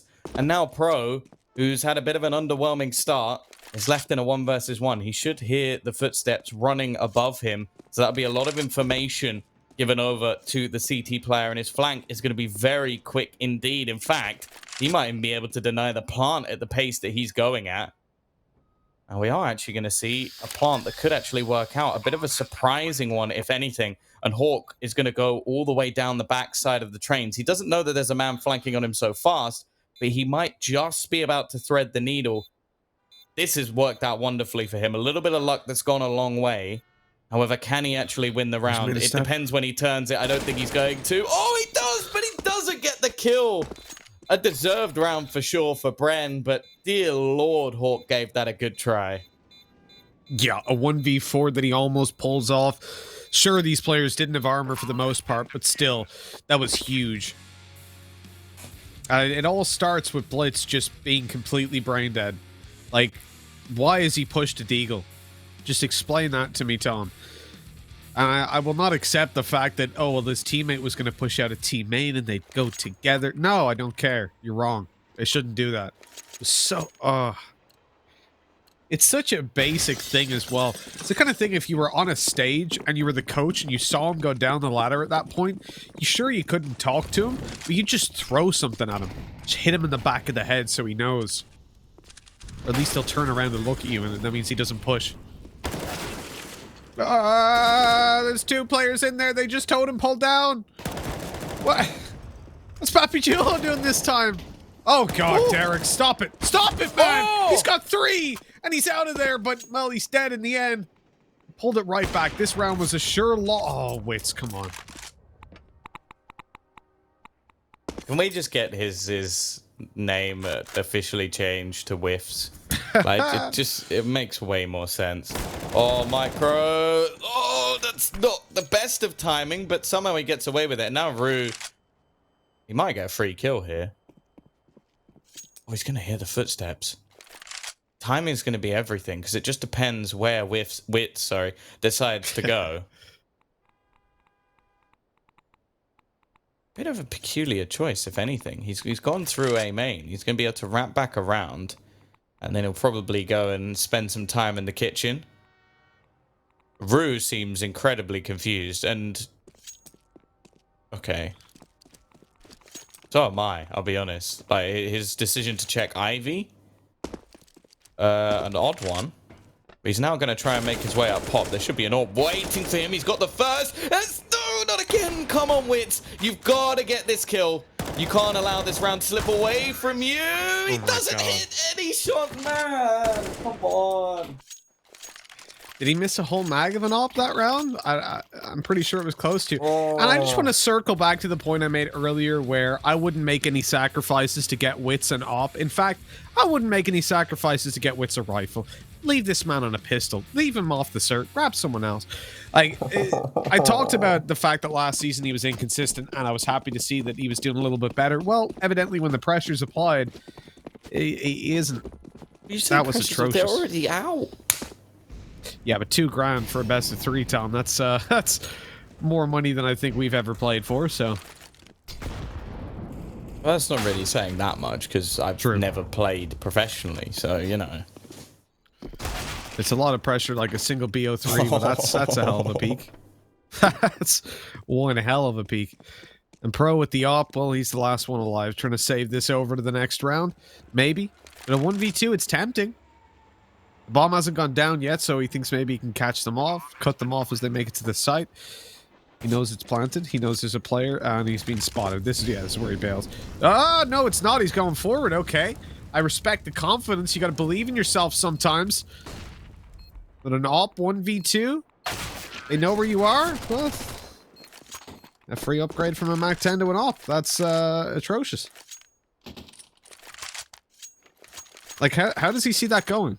Surely, no matter what, they're going to be able to trade you out. Like, your cop time on that I can rifle is way understand too if much. he waited and then someone peeked him and he gets one. Yeah. But it's more just that, like, I don't know how you win this duel. Like, it just, like, there's going to be a crossfire somewhere. With an AWP, you'd need to pull off an utterly incredible hit. They're not going to have the AWP. It's not that much of a loss. Well, they're not going to have the op in the hands of Wits, which, yeah, definitely isn't that much of a loss. I was trying to be a little bit more subtle, but, you know. Subtlety, I don't think is your forte, Mitch. My forte. Somehow, this round is going wonderfully. Techno is going to be able to turn things slightly back. And Hawk... Did they not... I don't think they saw him. which is miraculous because Pappy almost looked straight at him again. No, it can't happen again. They've thrown so many rounds away. Why? Derek, why?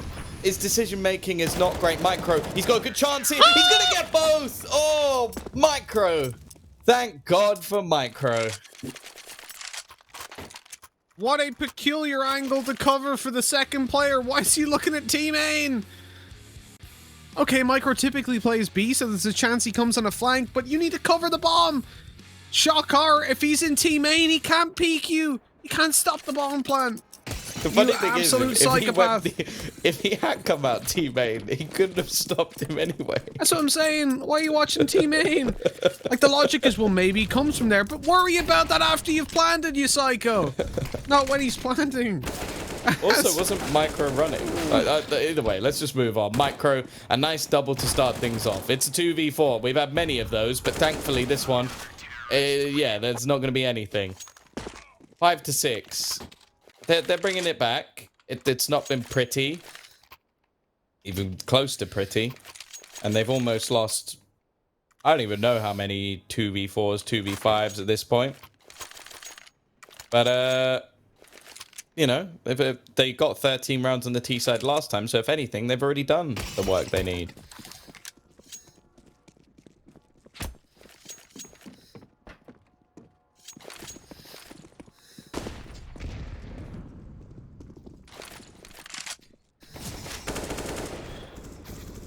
Well, this round isn't going to go too well at all. The T side just going to be completely and utterly torn apart.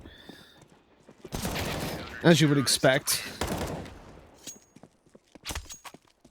I think if you're Bran, realistically, you have to get up to 9 rounds. You've got to pull it all the way through. Because, okay, we mentioned that obviously the CT side wasn't great for checkmate last time, but I'm imagining there'll be changes this time around.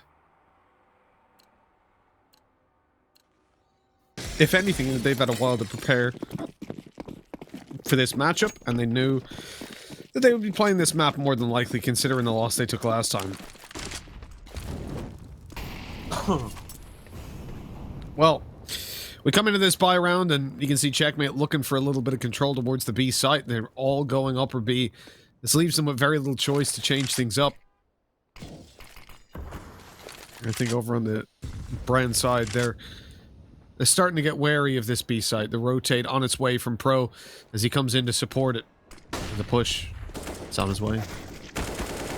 That's a really nice flash from Kaz. He got both players completely blind. 2 of the entry kills were very, very easy. That's a really nice take. Much better stuff coming out from the T side. A lot of their opening plays have revolved just trying to make a push into that A site.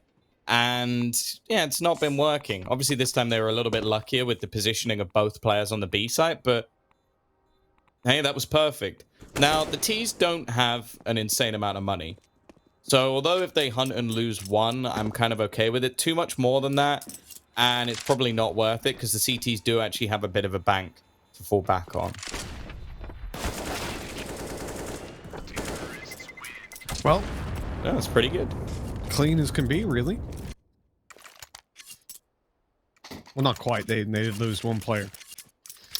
Noobs. But, in all seriousness, we're looking at a 7-round T side. It's next to impossible for any teams to lose. But this is checkmate. And they got 13-2'd last time on their CT side. They need every round they can get. Double ob setup coming out. And, I would consider Wits the secondary if I didn't know better.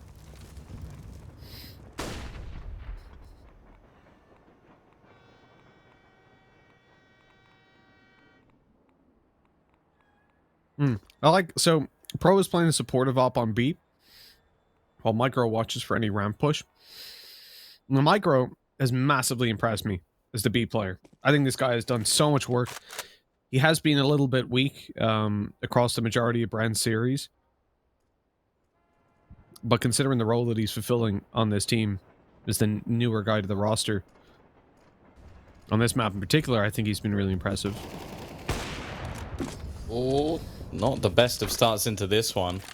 Pro is going to find the trade off the AWP. They've now got 2 AWPs, in fact. Pappy gets nothing, and Pro trades again. The bomb is going to be planted, so they're going to need a little bit more than that. But luckily, they found a kill on the other side of the map in the form of Derek, and now it's left all on Tyloo. Not really in the best position here. He was hoping that somebody would try and come in on the flank, and I'm not really sure how he's going to be able to hold into this one. That Molotov's really early. Like, it wasn't even going to stop anything. A nice shot at least. He's managed to find another one, though. He could go for the second Molotov bounced onto the door. He's actually just going to go for the spam, and he's found the kill. The bomb's being defused, but it's a 10-second one. Come on, what? How? Oh, How is he just 10 so seconds? well. He did so well, and then oh. He had time to reload the AK and kill him, but obviously didn't know it was a 10-second. So spam down with the Glock. That is utterly depressing. Oh, 3 HP, I don't man. want to see this. Look at that, again. right past his knee. That's delete this horrible. clip. Delete it. Delete that clip. Delete it. I never Tweet want to it see out. that ever Tweet again. it out and tag Tom. No. Delete it. I'll block you. Oh, well, I don't want to see that ever again. 7 rounds for Fran. I don't know how they've managed to get that 7th round, but they have somehow connected a 10-second ninja defuse on 3 HP. Puts us now in a position where checkmate.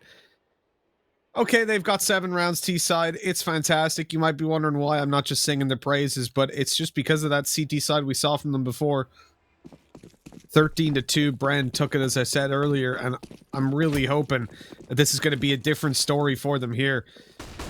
On any normal day, they will have built the foundations easily at this point. Wits, he's got an opening. He's done it. And Derek gets another. This is looking good for Bren into the final round. It's again like Checkmate's A-side takes, but they don't have a take. They just run in. Like it's that was just silly. Like Kaz and Blitz have both been poor in this map so far, and I think you've just witnessed why. Like that was just ludicrous. Just trying to run through Micro. The fact he's managed to get here is a problem, and they basically got all map control. They're sure the B site is open for business, but there's no actual path to get there. And while Hawk and Techno, they've got to try and pull off another miracle.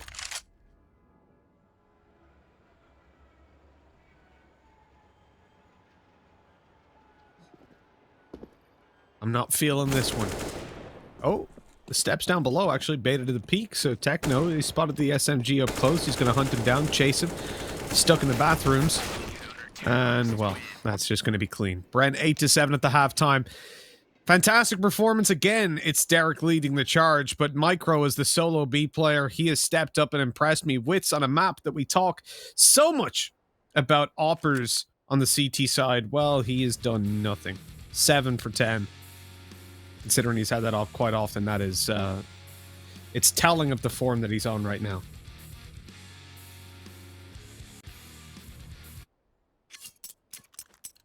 We'll see if they can do slightly better than they previously did. Bear in mind, the last time these two teams played, it was a 13-2 T-side half for Bren.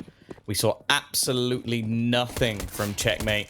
I think they're going to need to get themselves a pistol, but they are in slightly better form, at least individually. It's going to be a fast takeout onto this site, though, already. You're going to see a lot of damage done, but all the kills are coming up for Checkmate. Dear Lord. Is that back-to-back flawless pistols? I think so. Certainly impressive that they've managed to find their footing when it comes to the early half, and it's as you said, it may be necessary for them to have any success. We're on 8-8. We're tied up in checkmate. Well, they come in with a lot of SMGs. The upside is that they haven't allowed the bomb plant for checkmate, so at least for this round, they'll have the chance to build up some money. The issue I have, though, Tom, is that in the next round, Bren are going to have themselves some nice, comfy rifles. And at that stage, well, Checkmate are going to be outgunned, and I think that's why Kaz has taken a full eco and currently sits down on a USP. Unfortunately, Rue falling early on takes one of those SMGs out of the hands of the CT side, and with Kaz being on an equal buy to his opposition, this could get very awkward very quickly as Blitz falls.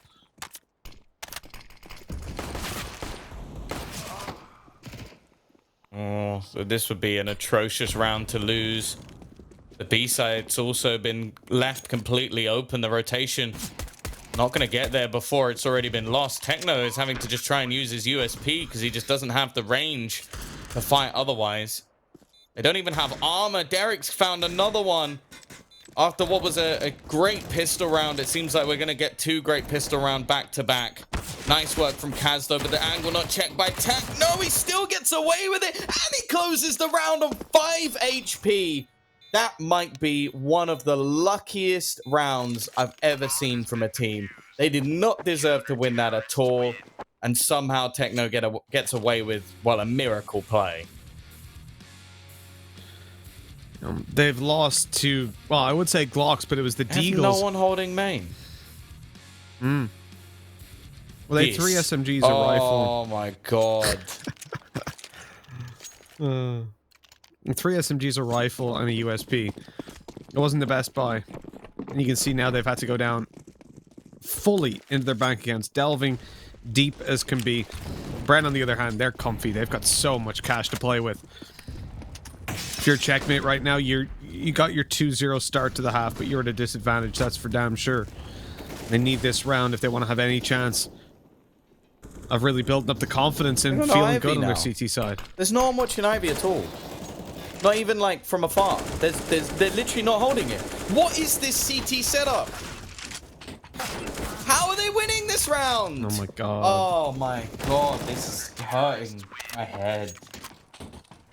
And fair enough, someone turned around, but at the start, the way they were playing that, no one was watching. They had 2 SMGs close to main, 1 pop dog, an op watching T main from afar, 3 players committed to a T main hold, and eventually Kaz turns. That was, yeah, I'm gonna do it again. Probably the most brain dead play I've ever seen. And we talk about the setups of this CT side. And we say how, you know, Checkmate, well, the reason we fear for them on the CT, I was saying that I don't think they fully grasp how to play this map. I think right there we've just seen it. But that's actually, the reason I say it's the most brain dead thing I've ever seen is because I've never even seen that in matchmaking, Tom. I'm not even joking. I'm genuinely not exaggerating.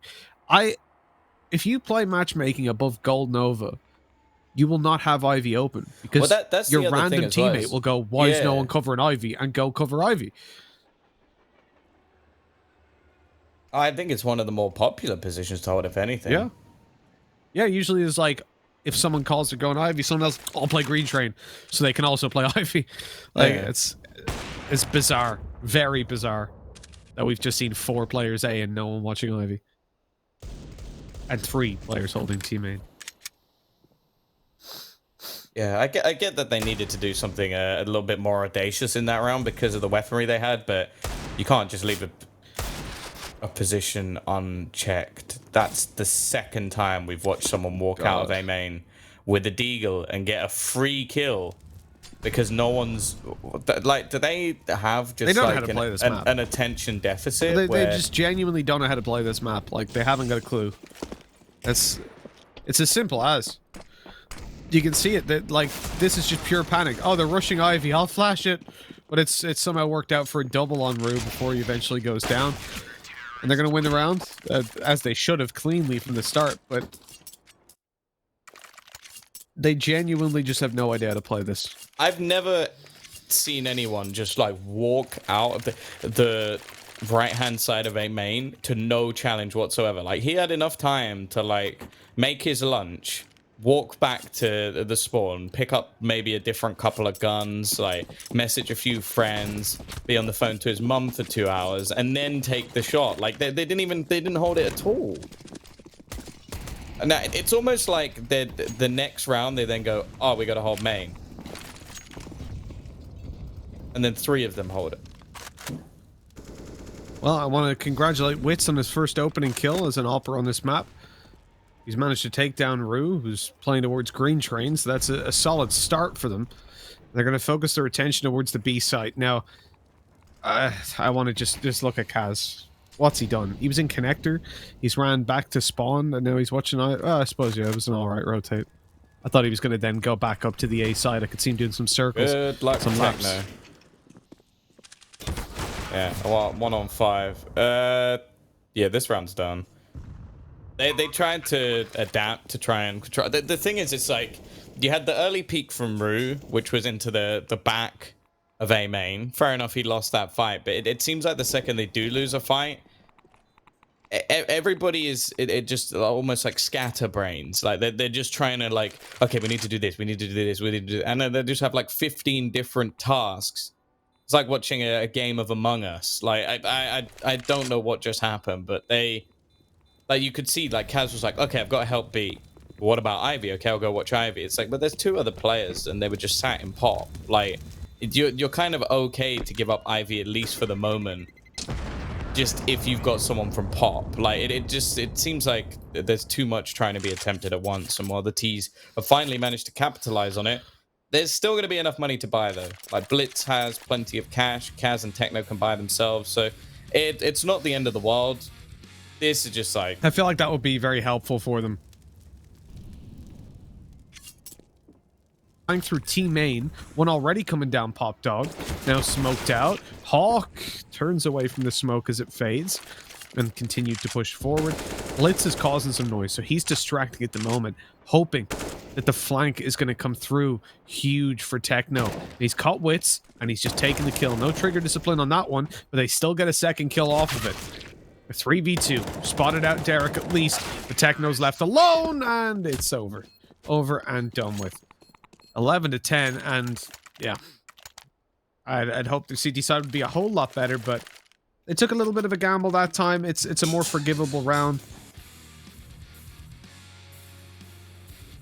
But once they get that 3v2, it's just all one. I think this is that's the only play that I find really disappointing is Hawk on the edge of that smoke. And the reason is, again, something I mentioned earlier in the day, is there are a lot of teams that when you know you have a flank coming, seem to still try and play the round. Tyloo did it on Mirage, where they pushed forward knowing that they had a flank.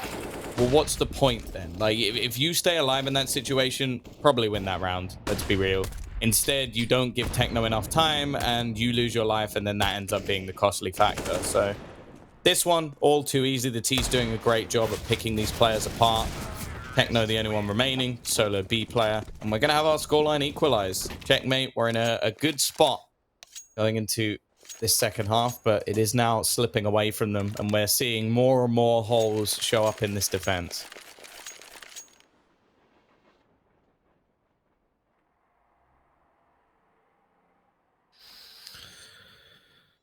Gaping holes, really. I do wonder for Checkmate, they're going to be able to get that full investment.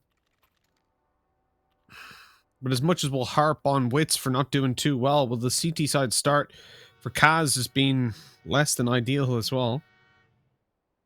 And the difference is Wits had that up a lot, and we haven't seen that from Kaz just yet.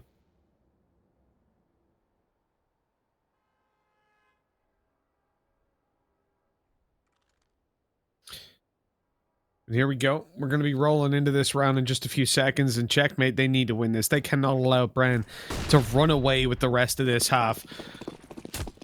It's definitely been better than last time, I mean, already, in what we've seen, just in terms of individuals.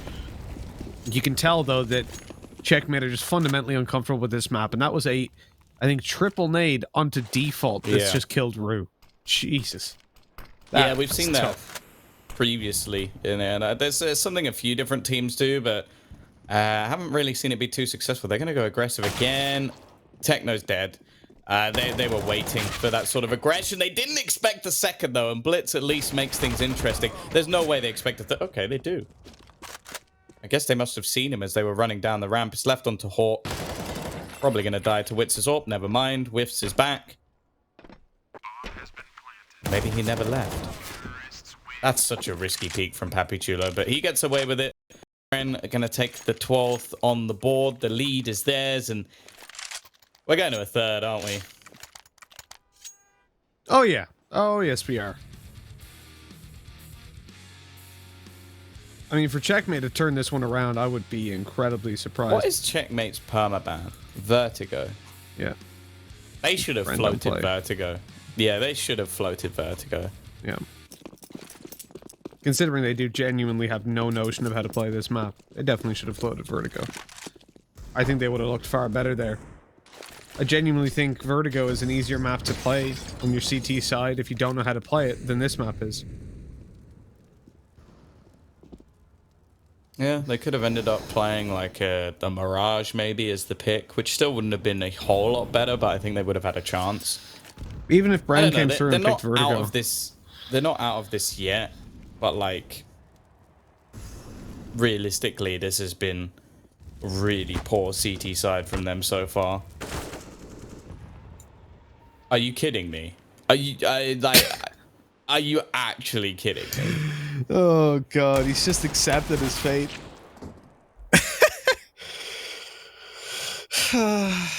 Like, I've seen people not realize they're burning before, and although that's stupid, I can forgive that. He realized, moved away, and then I don't know if he walked back in or it just spread.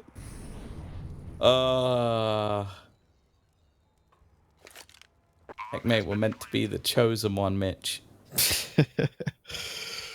You are supposed to destroy the Sith, not join them.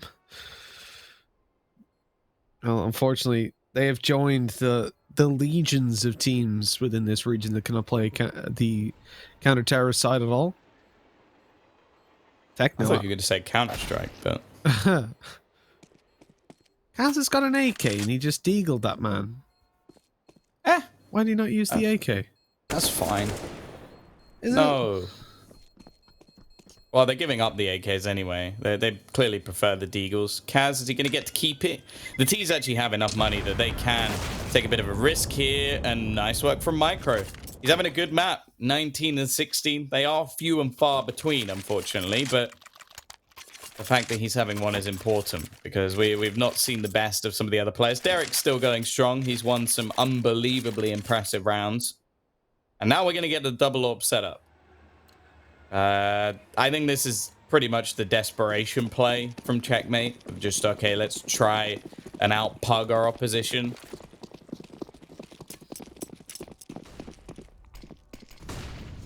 Oh, we are going to see. They're holding the same angle! Yep. It's like a firing squad. Crouch down in front, I'll stand up behind. Oh, no. Leave pop completely open.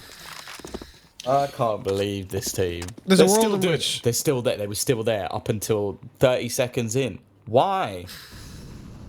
No one's holding pop still, by the way. Just a quick FYI. Oh, Hawk. No, he's in heaven. He can't even see it. He's holding a very tight angle on it, but I don't know what's happening. Let's accept what it is. Let's stop questioning what they're doing because I think there is no answer. They couldn't answer that either. And a deep nade. Nothing done with it. You know, for Bren, let's look more towards the team that knows how to play this. And I feel like over on Bren, they're selling a little bit of a fake at the moment, right? They're down towards B. They're causing some noise. They're trying to really get them stressed on that CT side. Then they're just going to blitz out of main. They've already smoked off Ivy. And they're still sat inside main. But, okay, here we go. Finally, they're going to start the push.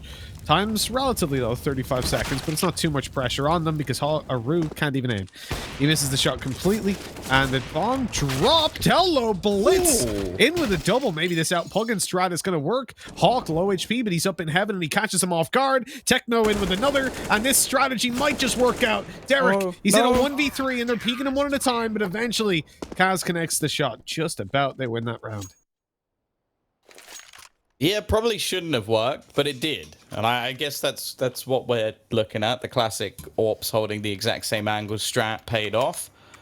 And 13 to 12. Of course, Bren have heaps of cash, and unfortunately the replacement for the weapons that were lost are an SMG on the solo B player and a FAMAS for Root.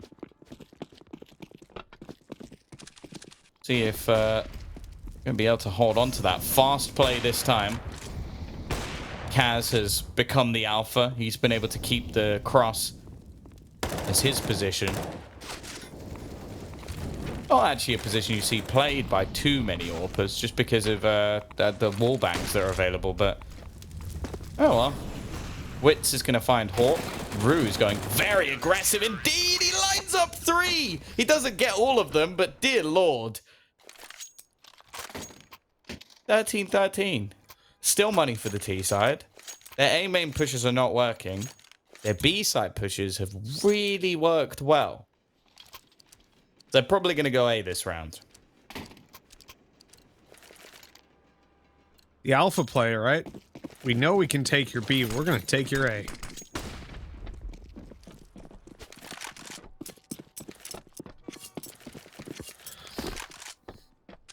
And in fact, they're not... Oh, this is aggression over towards Ivy. Blitz there with the op for the first kill. Player playing anti-flash as well. He's going to push all the way forward and right into Wits, who finally hits an op shot. Yeah, fairly easy one, I would do have to admit. Orp's going to be retrieved by Hawk, so at least that's kept, I suppose. And the T's, after their early pick, are edging their way towards B. Never mind, Papi Chulo goes alone, and one by one we witness them fall. Techno tries his best, and now it's left on to Kaz. His goal should be to save, but that's a goal that's easier said than done. A lot of noise being made by Papi Chulo, so that one's for free. He's going to spot nobody else. It seems like he's actually still going for this, which can't tell you as to why.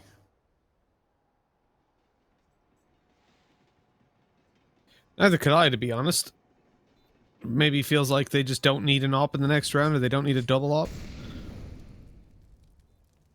He has no time to kill all 3 players and clear out these positions. There is legitimately not enough time in this round. And so now I believe he's playing an exit, which perplexes me even more, Tom.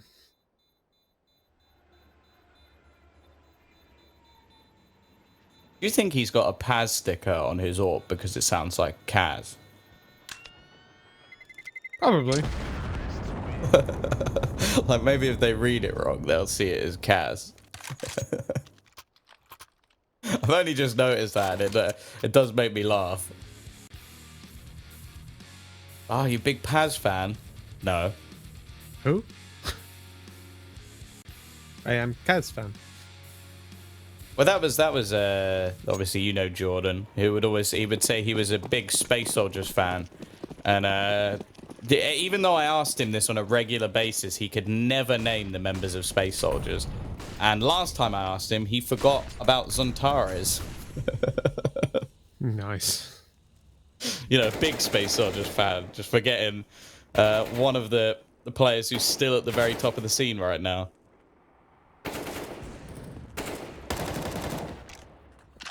Oh, Pro's taking a nasty tag. Hawk's actually going to fight for Pop this time. Seems like they actually have players holding most of the positions. Techno again. It seems to be that he's just playing a one and done in the majority of these rounds.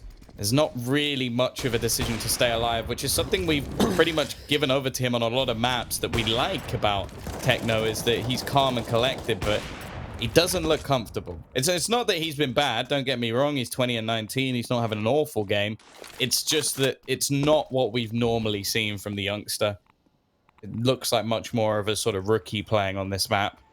Still, though, they've come up with a man advantage, HP advantage, and obviously the time's on their side as well. Split 2 for 2. With still a couple of AWPs available to them. Although, interestingly, both AWPs are playing B.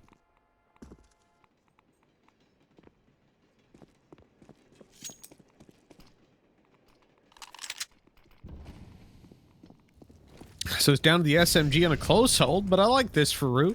Oh, he sees the leg go past and takes down Pro. But even though they know Derek's coming, they can't quite deal with him. The 180 kill onto Rue, and it's a 2v2.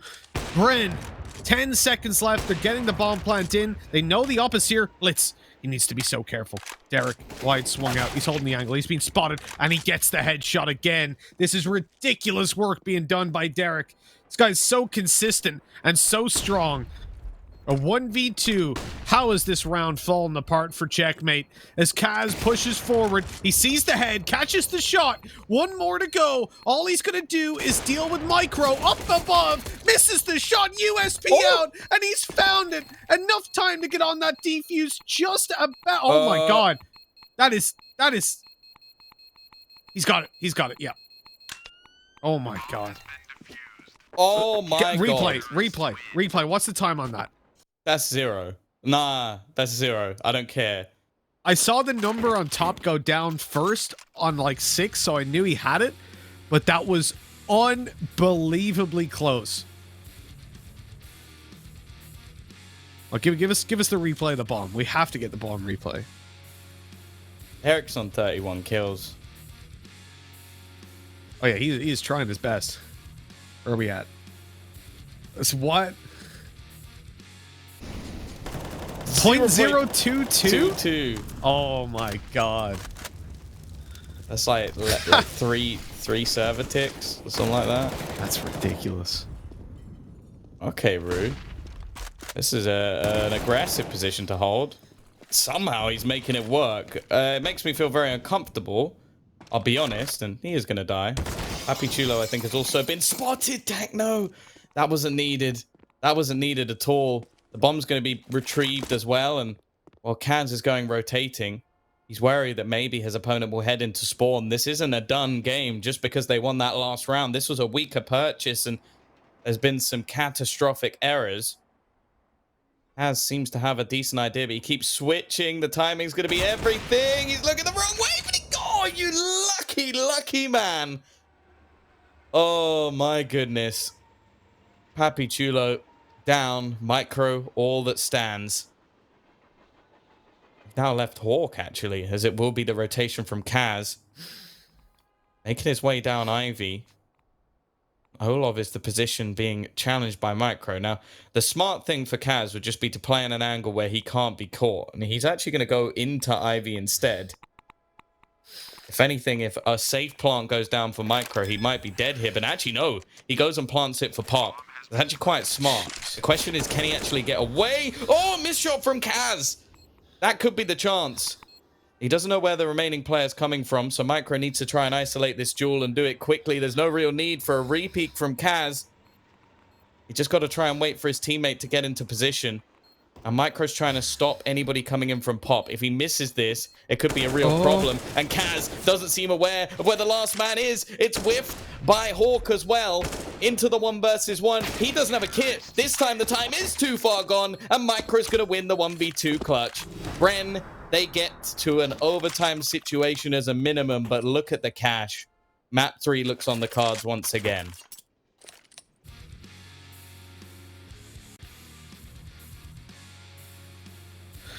Well, that was an interesting round. The 1v2 from Micro, not what I expected to see coming out of this one. But the lifeline is there for Bren to stay alive from 16-2 to at best 16-14 and maybe even worse. It could be an overtime. But Checkmate don't quite have the bankroll to back that up, Tom. I think the odds are we're going to a third map on this one. It would be a miracle for Checkmate to pull this one off. Yeah, they have done it before, though. That map looks like it's looming, and well, you have to think about all the clutches they've lost. The 10-second defusal that came in earlier from Pro. It really does add to the saying, pros don't fake. No, already, that is not the start they were looking for. Hawk is gone.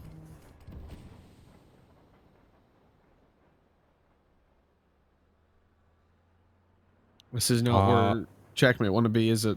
Not at all. No. Blitz might make a massive play, though. He's thinking about going up. No one's looked down below. Micro even walks right past it. It's all going to come down to timing on this one. They've spotted them out now. The fall back, 1 minute 15 on the clock. Time ticking away. But Pro, he was delayed. He was coming up last man through, and he spotted Blitz, took him down in a 3v5. This round should be done and dusted. Massive play needed by Techno if they're going to stay alive on this one. Yeah, he's pretty much only been good for one in almost every single round. They know it's the last round? They just saw...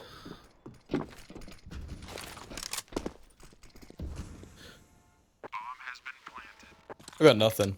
No, they saw Pro up above Pop. Maybe thought he was going Pop to split A site, but I don't know.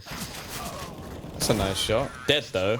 And while it's not going to happen, Bren at 16-14 as they just about scraped through their map choice. It wasn't pretty. It wasn't a good CT side at all from either side, if we're being brutally honest. And Checkmate proving once again why their map pool is definitely weaker than expected. Still showing something on an individual level, but we are going to be heading to a third and final map. So this series is going the distance. The extra 2,000 is going to end up in one of these teams' pockets. And yeah, I'll be honest, like this map was just a brawl. It ended up as like, you know when you play the train wingman map, and just like you're having those angels on the A site, that just seemed to be the majority of it. And the fact is, this could have been a lot cleaner if they just pressured Techno.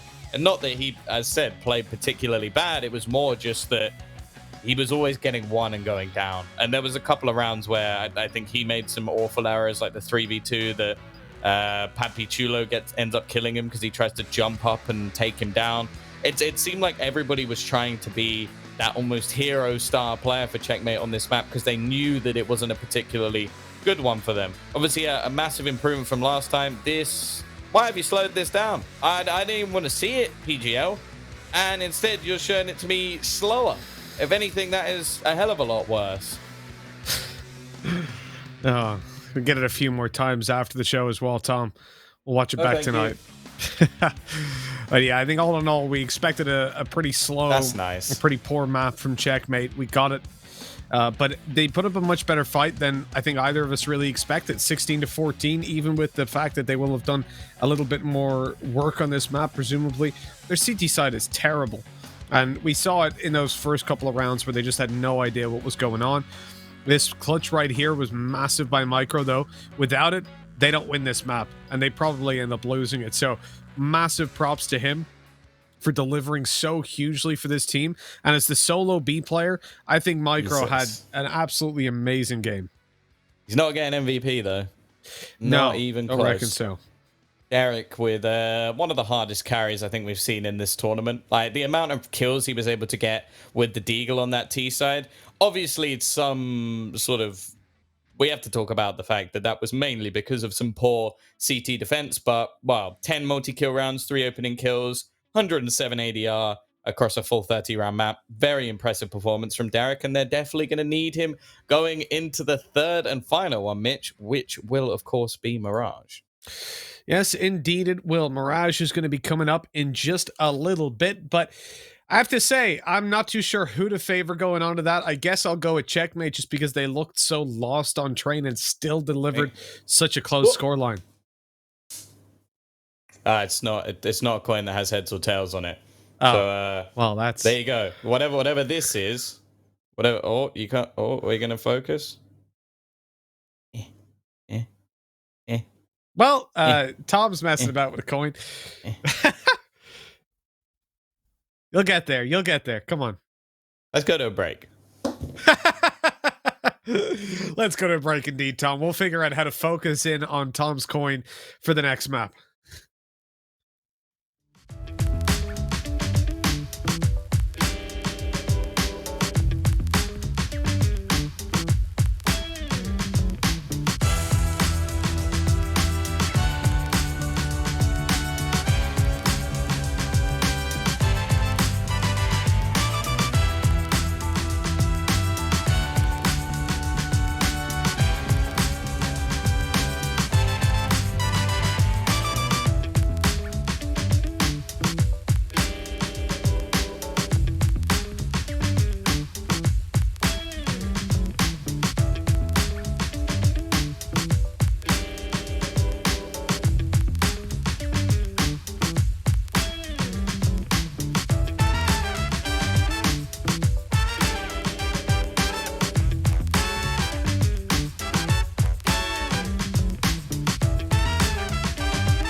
You might break if you're fragile.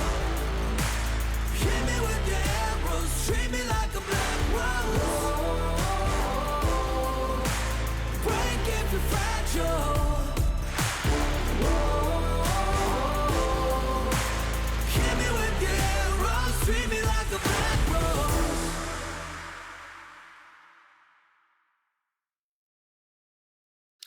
Oh, Tom, I thought the series was over, but that was just a mirage. See what I did? See what I did there? The coin's not gonna focus, Tom. Stop it. Stop trying. Oh, you got it in your hand. Maybe if I like.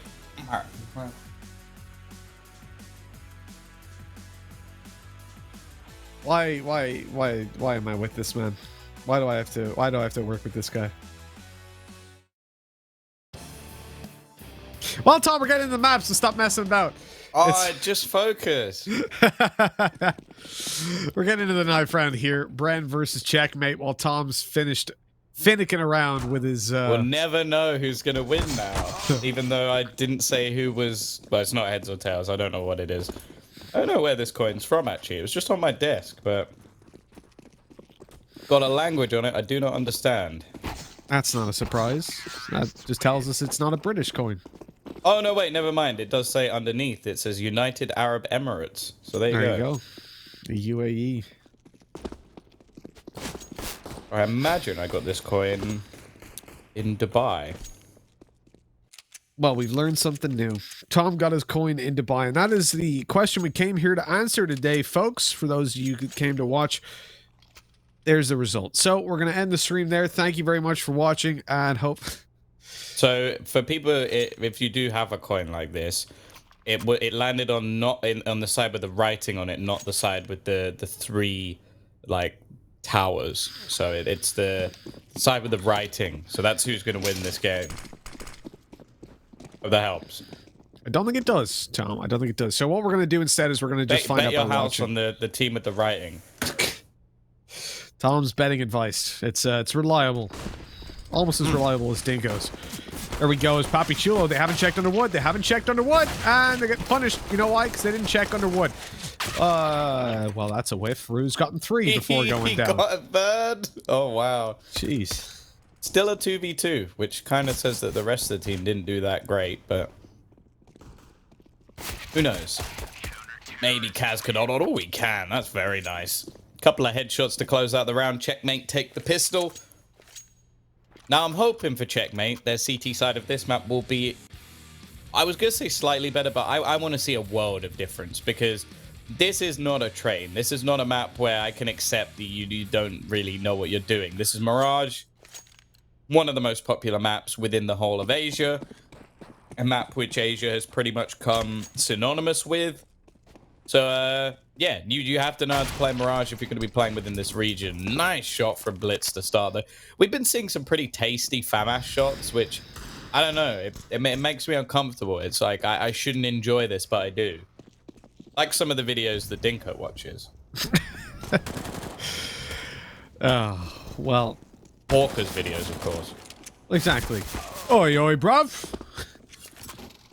It's your boy Hawker here. His intros are Yeah, I'm from else. Essex as well, which it's sort of like an embarrassing family member. Just like, oh, stop. Stop. Sorry, uncle, you don't have those moves. You can't do that. And my uncle also made some moves, but let's move on. A 4 versus 2 as Bren had managed to pick up the bomb, but moving it towards one of these sites is going to be pretty tough. 3 players stacked up around this A site, and I think trying to get into it is almost an insurmountable task. The FAMAS they've picked up without armor, still only good for a couple of bullets before you get return fire on. You can see there the SMG shuts down unarmored opponents pretty damn well. So we conclude things with 4 players left alive for Checkmate, which is pretty solid. You know, as far as second rounds go, losing 1 player is reasonable. Now, though, they get the opportunity to play this as a bonus. But Kaz, he's gone head first into this one. He's taken an op. Yeah, I guess that's something that's quite common. Is like if you the AWPer and you don't like you need that rebuy, you normally just go straight in for an AWP. It gives you a much higher chance of winning the round. Also something that Ren are very unlikely to have, so although you're weaker in some aspects, it adds in an added strength. Hawk, though, has pretty much given up this site almost instantly. He's accepted that this is going to become a retake, and the T's are going to get an after plant position with no trouble at all. They've got to kill this man in connector, and hey, if Pro's going to slow walk through a smoke, that makes it quite easy for them. It's certainly... Oh, my God. Okay. Have we got a third man to walk through the smoke? Come on. Two, looking for three. And he takes it. Yeah, looking for three for the... no one taking the three, and they're going over the... And sold to just 2 players. But the others are going to be wide swinging. Witt's not able for much. I mean, he was in a 1 versus 4, so I can respect the need to play that little bit more aggressive when he couldn't cover the bomb. So we will go 3-0 checkmate up in the lead. They were close to winning the previous map, one where they'd been 16-2 before, and it was 16-14 in the end after an atrocious CT side, and a little bit better here. They play retake, they get back into the site, but I can't say it was all too much down to things they did right, more so down to just sheer stupidity. It's not even like there was... No, wait, there was a flash, wasn't there? They flashed through that, and then it just went too deep. Potentially. There was a flash, but I think the only person it caught was Papi Chulo, so take that as you will. Always like this, a faster boost up that also doesn't make a sound. That's one of the main issues. It's not quite as fancy as, you know, the little, like, the jump you can do off the back of the truck, which I have landed a total of 0 times. Here we go. Root, that's 1. Should probably fall back, but he's going for no scopes. Didn't work for Danking. Doesn't work for you either, Root. And that's a free AWP, which, well, that's the best type of AWP. Techno, though, he's managed to sneak his way through. That's incredible. 4 kills. Damn. What? This youngster has talent. What? What was that, man? He's spinning around like crazy. It looked like... I don't even understand what I've just witnessed, Tom. Oh, if there's not a replay of that, I'm leaving. Don't put a replay up. Oh, we don't have a replay? Bye, Mitch. God Bye. damn it. See you later. I'd rather see a replay than this round, to be honest, because that was one of the most amazing little 1v4 fights that I've ever seen. And again, just hammers home the point that Techno is absolutely nuts at this game. God tier stand-in. We've said it quite a lot, but for anybody who wasn't here for previous things, maybe you're here for the Tiger versus Vici final coming up. Techno is 16 years of age, Mongolian youngster who is... Well, I think for all 4 of us, if you're picking a player that's pretty much been your favorite throughout, I think he's up there. It's stand-in as well, which is what gives him the extra points. I think for Dinko, it's probably somebody. I know he's a big fan. No, Dinko loves Wang. Oh, of course. How could I forget? How could I forget? If there's one thing that anyone knows about Dinko, it's that he loves Wang. And this was established. But of course, for anyone that was there for the last game which Wang played in, I mentioned that Dinko plays with Wang, but that was wrong. It's actually a completely different player. I'd seen him in the lobby with him. It's actually a completely different player. What I was saying was that he played with Wang, the professional player, which was wrong. He plays with his Wang. So that's, you know, just to clear that one up. Oh, an aggressive stance for Kaz, and he's going to fall. How do they seem to get so far into these rounds? This was some deagles at a hero AK for Derek. I feel like this is their best buy. It's like he knows that they need to win it, so he just wins it for them. Pro's now found a deag on Tyloo, and well, all the positives we've just had are gone, completely diminished. Techno 5K.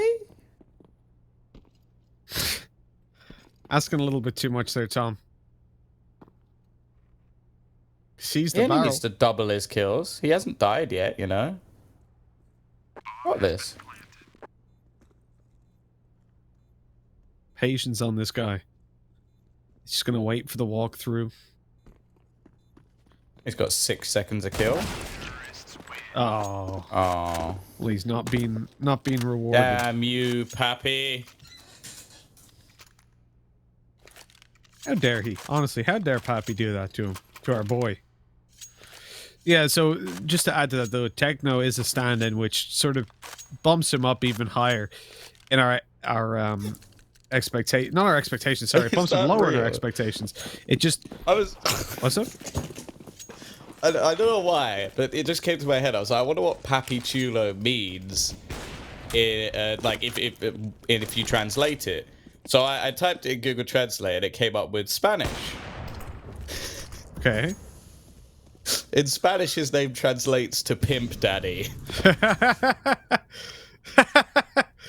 So he's not just a pimp. He's the daddy of the pimps. I respect it. Obviously he's I don't know, he's not Spanish. I don't know if they what are the languages spoken. Oh, that's made my day. Languages in the Philippines.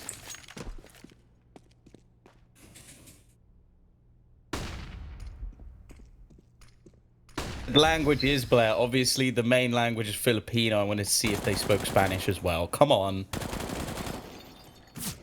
Think they just speak English and Filipino? Yeah, they speak English and Filipino. Yeah. Huh. Speak English very well. What happens if I translate it from Filipino? Oh. Is that even an option? Now we're talking. Don't think that's an option on Google Translate. Step up your game, Google. Well, it must be an option. What are you talking about? Not on there. To English. Filipino to English. Are you trying to spell Filipino PH? Potentially. You moron. Ah, you're correct.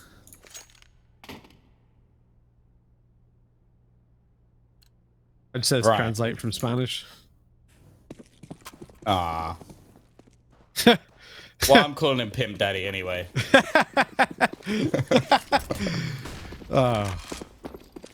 Wouldn't be the first man you've called that, Tom, I will say. Well, don't Papi talk Chulo, about that. oh man, he is definitely dishing out some spankings on this one. Look at this. 5-3, and it's a 3K from Papi. I love it. Well, 5-3. Bren slowly bringing this one back. It was a good start for Checkmate, but obviously the round off the back of the pistols was... Yeah, well, if I said at the end of this series, the round, you know, that round that they lost to the pistols, there'd be a fair few that might come to mind. So it's been a plague for Checkmate. We're going to see if they can now break back from that. No AWP. They were running a double AWP not too long ago, but they can't afford it into this round. I won't say I've not been particularly impressed by their double AWP. In fact, it seems like, especially with Rue, like his aggression into the apartments was just silly.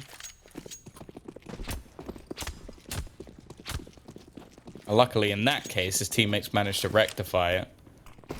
Gonna see the CTs again. They're gonna go for some mid-aggression, trying to be proactive. I don't have an issue with that, but Papi Chulo, instant headshot, a second in fact. He's come to play today. Well, Derek is gonna find another one onto Hawk. That's the A side completely under the T side's control. Now, Checkmate. Trying to come back into this. Kaz does well to at least find one. It seems like Rue is still convinced that there's somebody in the B apartments. He's not far off. There is someone in CT, but he's probably going to run straight into me. Expects Derek, and even with the dink, it's not quite enough. Round done. Kaz has no choice but to try and save. And the T's, not only is their money booming, but they're now bringing this one back.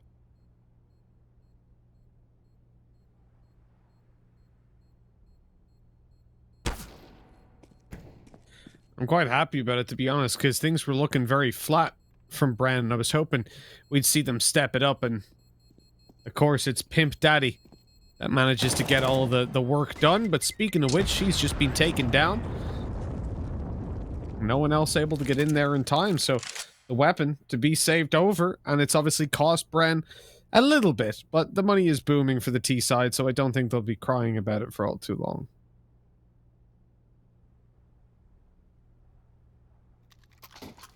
Oof. Absolutely ridiculous from Techno. Thank you, PGL, for bringing that one back. Here we go. Pistols, the 4 Deegs. The prophecy has been foretold. Unfortunately, the prophets were Mitch Van and Jason Kaplan, so not going to be something that continues too far into the future. I consider About as myself accurate as the world ending in 2012, I would say. consider myself a modern-day Nostradamus. That is to say, I talk shit and somehow it works out okay for me. For checkmate, should be 5-5. Which is upsetting. That they've allowed Bren to get back into it for them, obviously. Not for Bren. The way things generally work, Tom, it's bad for one team, good for another. That is competition at its finest and at its core.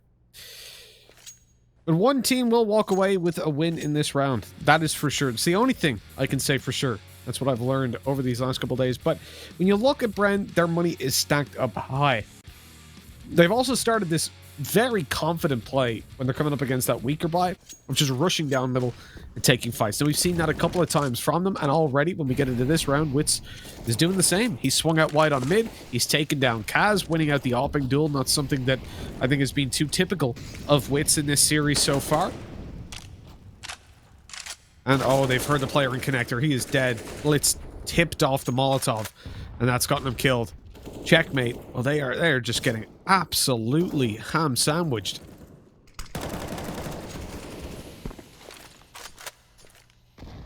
Orc. He at least manages to get one back.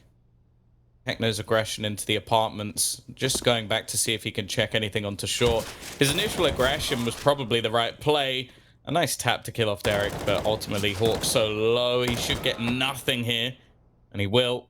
And now Rue's just too far behind. I think they've got to stop fighting for mid, if I'm being brutally honest. Like, it's not something I suggest too often with teams, but they are losing that fight every single time. And it's great for Bren just taking those individual duels. Like, that's all they really need to do. And in terms of skill, I think we've handed this to them. That's been one of the weaker points of Checkmate, because their players just seem to be so random as to whether or not they show up.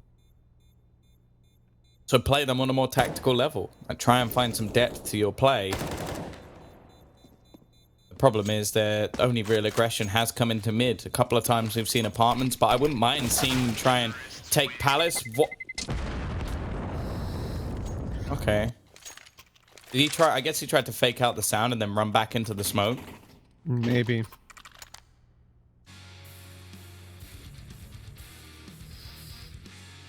There's the opening from Wits that we had. It was an attempted underpass aggression, in fact, from Blitz, who sadly wasn't quick enough on the Blitz.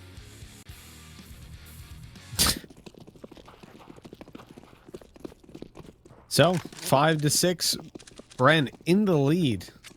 Staggering number of rounds in a row at this point. And this mid control, they've stopped even using smokes, Tom. Obviously, they're against the pistol, so this is a perfectly viable strat. I hope that's not the case when the ops come back out. And they've ran into a deagle, giving Techno an opening duel. They do have to slow things down. I think they got to check themselves at this point, because it seems that little bit too confident if you're just charging forward individually like that. Oh my god. That came close. Oh no. Oh, don't worry. Techno's got him dead to rights. It's left onto Papi Chulo. Nowhere near the action. Don't know if he was just heard. He might have been. No, I think Techno's still watching into middle. Might not expect anybody to come in this direction. That could be a free kill, and more importantly, the AK gone. But instead, he kills off the man afar, and Kaz is quick to trade. A big round off the back of the pistols. Checkmate right back in it. And it's weird. It seems like either side picks up momentum but no one really seems to take the lead. Like, it was a 5-0 start, then 6-5 to Bren. Now we're back to 6-6. This is also an example of, like, playing an anti-eco round in a way that I'm not a big fan of. Like, there are no possibilities of trades. There's no real team play. That was just players initially pushing into mid, and then a few players, like, sort of sectioning off on other sides of the map. It's one of the rounds where you're just feeling it, but at the worst possible time. You do not want to be feeling that one. Oh, well. Wits on the wide swing. Daru looking to pull this one right on back. They're quite quickly... they're upping the pace in towards this site. Maybe a little bit too much for my liking, but they found both kills. Clearing out kitchen completely, and those players that are on ramp with the... well, it doesn't matter. They've killed everyone. I was gonna say the guys on ramp with the bomb probably shouldn't push. Like, they'd wrap around, come spawn, plant on B. They just rushed out and killed the guy's site. And the one player on mid also pushed and killed. I completely disagree with the strategy. Like, look, at this point, look on the map. Why are they pushing? Why is he pushing mid? Why are they pushing ramp? I don't know. It's stupid. It doesn't make sense. If they lose those two individual fights, which there's a decent chance they would, then they end up in a position where it's a 3v2 and the bomb is stuck alone on A. But it worked out because, of course it did. Ooh, okay, Blitz. Okay, this is very aggressive. Looking to just fight all the way up top mid again. It seems to be that this has just become, again, a wingman. It's mid of Mirage. I don't know. It's peculiar. It's become an aim battle, an aim map. And now Derek's doing... Oh! What? Oh my god. Okay, I think we've had a few campaigns throughout this tournament. I've got a new one. It's Save Derek. Like, I don't know what, like, they're communicating in English, right? Or are they? I guess they all speak, they probably speak English, so let's, they're all Filipino, though, so why would they not call them Filipino? That's true. I was thinking of one of the previous teams, it was Hotside that I was mixing them up with. But, yeah, if he does speak English, let's save him. Save him. And if he doesn't, screw him. How dare he? And even if not, let's try. Get him on sign language. Or teach him English. Thanks. Nah, sign language is easier. Which means they'll only be good on LAN. Or they'll have to video call. True. Someone's looking at the wrong screen. He's like waving his arms around. BB! Rotate! No, well... They just have like bits of paper that they hold up. This should be an easy kill for Pro. Never mind, it's for Pappy. Pro just lets him walk past. Walk. Oh no. Oh, okay. Corrects. He gets away with it. It's alright. As a chance, Derek is just looking to like hard carry this team at this point. He's taking duels that I don't necessarily agree with, but he's making them work, and it looks stylish. That one, not so much. Well, Brandon managed to take it 9-6. Smoke falling a little bit late. But yeah, I have to say, all in all, a good performance from Bren. They were 5-0 down, and they come back and find 9. I did not see that coming, I'll have to say. Regardless of T or CT side, I think they're in a good position because of the momentum under their belt. You've got Derek showing up massively. Now, obviously, that's a little bit more reliable on the T side to win you rounds than it is on CT. But it's not like we've had particularly poor performances from these players in the last 10 rounds or so.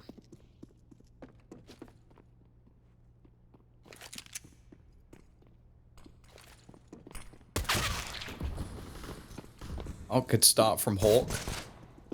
Opening pick going their way. Both teams have proven that the T side has been their forte. Even when it comes to a map like Train. Wits is playing Ninja. He does actually have a kit. Doesn't have a smoke though. He's not gone full ninja. Hasn't dyed his hair blue yet. Oh, damn it, Tom. Well, they're winning all the fights. Papi Chulo, though. Pimp Daddy! Okay, Derek as well. Finding the headshots. There's a kit in play. They've got the time to do this. They haven't tapped the bomb, so they're not baiting anyone out into the open. Techno quick on the shot. And Derek! He has to stick it now. There's no time anymore. He's lost this one. That's, it's unfortunate. Oh, Techno? What? What? How? Oh look, a USP. What? Ooh, a piece of candy. Ooh, a piece of candy. What was he doing? Did he actually think he was going to survive that? As soon as I saw him step forward, I knew he was dead. How did he not know? Ooh, a piece of candy. He could have gotten it after it exploded as well. Like, why would... Just step down... Oh, I don't know. I don't know.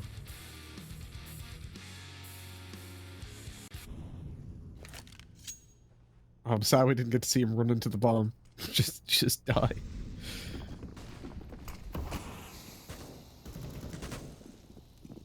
Oh, a couple of deagles, a single flashbang. Alright, Techno. Alright. Eco Frag Hunter's here to play.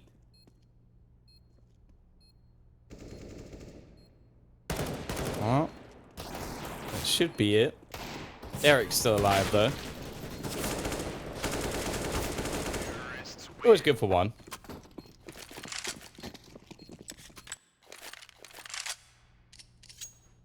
Well, it is going to be 9 to 8. CT side can now get a purchase. No AWP for either sides. Well, he does have like the shakiest aim I think I've ever seen. Did he aced that? Probably should have noticed that, Mitch. God, not paying attention.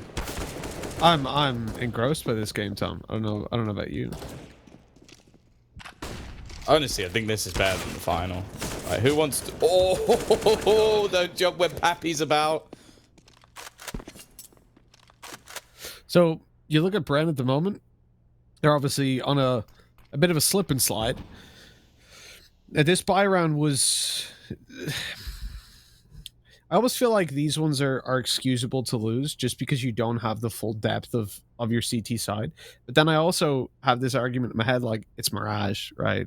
An AWP in the hands of wits, bit of extra utility, doesn't necessarily excuse getting absolutely wrecked like that on mid. But at the same time, they probably wouldn't have went for such an aggressive strategy had they have had that util and the extra weaponry to play around. Certainly had they have had an AWP to back them up in middle.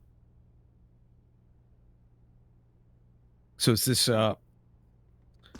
juxtaposition of what you can really expect and what we saw. I think we're tied up, but at the moment, it just feels like Brandon playing better Counter-Strike, which is odd, because Checkmate have been my favorite outside of Vici. Okay, don't ask me why I'm still Googling this, but Papi Chulo is a restaurant in the Philippines. Okay, wait. So, if they call it a restaurant, and Pimp a restaurant, Daddy. and yeah, it's like. Welcome to Pimp Daddy. So they have a it's. Oh wait, there's one in England. Or is it Welcome to Pimp Daddy? I think it's a Mexican restaurant. Which would would mean permanently closed. Which would mean it's Spanish. Which would mean they've called their restaurant Pimp Daddy. What? Food looks banging, to be fair. Well. Is that much of a surprise? Poor choice of words there, Tom.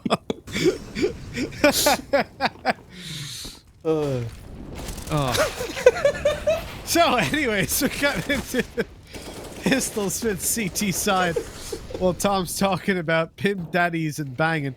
I think Checkmate will take the lead here before we see the real weapons come out from Brandon. They've saved up some money on Wits, who's going to be pulling out that AWP. There's also an L Pappy Chulos. What does that mean? The pimp daddy? The daddy of pimps?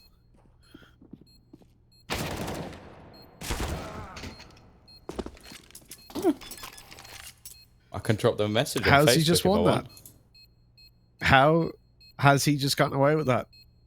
I'm here thinking about Pappy's Chulos, and Micro's gotten in with a 3K. They had pistols. I think Micro had an M4 starting that one out. Saved over from the previous round. That's it. And Checkmate gave them every fight with the bomb planted. Just take a look at this replay. 4 versus 2, first of all. Micro gets a double. He falls back. And he just runs out and grabs that third. Why are they Very facing nice. like that? It just doesn't make any sense. Like, I was 100% sure that round was over because it should have been over.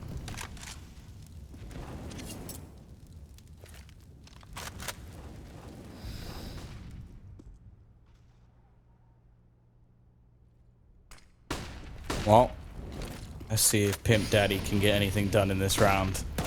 Sat underneath the Balk, it's Pro who comes under pressure first. And Pappy Chulo's taking a lot of damage. Pro manages to line a couple up. I'll only get one, though. Wits is finally stepping up with this AWP, something we've spoken about throughout this series. He's got the T back in his name. Oh, the CTs have won the round. It's Bren. 11 up. They've managed to win one in the last off a big surprise. And now the T Money, which is also my rap name, are starting to struggle financially. Oh, PGL, if you have time, if you have someone that's looking for something to do, can we please turn Tom Biz the Tank Engine into a rapper, into an album cover? That's what it is. I don't know what the name would be. T Money and the Crew. Well, either that or I could just steal an actual rapper's name and call myself Lethal Bizzle. No, that's not as cool as T Money. T Money. I can just imagine you with chains on and cap backwards, like, yo, what up, is T Money?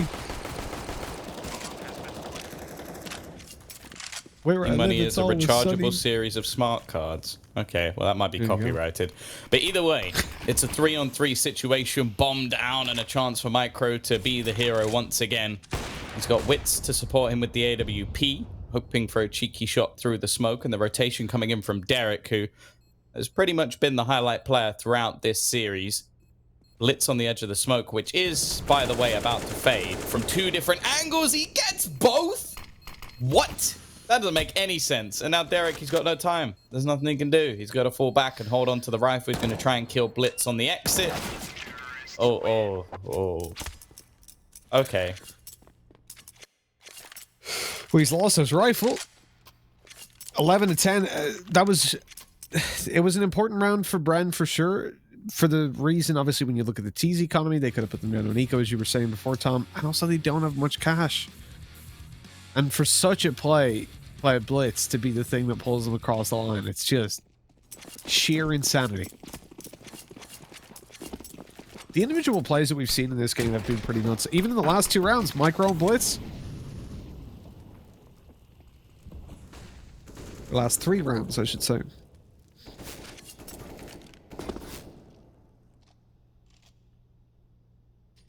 And with the pistols, Tom, I'm hoping we're just going to see a normal round. You know, Checkmate come in, they win the round cleanly, they lose maybe 1, maybe 2 players, and equalize up that scoreline. But somehow, I can feel the Deagles. Oh, God, it's already started. Oh, good. They got a trade. Derek? Oh, no. Done a lot of damage. Spotted the player at top mid as well, so there's another CZ about to push him from down below and behind. They've grabbed the trade. Techno is low HP. This is so winnable. Oh. Smart decision. Yeah, it looks like they've pulled out the flex tape. And they've managed to quell the early damage. And it's still going to be checkmate taking the round. That's a lot of damage. Like, being able to bring those 2 rifles over. I gotta respect the call there from Bren, because personally, I wanted to see them go for that. I'm like, oh, just roll the dice, just gamble, it's so easy to win. But they've definitely made the right decision, but from a viewership perspective, I wanted to see an attempt. And that's where most players, I would say actually some players, but in this region, most players will get carried away and be like, come on, we can win this, let's go. I'm not thinking about the ramifications if they lose, but these guys realize those rifles are too valuable to throw away on a 2v2 fight. Obviously not knowing how low Techno was.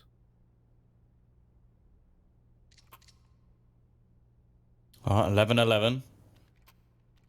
Look at the average HP, Tom. It's 11 to 11, and it's almost 1100, 1110 to 1110. We say 1100, right? Americans do, so 1110s? I don't know. I was trying to make a thing out of the scoreline, but the HP left at the end of the round is pretty much similar. That's what I'm saying. It's pretty much the same. Alright, Tom, it hasn't gone according to plan. Alright? Let's move on. Let's get into the game. Alright? Let's make fun of some players. That's what we're here for. Don't laugh at me.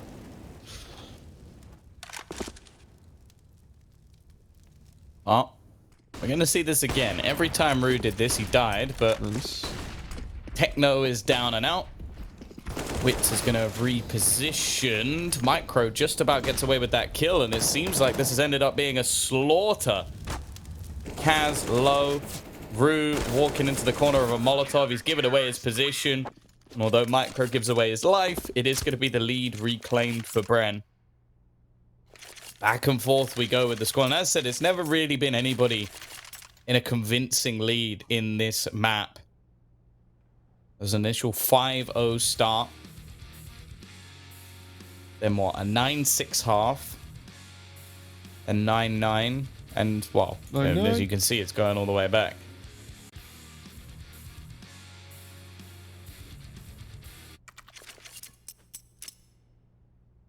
Well, we've got ourselves the lead for Bren, and checkmate not on the best of buys. It looks like they're still going in for it.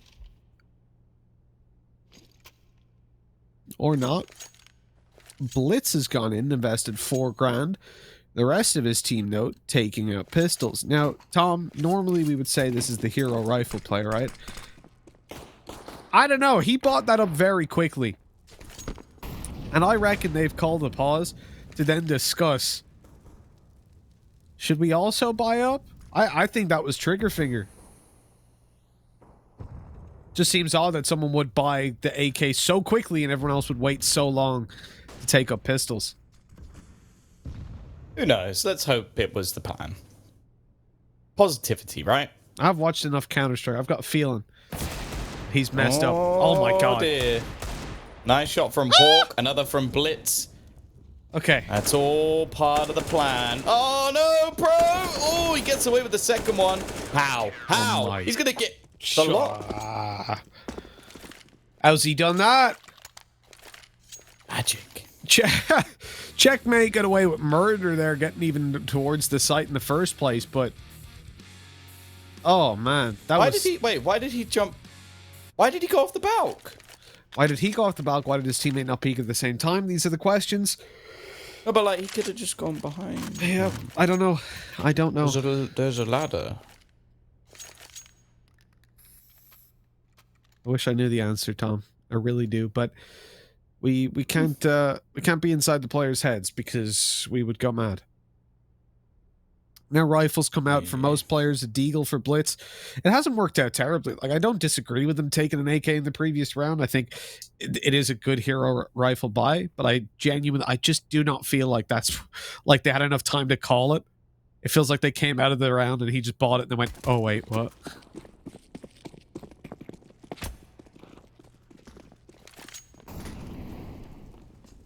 Do we not have money? Well, at least they've got their AKs now. The utility is, I mean, look at it. Just look at it.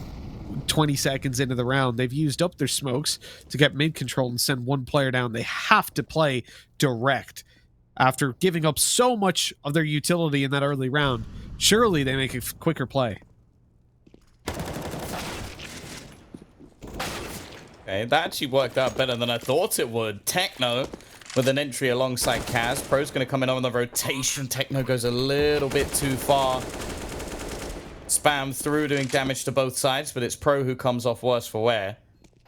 Micro's been able to get back in, an instant headshot onto Hawk. A real chance in this round, but Blitz's flank with the pistol has actually done enough. Pro has no choice but to just try and save this AK, and it is going to go back again. No one taking convincing lead. Back and forth we go. It is literally like a game of ping pong. We've been here so many times, Tom.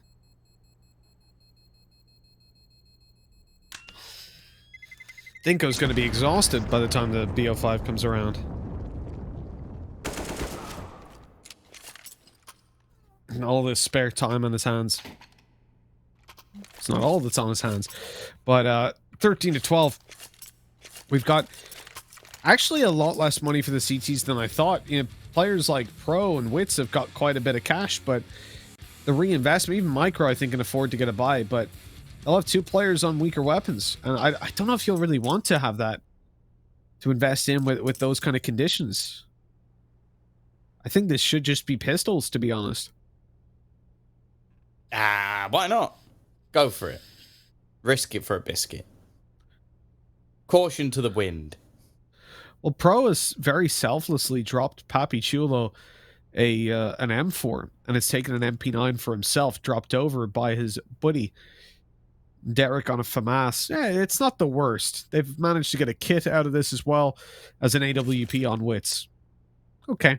As long as Pro is comfortable in playing with that SMG, I don't see an issue.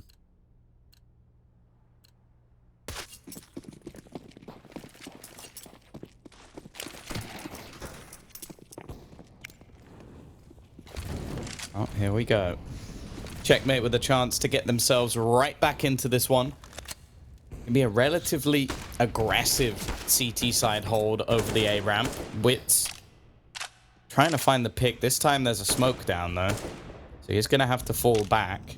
Not gonna be able to have the same impact this time. And while the T's are mostly just cowering behind the box in top mid, maybe hoping that somebody will peek them in the window and give them a free kill.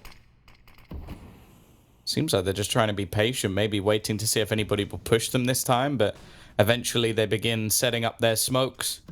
Deep connector, window covered. They will have mid control once again. It is looking like this A setup. Now they have to be a little bit careful, because this aggressive push could be everything. Pro has managed to find one.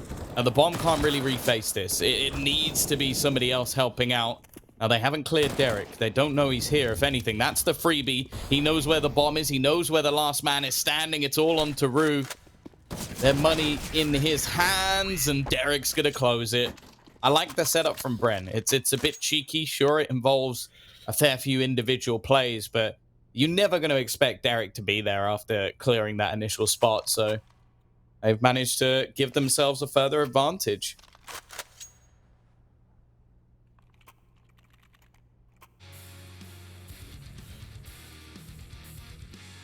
Well, Tom, are you in Brian's camp? Are you with them? You did call 2-1 at the start of this. You were in their favor. You saw them winning this map, and now they're 14 to 12 up. This is it's got to put a smile on your face, right? Well, it could be worse. We could be witnessing this and then be Blair and also be wrong. That is true. That is very true. I think I also picked checkmate. No, wait, no, I didn't. I said I think everybody said Bren except for Blair. I wanted to pick checkmate, but I couldn't justify being so ludicrous. Well, it's not even that. It's just after they got banged 16-2. It's hard to... Well, it's basically hard to predict in their favor. They did much better, of course, but I think that was just because they started on the T side of train. The CT side still looked pretty poor. We're going to see a similar setup, but this time it's a bit more of a switch up of personnel and some slightly different positions. We have the AWP now on the A site, and it's Derek who's actually started things off with a pick. It's Kaz down and out, and this is actually almost a last hurrah, you could say. They've juggled weaponry over to make sure that there's an AK for Blitz and Rue. The remaining 2 players are on a Deagle no armor. This is not the way that Checkmate were hoping to go into round number 27. Papi Chulo's got a pretty good angle to pick anybody off who looks for the face. Rue does manage to cross past the AWP, but Papi Chulo finds the Palace man, and now, well, it becomes quite awkward, all pushing from the same angle. The rifles have fallen, and Blitz was meant to be coming in on a hot flank. Instead, he's the only man standing. It is 15-12. No money left for Checkmate, and we'll see if they can do it with the pistols. Well, it's not the best of ways to try to fight for survival, is it, Tom? It's like being dropped into a medieval war ground with a toothpick. You could probably kill someone with it, but odds are you're going to get slapped before you even get a chance. Good nade, though. Wit's able to bail out alive, but he doesn't connect the shot. Returns a nade of his own, but it's only tickling damage that it gets done. For Checkmate, good map control. They've managed to close in the distance a little bit. Now it's time to try and connect some kills. At the end of the day, that's what it's all about. We're here for the brutal blood sport that is Counter-Strike, and there you go. Derek, he's the one that's opening it up for Bren. He is isolated up close, and they'll want to deal with him, but he's got support of Micro just behind that smoke, who isn't even needed. Still, Kaz will get one. Micro may be over-facing a bit. It's given a small window of opportunity for Checkmate. Chance to potentially rotate back. They're going to catch out Kaz, and now it's left all onto Rue. A freebie for the first. And now he's going to try and run the gauntlet. But is he going to go straight into the B site? No, he's not. He saw that one coming. He expected the rotation. And instead, will head into A. Eventually. Sometime soon. For now, though, he's on that little walk down middle. Deagle in hand, looking for a head, but there's no one around to find. Bren are going to quickly realize that this has to be an A hit. And already that alarm bell is starting to ring. Wit's on his way through. I don't like that he's going alone on this. I really don't like it. This scares me. He's heard the steps. So now his teammate Pro picks up the pace, moves in towards short. He's not going to get there in time. Rue's already backed off. Distracted by the player in CT, which was the idea, so that Pro could catch him on a side swipe from short. And as Pro comes up the connector and looks for this final victim, Rue... Oh, he's walked right into the nade as well. That one hurts. The AWP takes him down, so the HP didn't even matter. And Bren, they walk away with 16-12 on map number 3. Checkmate. We're so close to closing it out, but in the end, not close enough. Yeah, I feel like I've aged a few decades from watching this match, but it's Bren who are going to take themselves the 5th spot, and a big improvement from them across the previous PAL to this one. Obviously, for Checkmate, this is their first attempt at giving it a go, and they finished in the top 6. I don't think we can take anything away. They've got some work to do on their map pool. Hopefully, we can see them either keep Techno in as a current player or maybe remove one of the others. Who knows?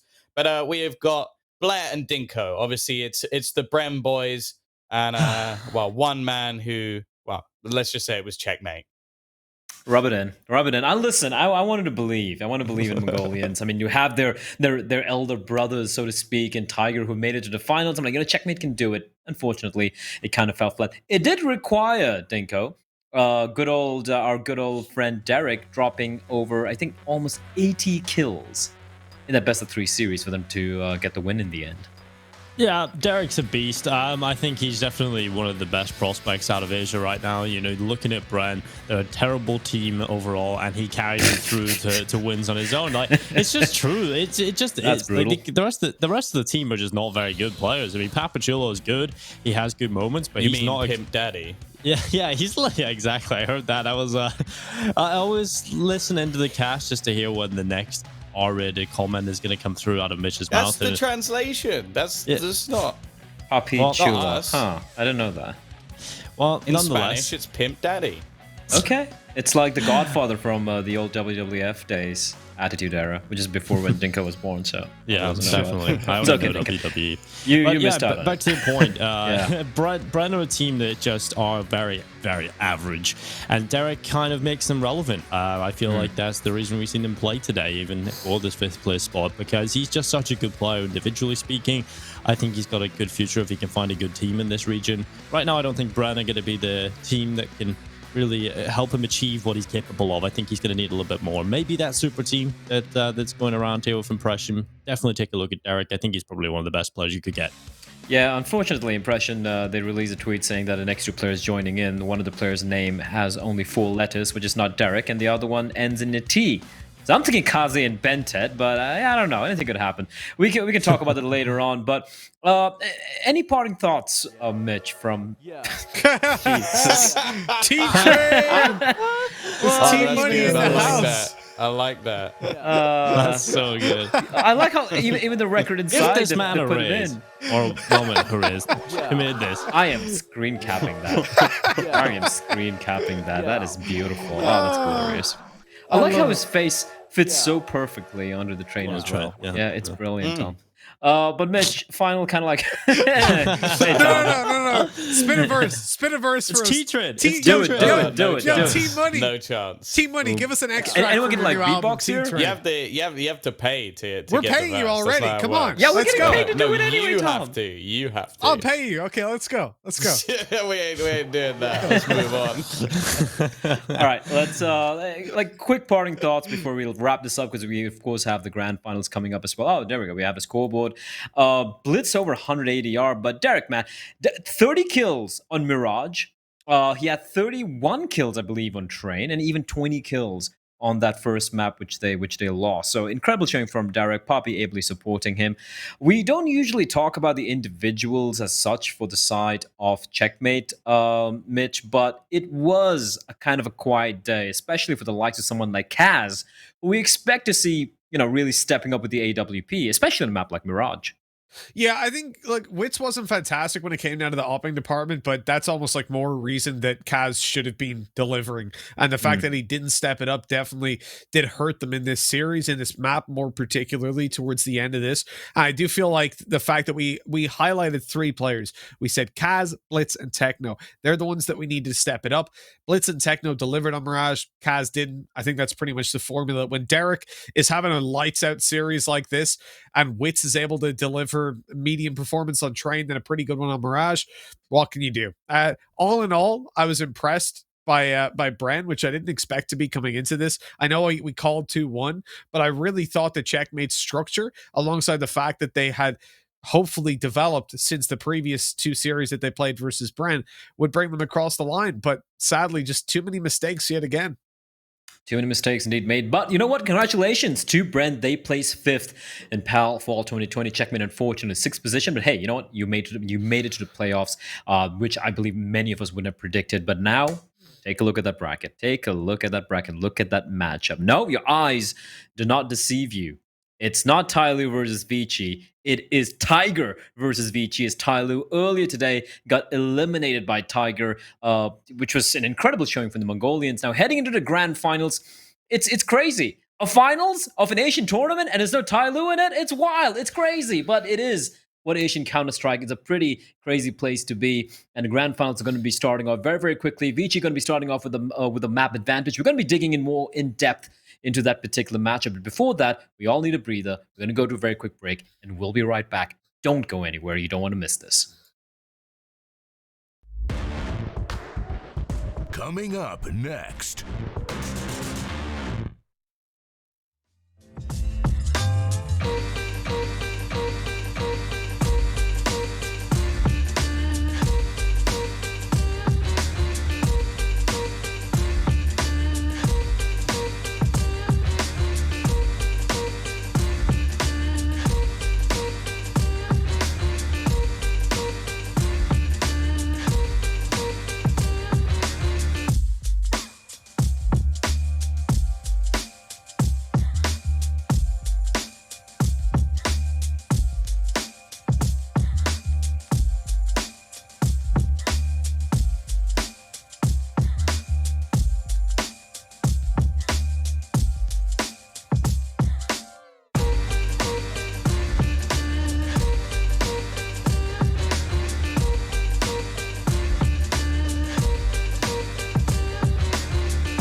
used to have this dream, flying through the stars, flying past rich, undiscovered worlds, impossible wonders that leave me lying awake, breathless. And in this dream, I hear this voice calling my name. When I turn to look,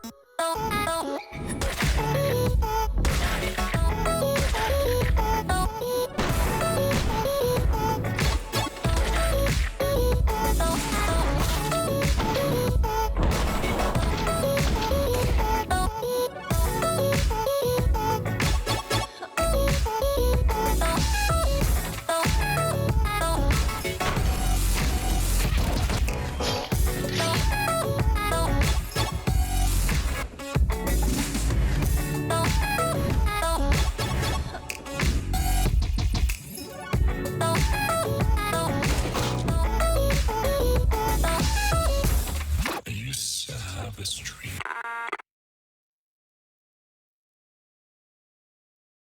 Welcome back, everyone, and I hope you're ready for the grand finals here for the Perfect World Asia League Fall 2020. And of course, joining me, as usual, are going to be my long-suffering compatriots. We got, of course, Mitch. We got Tom. And of course, we got the lovely Dinko as well, who's going to be jumping on in to break this one down. Ladies and gentlemen, no Tyloo. Let's start with that, Tom. What a shocker. Tyloo's not in the finals of an Asian event. That's... what? Yeah, okay. Good analysis. I don't know. Good job, Tom. They lost. They lost the games, and hence they're not in the final. Spectacular much. breakdown right there. And that is why he's here. I didn't realize Okay, okay, Blair. Can you explain why Tyloo are not in the final then? He's the host. I'll give you a good reason. This morning, our score was 15-12 to Tiger, and it was a 4v5 for Tiger. Tiger had 3 USPs, 1 P250. Tyloo had a full buy, 4 AKs, and AWP, Your and they answer lost. is because they are bad, basically. I have I didn't say an that. opinion that You have an opinion, Dinko? Please, let us know. Tyloo just they didn't have attacker showing up to the same level. I feel like he was actually a big problem for them throughout this tournament. He wasn't at the same level as he was in the previous PAL back in summer, and I feel like he was making too many mistakes, making too many dumb plays, and had some performances where he's at the bottom of the scoreboard. I think slowly in summer, the 2 players with sanity on that team, and if they have a little bit more of what they've got, then that team can do so much more. But in this tournament, they finally got punished for being morons. Wow, okay. But, Dinko just coming out with straight the fire. plays they make are moronic, but they're good players. That's the thing, and you don't want to change them too They're much. good something aimers. like that, to be They're honest. very good aimers. we can't doubt that. But enough about Tyloo. They're not even playing the finals. Why are we talking about that? Screw it. We talk about the 2 teams who deservedly have reached the finals. Firstly, let's talk very quickly about Tiger. Mitch, winner of the first RMR, shocking performance in PAL Summer, and this tournament, they started off, it was looking a little shaky. They, as usual, keep losing to their countrymen. They lost to a checkmate as well in this event. But the Tiger we saw yesterday and today, if that shows up, if they show up, they destroyed Invictus 2-0, where Invictus didn't even get a double digits, both maps combined, and then they beat Tyloo 2-0 as well. They've come in roaring into the latter half of this tournament. Yeah, you know, I read once that tigers are nocturnal animals, so it makes sense as well that Tiger will be a little bit more on form the later we go into the day. Now the grand finals, they can see a lot better. They'll be able to see the mistakes that they made earlier. One could only hope. When we look at Tiger overall, I do feel like we've seen a step up from Dobu. He's been the most impressive over time, because obviously we know Kambal will step it up. We know he'll do a lot of damage whenever he's not on the op, as Tom hates to see. You know, when you look over towards the like of Urcast, that if they're winning games, he'll be at the bottom of the scoreboard for some reason. If they're losing, he'll be on top. Except It's just today. Except how the today, world yeah. works. Today, though, yeah, there's a little bit of a change around, right? As I'm saying, Nocturnal, further on the tournament they get, even the better they're playing. But Dobu, he's the guy that stepped up the most. I've really enjoyed watching him. I think his decision making is fantastic, and he's been making some massive individual plays. But the thing about Tiger for me is that alongside Vici, they have to a lesser extent than Vici, they've got a nice leash on their gameplay. They understand when it's time to pull back a little bit. Certainly a lot better than someone like Tyloo does. So I'm glad that they're here, because I think we've actually got a pretty good series on our hands between these two teams. We should. And of course, speaking of Vici, to touch upon them as well, Tom, this is probably the best chance Vici have had in since the entire lockdown began, where they had a chance to win a tournament because they reach a finals again. Again, first time in an RMR finals for Vici. First time they're reaching a finals where Tyloo's not there. So all the win conditions, and they have a map advantage. So all the win conditions are there for Kaze, Jamyang, And they beat Tyloo. And they beat Tyloo as well to make it to the finals. Don't forget that. Yeah. So, and Yeah, Vici are probably expecting to meet Tyloo in the finals, but I mean, every win condition has been met for the side of Vici Gaming. However, is it going to be enough? That mental block we say for Vici Gaming, it seems to be only with regards to Tyloo, or could it possibly seep into this matchup as well?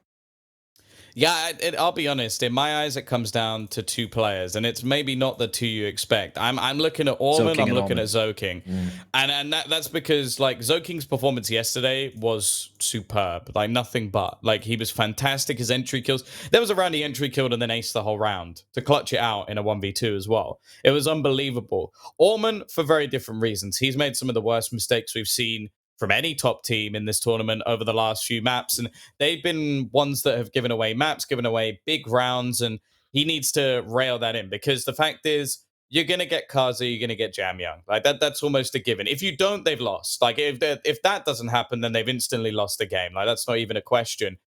Advent's someone who we know is going to be lower down, although he's had some better performances, but they're the big two that we need to focus on. Well, let's take a look quickly at the map beaters as well. I'm assuming no nuke. I'm assuming no dust 2, right? It's a best of 5.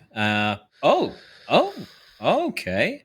All right. Okay, I guess nuke was the one which we just kind of left by the sidelines, I guess, which is kind of interesting because it's obviously 6 maps is going to be played. I was surprised. I thought instead of Vertigo, it would be Nuke getting banned by Tiger, but Vici not picking Nuke. That is a little curious, Dingo. Your quick thoughts on this? Yeah, I have no idea. I think Vici have shown that they're very, very good on Nuke, although they have had a couple of hiccups, so maybe they feel like close affairs against Tiger before, they've had some overtimes against them. They barely edged out the last time around these guys played. So maybe they feel like they just don't want to go with a Nuke performance here. I definitely still would have preferred for them to go for that. Overpass? But yeah, they've gone with Overpass into this, and I mean, in the past, if you take a look at the most recent results, Vici did bang out Tiger 16-8 in Palfall on this map earlier in the tournament.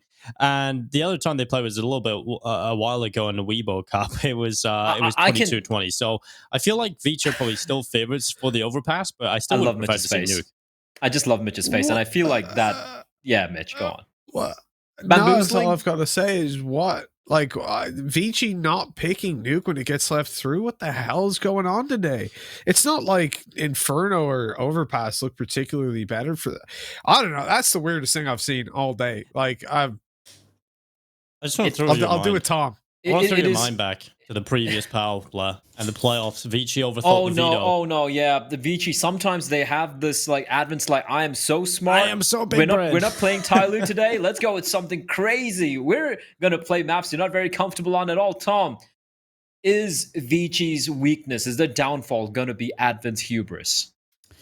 I don't know. I think they showed they were good on it before, and maybe it's one of those things where that Tiger are prepping for you and Tyloo. What's the best thing you can do to throw them off? Pick a map that you feel comfortable on that they're never going to choose. So obviously, we're talking about the very last map in a best of 5 series. The fact is, if they win any of the other maps and their own, that map is irrelevant anyway because they have a 1-0 lead. So we'll see if we get there. If we have the other 3 maps and then we get to Overpass, I think it's going to be an exciting finish and a map that I can tell you now, Tiger have probably looked at that just like we have and gone, really? But at the same time, I still favor Vici on that map, just maybe not so much as I would have done on Nuke. Fair enough, and I do believe we have almost all the players in the server. So for one final time, gentlemen, let's start with you, Mitch. Which way do you think this one's going to go? Again, reminding all the viewers, Vici have a 1-map advantage. They win 2 maps, they win a series. But Tiger, they've looked fantastic so far, Mitch. I will almost never go with the team that has not got a 1-map advantage. I mean, the odds are severely in Vici's favor. So for me, it has to be Vici. All right, Vici. Want to just throw in a score there? Maybe a 3-1? Well, Can't be look, a I think they'll take Inferno. Good chance on Mirage as well. I'll say 3-1. Yeah, I'll give one map to Tiger, maybe. Okay. And how about you, Tom? I'm assuming you're going to go the way Vici as Let's well. go all the way 3-2 Vici, all the way through. 3-2. Okay. You want... yeah, okay. I see where you're going with I want this, you Tom. to suffer. Screw you, Tom. I mean, Screw have a you. great It's day. a final Right, day. have a fantastic I don't care time. anymore. Screw you. I'm gonna. I know which way Dinko is gonna be swinging towards. We know Hey, which Tiger. hype train he's on. So We get the picture Dinko, back up. it's Tiger. Why is it Tiger? And what's the scoreline gonna be for Tiger? He'll probably still predict 3-0 Tiger. Yeah, he will. 3-0, The lunatic. Tiger, let's go. You can't be 3-0. No, It can't be it's 3-0. gonna be 3-2. It's gonna be 3-2 Tiger. They're coming into this. They've made it this far. I can't predict them to make the final. They'd have to do What's it. the one The that most- Vici will take? I said 3-2, but I feel like Yeah, but they've got one map advantage. Yeah, So what the- one are they going to take? I'm gonna say Inferno. I'm gonna Okay. go Inferno. I think the rest will go Tiger's way. I'll go with those guys. 3-2. It'll be a win for Tiger. They're going to take two maps, but they're going to win 3-2.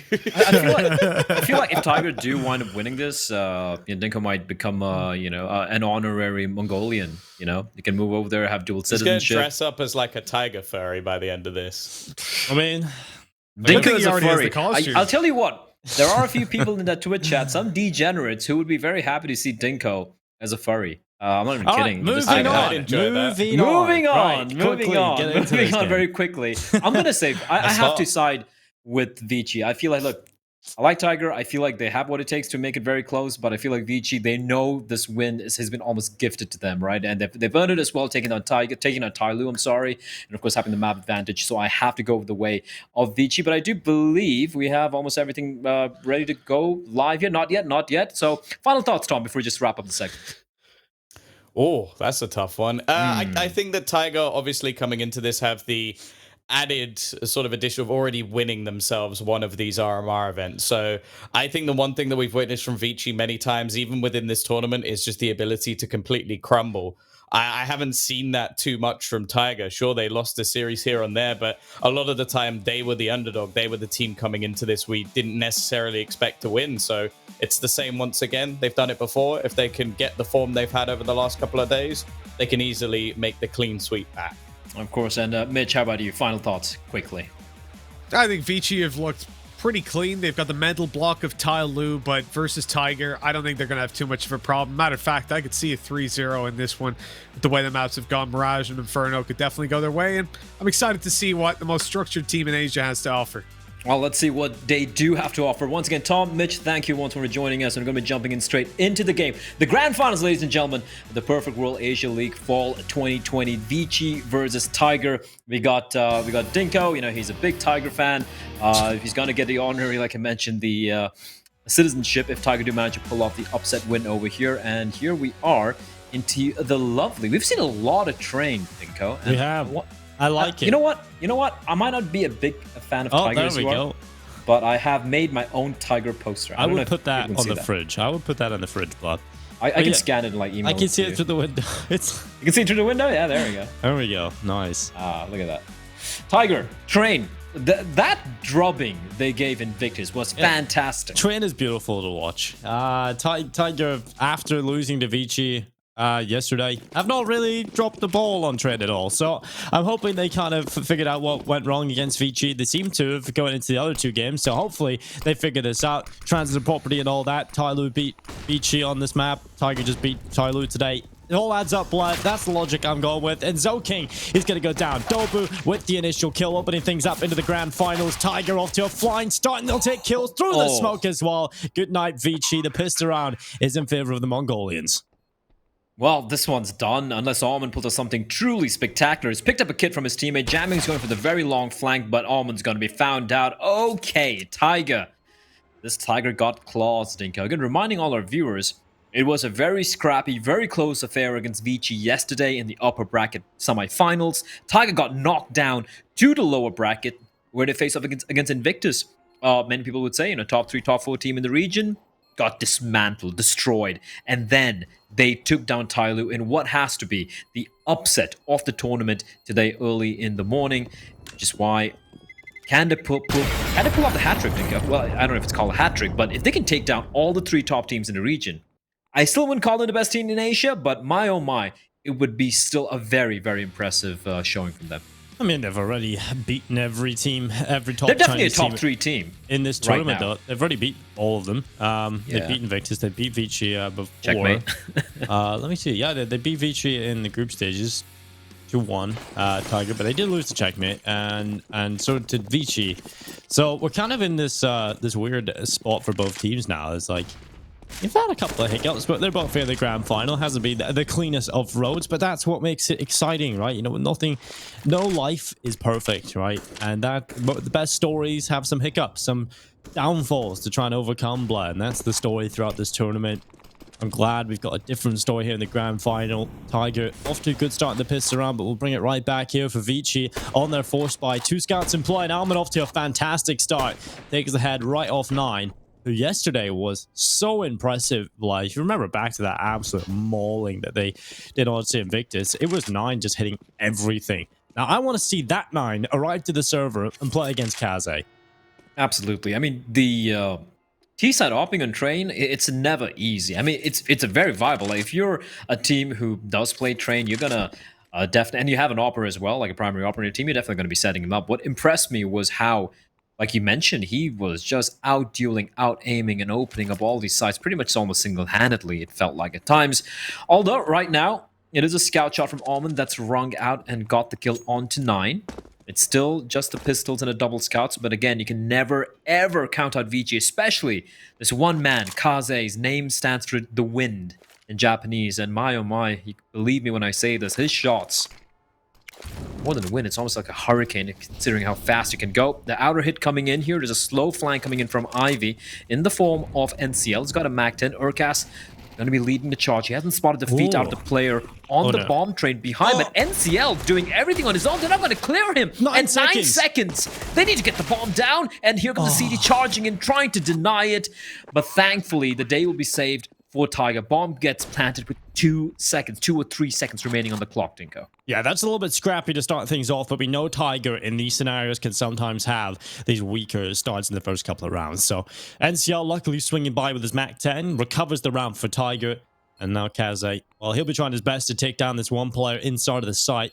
He does have an AK-47 here, Urkas, and he needs to be careful. Urkas get a little bit of support from his old teammates and staff members from his previous teams and what. Dolby and Urkas. They're going to be staying alive, winning this round, keeping the AKs in play. NCL gets a lot of money on board in this round, while also saving the round for his team. So he's got 5k in the bank. He does go down, of course, so the rebuy will be costly. But Vici, they're on to another eco here, blood. They can get a couple of Deagles, they can get a couple of P250s.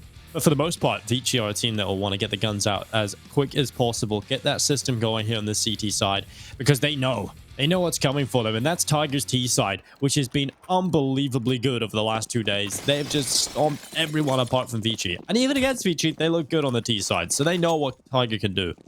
Absolutely, and that's something that Vici... The thing is, Vici are very comfortable in this map as well. It's just that Tiger, dare I say, they're the best team on train in Asia right now. Yeah, 100%. 100%, right? Just also reminding all our viewers, because this is, I believe it should be just clean eco here. They just have the one scout in the hands of Kaze. Everyone else is a USP. One flash of Zoking, so I don't think anything crazy happening. Except, okay, I take it back. I'm so sorry, Kaze. I apologize. He's on the server. He has a scout. Yeah, and I say that there's nothing crazy happening. Okay. I take that back. Kaze's like, what? You bored, blah? You not getting what you want? Although, I'm going to say it.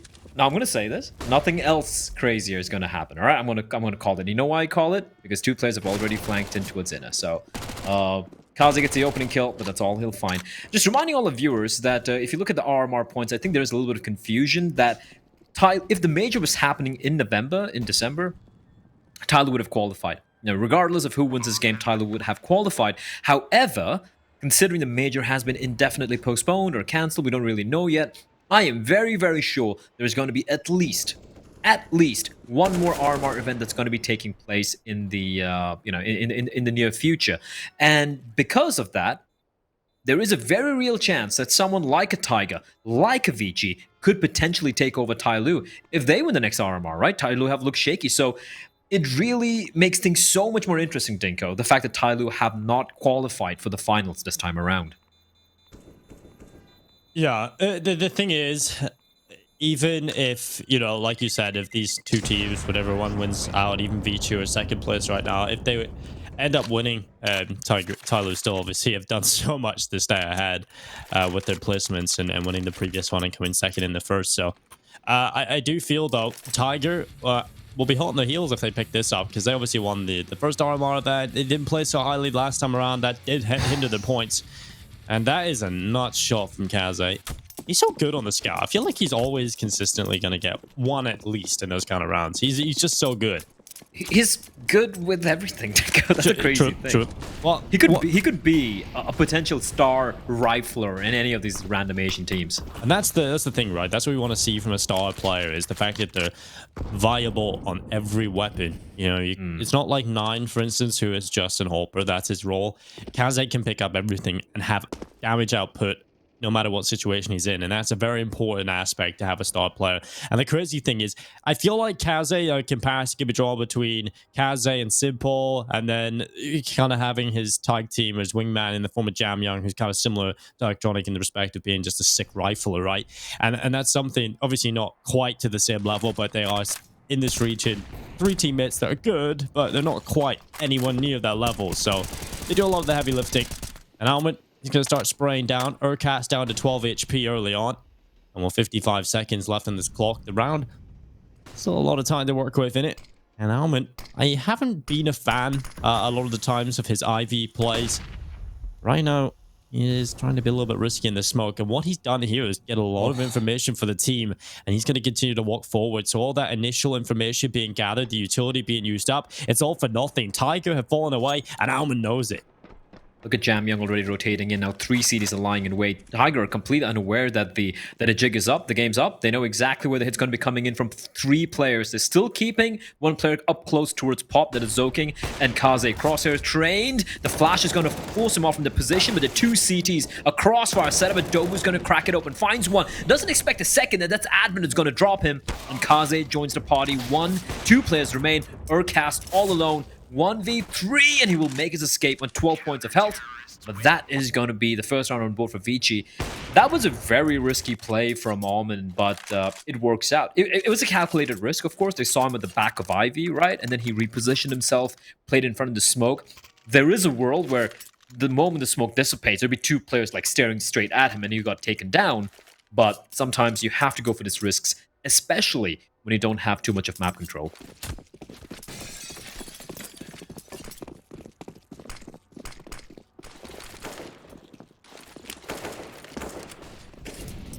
Well, coming into this round, it's Vici with 1 on the board, but Tiger right back into things with approaches.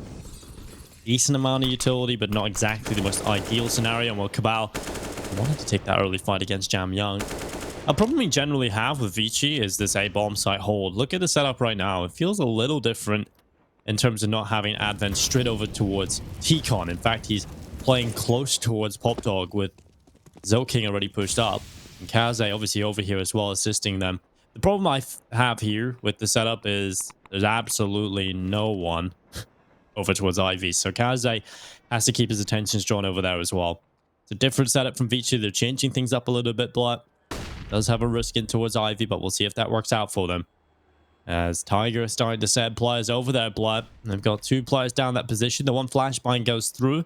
That should at least alert the attention to look back there. And they have fallen back. Advent's in the connector, which is probably a better position for him, let's be real.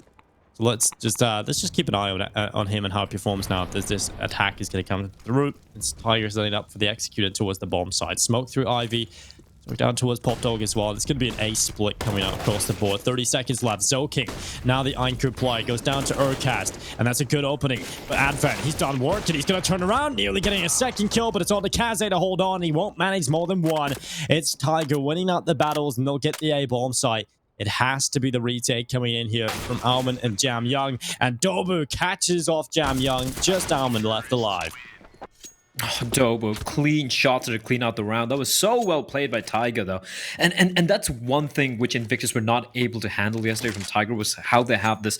They don't waste too much time just sitting and waiting for a play to take place, right, from the side of Invictus. They have the set plan in mind. They creep up slowly into these bomb sites, using the smokes, using the utility, and then they just pounce on them. And the only time Invictus were maybe able to get a couple of rounds here and there on the CD side was when they were just pushed on in and caught Tiger off guard. Now, that's a risk. So it's very hard to counter that way. You have to use up utility early on. You have to stop this initial info, prodding from Tiger. And that means you need to be a little bit more up front. You need to go for this Ivy control. You need to go for either T-Mains control, or maybe go for like a Brown Hall's early stack and kill the agents, sneaking in from the T side trying to gather information. You need to mix things up. But if you keep playing this kind of like reactive style of a CD side setup, Tiger's going to abuse you. We saw that today. We saw that earlier against Invictus as well. And Vici, yes, I feel like they're a much more better team on this map compared to the other two Chinese teams, Tyloo and Invictus, but still, Tiger are just fantastic on this T side.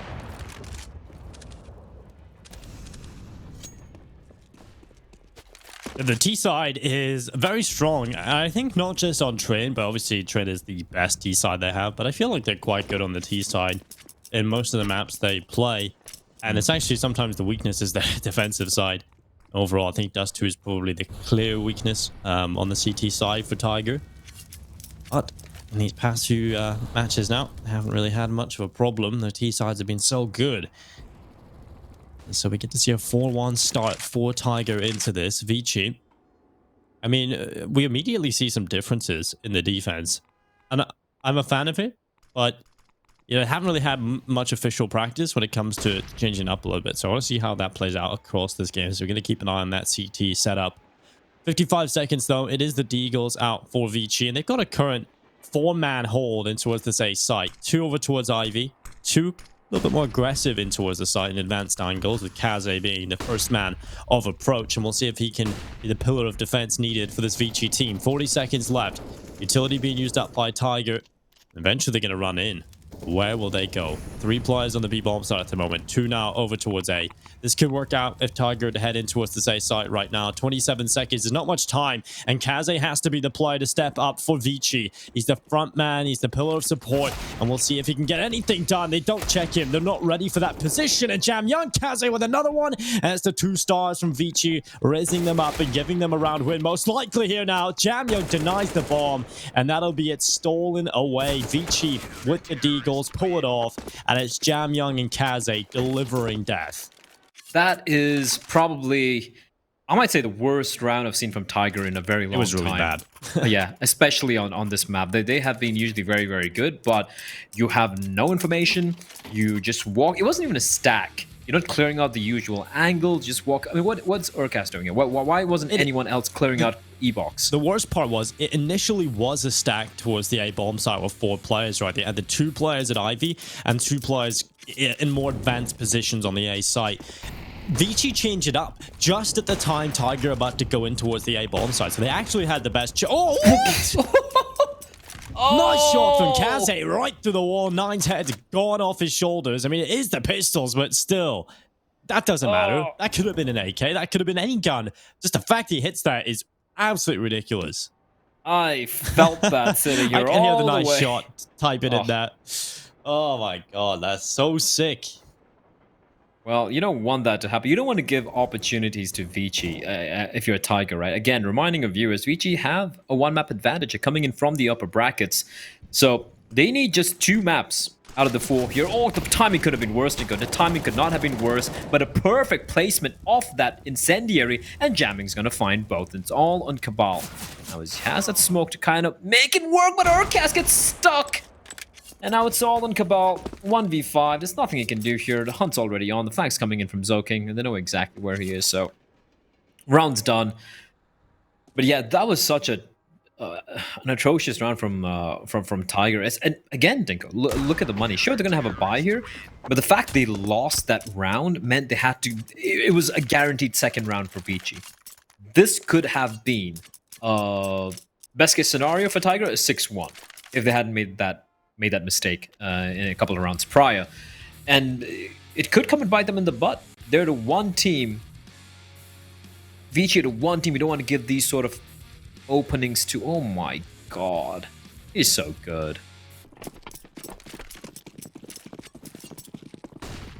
That's filthy from Kaze, and if that's the kind of stuff he's going to get away with in this series, I kind of fear for Tiger, because this man is an animal. But luckily, Dobu and Cabal sprinting towards the site. Kaze going down early on with absolutely zero impact in this round, and this is a quicker, more decisive round from Tiger. But Jam Young is still there, still causing problems, and he's so damn good. A second kill picked up as well.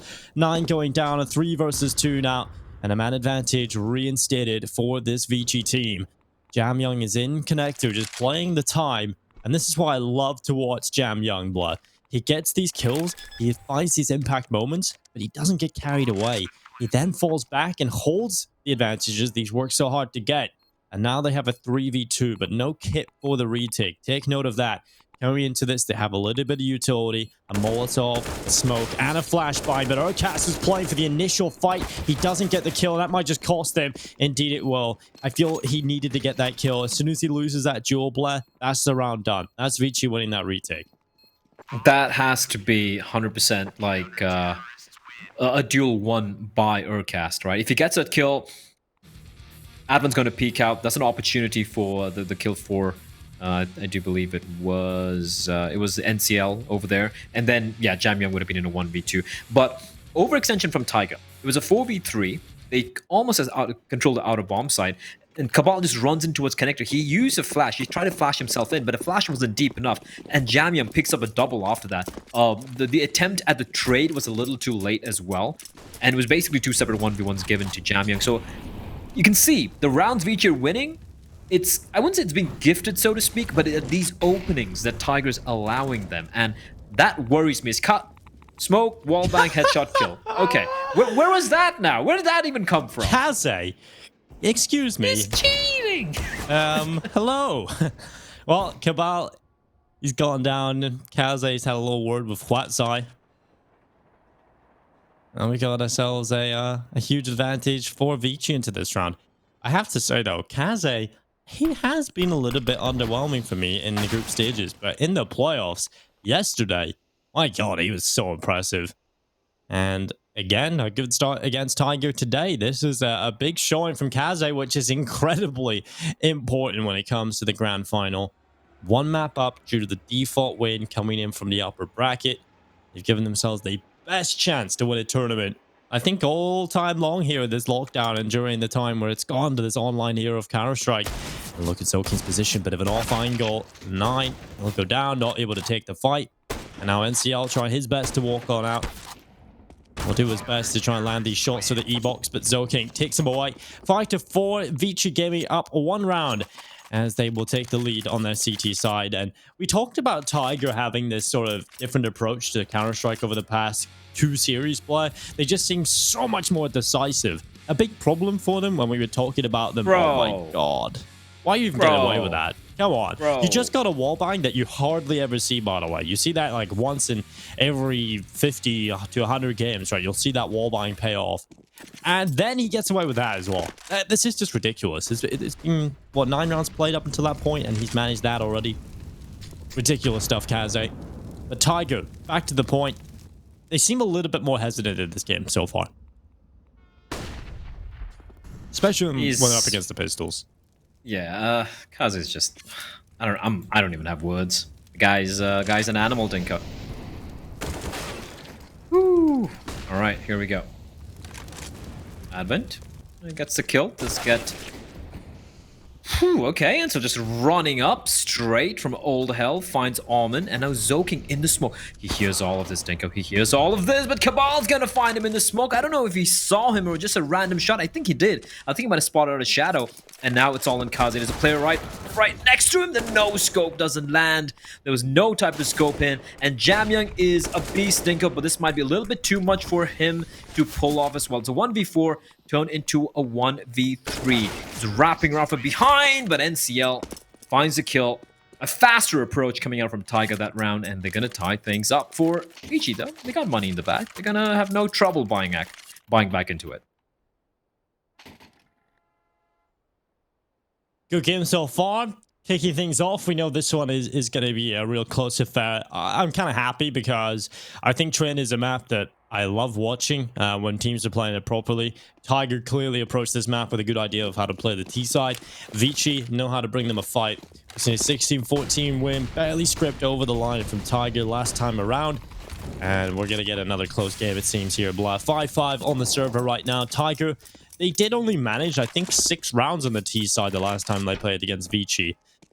They look like they're in a position where they might get more than that, Blah. Especially if they win this round, that's going to set them up for a lot of success. They'll get the 6 rounds and the money will be gone for Vici. So this is a very important few rounds coming up here for the defensive side. And you look to test the B bomb site defense this time, but the B bomb site defense just so happens to be Jam Young and Kaze. Yeah. Of all the players in Asian Counter-Strike, 2 players don't want to walk into. Oh! Are these 2? No one's checking! Why does no one ever check Jam Young? He's always in that position, and he always gets 1 or 2. It's ridiculous how often he gets away with that. And while Tiger, they just neglect to check a corner. And, well, they get the bomb down. There's still a man down, though, Blood. Man down. Well, that's neutralized Dinko as Urcast finds a 2nd kill for himself. And he's on the bomb train, stuck. Finds another one, looking for more. 9 catches Kaze jumping up, and somehow Urcast, my man's come to play. That was a round which started terribly for Tiger, not checking the corner. Jam Young picking up a double, a 4v3, and Urcast like, all right, get my backpack. I'll carry us this round. 4K, easy as you like it.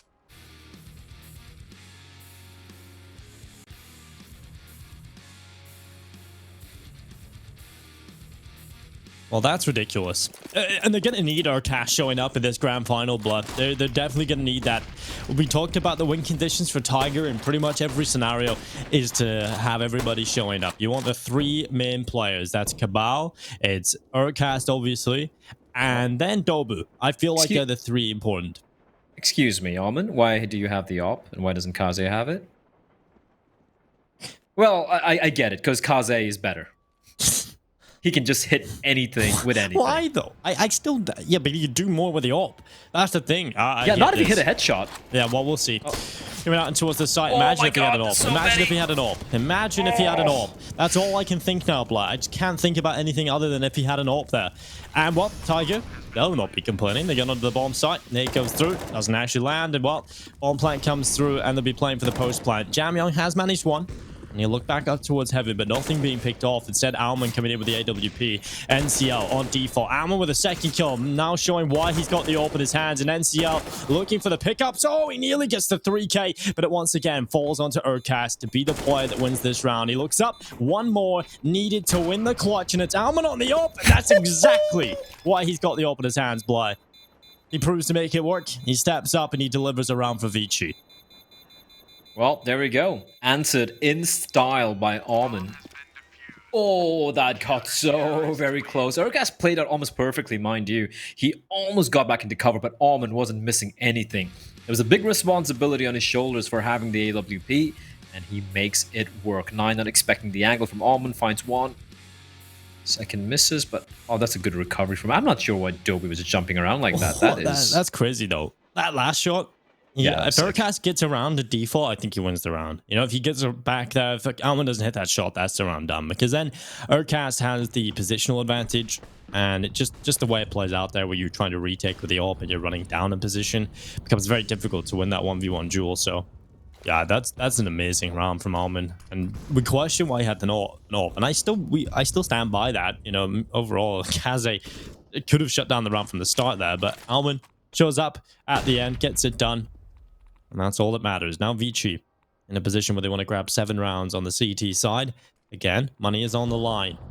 And Tiger with the AK-47s will not be in too much of an uncomfortable spot right now. Well, one thing I gotta say though, this map's delivered so far. Sure, you know, few mistakes being made by Tiger, which allowed Vici back into this half, but you can't take it away from Vici as well. Some great individual moments coming out from the likes of an Alman. You know, everyone stepping up. Jam Young having his plays as well.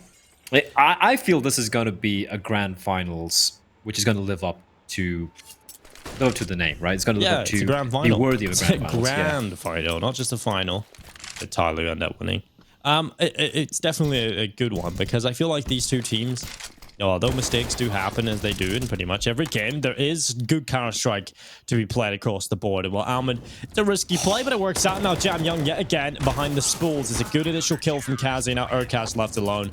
Another sort of contrived round there from Tiger, trying to really complicate things, and it doesn't work out for them. Vici just sit back. Almond actually with a really good play in towards Ivy. Even though there's risk involved in that, I still like it. I really respect the play just to be that confident, to swing on by, catch them out. They're not ready for that. Yeah. Vici, give it a 7th round. I'm just looking at the score. Like, if you look at the side of Tiger, it's very interesting, right? Like how everyone's so even when it comes to the kills. And you look at Vici and the two players who have hit double digits, and no prizes for guessing who those two are, Dinko. Yeah, it's not a very difficult one. Homer Mitch. Well, 9, he has the P250 starting to run up to Ivy. It's going to be an easy kill on to Zoking. Advent, okay, big double. And Almond finding a follow-up as well. Yeah, big double, big bit, but he's worked it out for 3. I love it. Advent, get those kills up. Enjoy it. Get that HLTV rating up. Well, he's a double digits right now. What was that Zoking with the enters with the the double figure MP9? vision.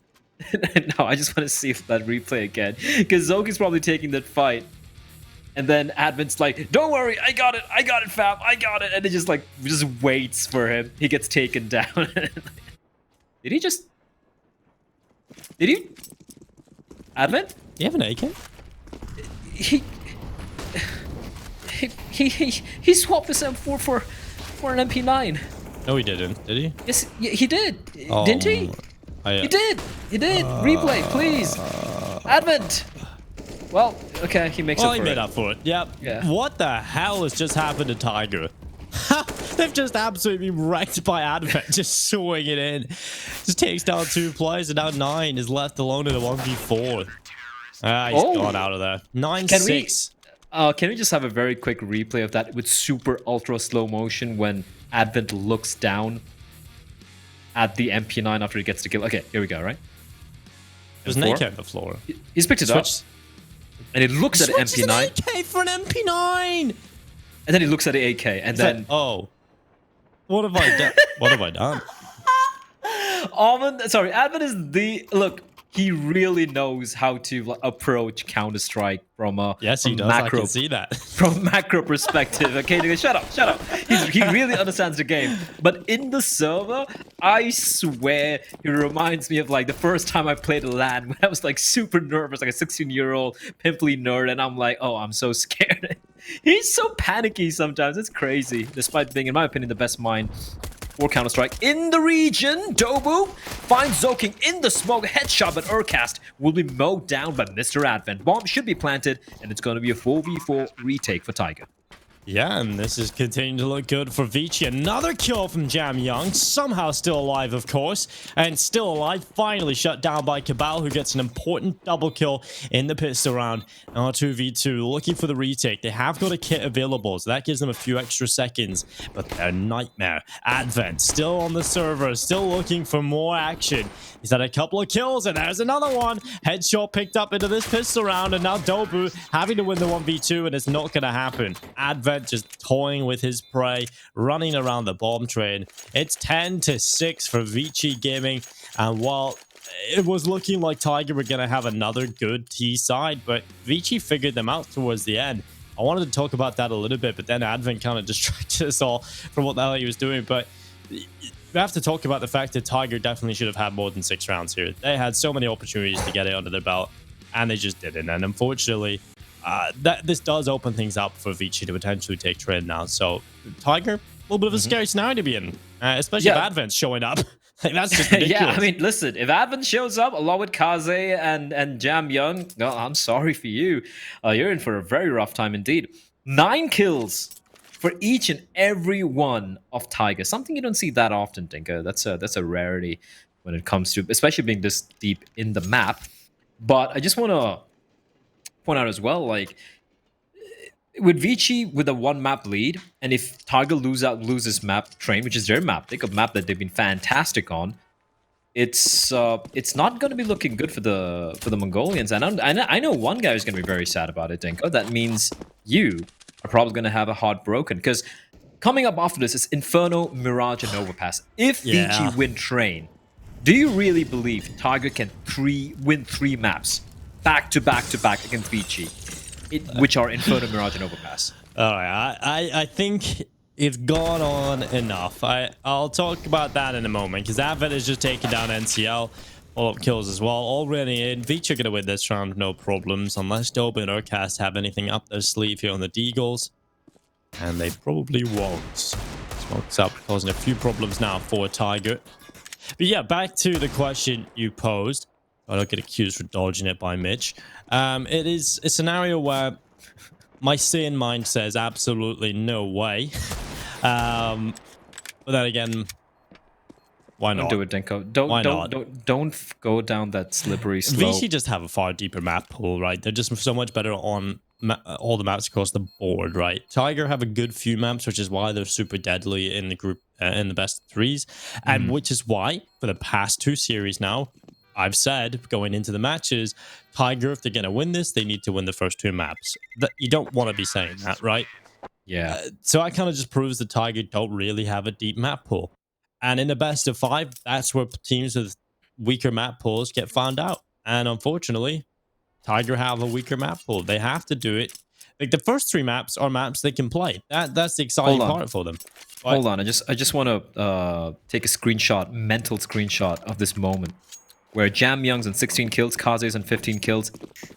Our boy, our man, Big Brain Advents on 15 freaking kills. what an animal.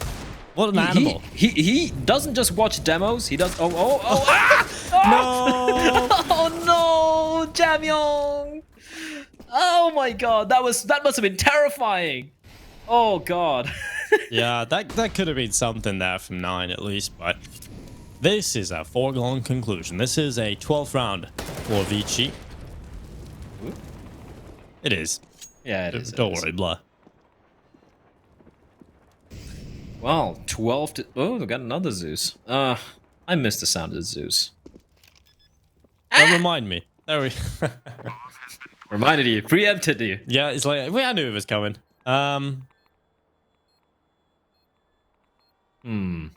This is not This looking is good. worrying. Yeah, Yeah, this is this is really worrying for worrying Tiger. for Tiger. I feel like Vici have finally gotten over the hurdle. They broke. Look, they beat Tyloo yesterday. Listen, they are a different animal right now. Okay, Yeah. they have. Riding high. It's kind of like you look at a Pride of Lions and you battle lions. And sorry, like it's just one male leader of the pack, right? The Pride of the Lions, right? And then if a younger male comes up and takes him down, he's the king. It is what it is. And right now, Vici, having beaten Tyloo, they feel it. They're like, listen, guys, we took down Tyloo. We've already beaten Tiger. Yeah, we have but a map advantage. I feel like Tyloo, or to reference the Lion King, kind of like the Scar, right? the king. Yeah, it's like Scar. You know, they're just sitting there back in the back lines, just scheming. Now, next tournament, they're gonna come out and just Vici will be ready to go, and they'll just break their hearts. Yeah, that could happen. We're so cynical. We're so we cynical. we are, but it is because it is all right. G 9. Wait, what was that? Okay, all right, it's a puzzle. Our observer said, "Look at 9," and he's got 9. Oh, everyone's a 9. Yeah. That's one thing I noticed earlier. They haven't got a single kill since then, Dinko. That's embarrassing. That's kind of crazy. That means Vici so far on his T side have been fantastic. Yeah, clean and clinical. Not really having too many problems. On the Going bright to- side, everyone's stepping up. No one's slacking for Tiger, even though it's like all equal. No one. Yeah, but no one's standing out, right? That's true. That's the problem. Tiger, we said everybody needs to show up. That's the win condition for this team. Every single time we see them play, if they're going to take down a top team, they don't have what I would like to call a system to fall back on. It is not so much the individuals as the likes of Invictus. That's all they have. At least Tiger somewhat approached this game properly. I think the T sides are pretty well thought out in terms of the positioning they have, but the success rate of how they set themselves up on the T side solely relies upon them winning some aim duels, which of course is Counter-Strike, but it's very heavy for Tiger, right? There's no fallback plans. And that's where we see them be a little bit indecisive sometimes. So they realize, okay, we're going up against a weak buy here from Vici. Let's take our time. Let's just hold. Let's hold for some aggression. We've been doing that against Tyloo. We've been doing that against the Victus. And guess what? It's been working out. And then Vici just don't walk into their crosshairs. It's like, huh? Okay, 27 seconds. We haven't got a kill yet. Let's rush the site. And who's ready for you? Kaze and Jam Young. And I feel like that's the difference here. Vici have not given them the early picks and given them the early fights that Tiger have been so good at getting against some of the more aggressive teams. True. And I feel like Tiger, they mainly won on the T side of Train yesterday, right, against Invictus, and even against Tyloo earlier today, I feel like. And Vici, yeah, they didn't give them too much. It's not bad. Okay, the wallbang coming in again. We saw the wallbang kill earlier today, Dinko. It's kind of wild with the AK-47. And Vici, they're giving respect to Tiger. They're allowing Tiger to poke and prod. The setup for Tiger is kind of a default thing. It's like a 2-2-3 setup. The rotation's really far away, so it's going to come down to Urcast and 9 to find something. Urcast knows that a couple of players running out is going to find the first. Is he expecting the second is a question. No, he's not, but it doesn't matter because 9's going to find him. There's a good hole coming out from the side of Tiger. They've done a good job.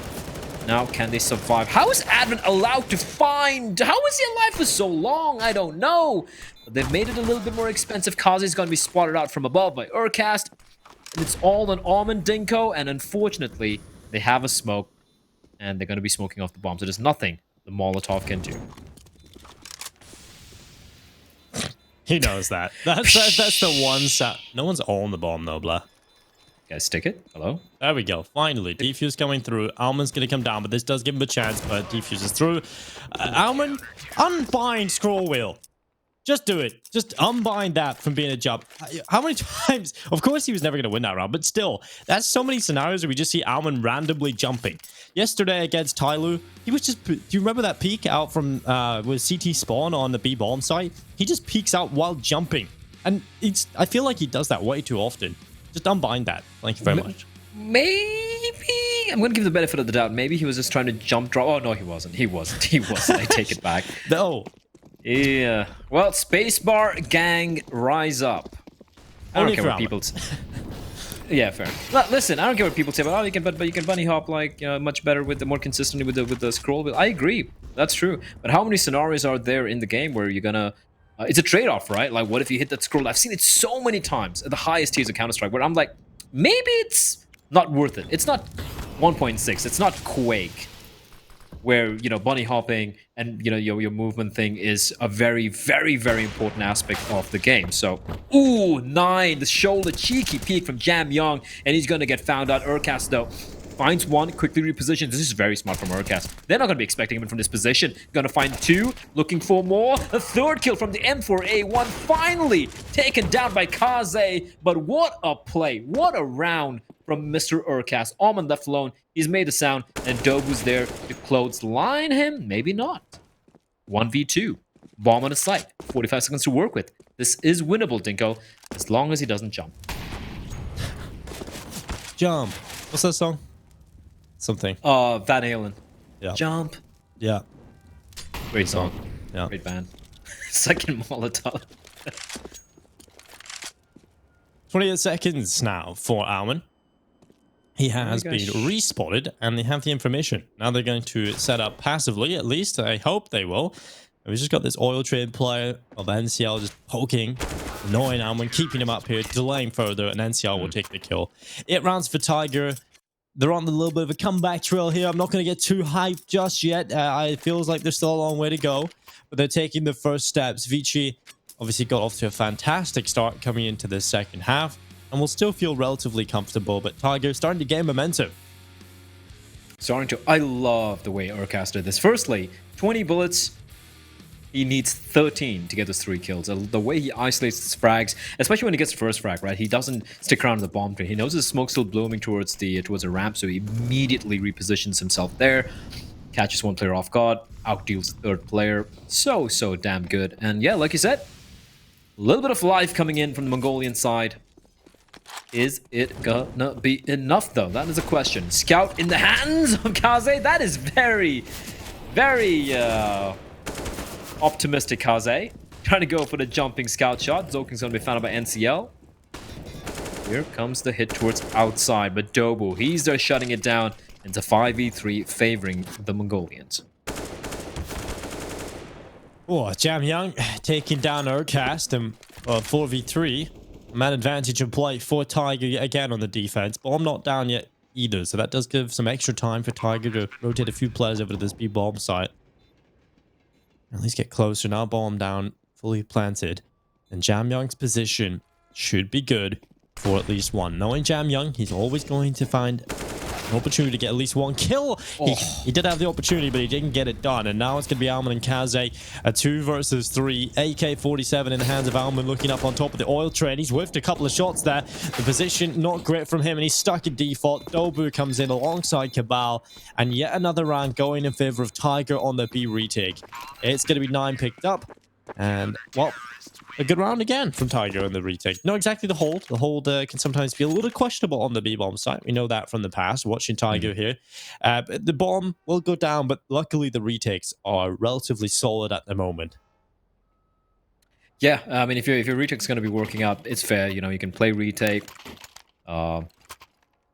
Especially with the way they're hitting their shots on his retakes, working together as a pack, as a unit. For Vici, I appreciate how they haven't gone for the full investment. There was a possibility of just going for the full I wouldn't say force buy. They would have still had like some rifles, a lot of rifles in fact, but that would have mean that a lot of utility would be lacking. So instead they opt to go for the pistols. Again, train, pistols, very viable, very viable. They have a lot of options here. But it might be limited because they have the 1 smoke, 1 Molotov, 3 flashes and a nade. Smoke for connector,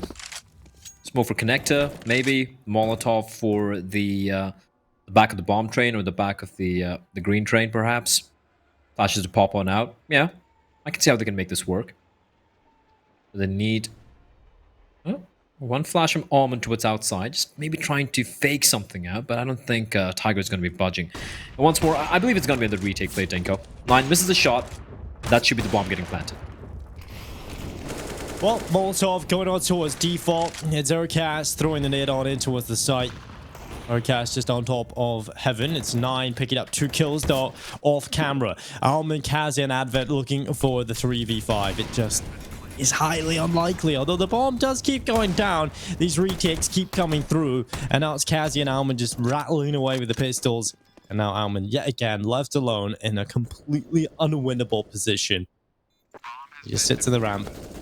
He's got the Kevlar. They're holding for at least 1 kill here. He's going to try and get it on the Tech 9, but he gets in the next round. He carries over the Kevlar. Bomb plants in. He has 6k in the bank. I'll be feeling relatively happy enough with that. Vici in the bomb down yet again. They're consistently getting that on the B-bomb site. And we'll probably see Vici just heavy focus that inner bomb site over and over again. If I remember back, that's exactly what they've done against Tiger the last time they faced each other.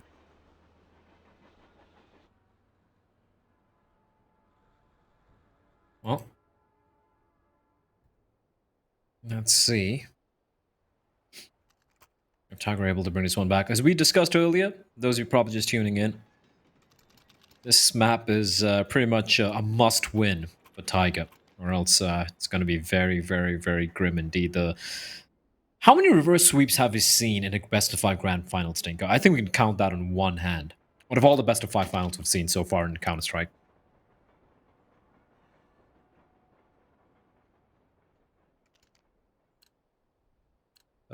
As you say in Counter-Strike, you know, nothing's impossible. Especially in Asian Counter-Strike. Anything is indeed possible. I hit the mute key. I didn't ignore you. Just that's a little bit of a Mitch. You muted yourself. Yeah, okay. You pull off a Mitch, Dinko. Yeah, I did. I pulled off a Mitch. I coughed and kept the mic muted. Whoops. Well, Zoking, he will take the kill on the NCL. A man advantage opened up here for for Vici, followed up by Zoking. He just continues to swing on by. Dobu just wondering what the hell just hit him, and it's Zoking just headbutting everyone, running into this A site alone. 3 kills opened up. Cabal and Urcast left alone into a 2v5, and they're going to be trying to spray away here. Urcast is going to go down. Zoking with a 4k. This is an entry ace again, possibly coming through for Zoking. And Cabal, he's left alone. Back in T-Con. Zoking just ran down and then he eliminated every single player on the A defense. Sometimes, Dinko, you don't need finesse. Sometimes you don't need, you know, a scalpel, a tactical scalpel to, like, try and dissect this defense. Sometimes you just need a sledgehammer. And Zoking, he is a sledgehammer. Cabal's dead. As the AWP will be retrieved as well. Almond will pick it up, drop it over to Mr. Kaze. But yeah, that round was Zoking all on his own. A mini little frag highlight, I might say, the replay is going to be for him. And say what do you might about Zoking, you know, being inconsistent and whatnot. He is a crucial, I might even say an essential cog in the machine that is Vici. Yeah, I agree. It's a very, very important player. Every in-game leader wants a player like Zoking that is just willing to do whatever you tell him to. He was actually having a pretty quiet performance up until that point, right? He was kind of just sitting around the bottom of the team, not really fragging, not really having the output that the rest of his team was having. And that's a big turnaround. I feel like the call was just, Zoking, go do... What? Zoking was looking the wrong way. Advent takes the headshot. Zoking was looking away for, I don't know, maybe a flash, or that's the only explanation I can have. Well, Dobu running forward. 9 somehow getting one back in the Voltov as well, but Kaze is going to keep Vici ahead when it comes to the man count. And while it's going to be Cabal starting to move forward through the 1.6 smoke and now going forward into the site. 1 minute and 4 seconds as this bomb starts to get planted. Cabal's going to try and deny, but he won't be able to do it. He gives away his position. Doesn't matter, though, as he drops down into the left and takes Zoking away with him. Flash by at the ready to run in towards this A site. Kaze scoped in, holding the connector cross, but Cabal's got back out. And Kaze's a little bit neutralized now. He would have to move forward if he wants to deliver impact. And Urcast, he's got up on top of the blue trend. Jam Young goes down. Now 1 versus 1 up against Kaze that draws him in to the Lion's Den. And it's Urcast, the Tiger, winning this one. And he'll go back. And he's going to run for the time, but there's no kit on his back. And so he's lost the round, Blur. Kaze just delaying. Unfortunate stuff. And that is going to be a round for Vici. 14-10. That might just be the round that breaks Tiger here on train.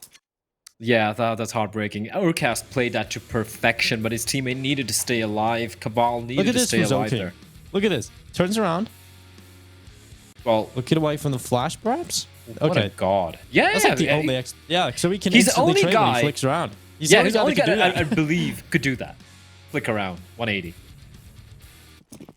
At least he's aware of his own ability. That's good to know. Vici is telling you, Dinka, you know, Vici are...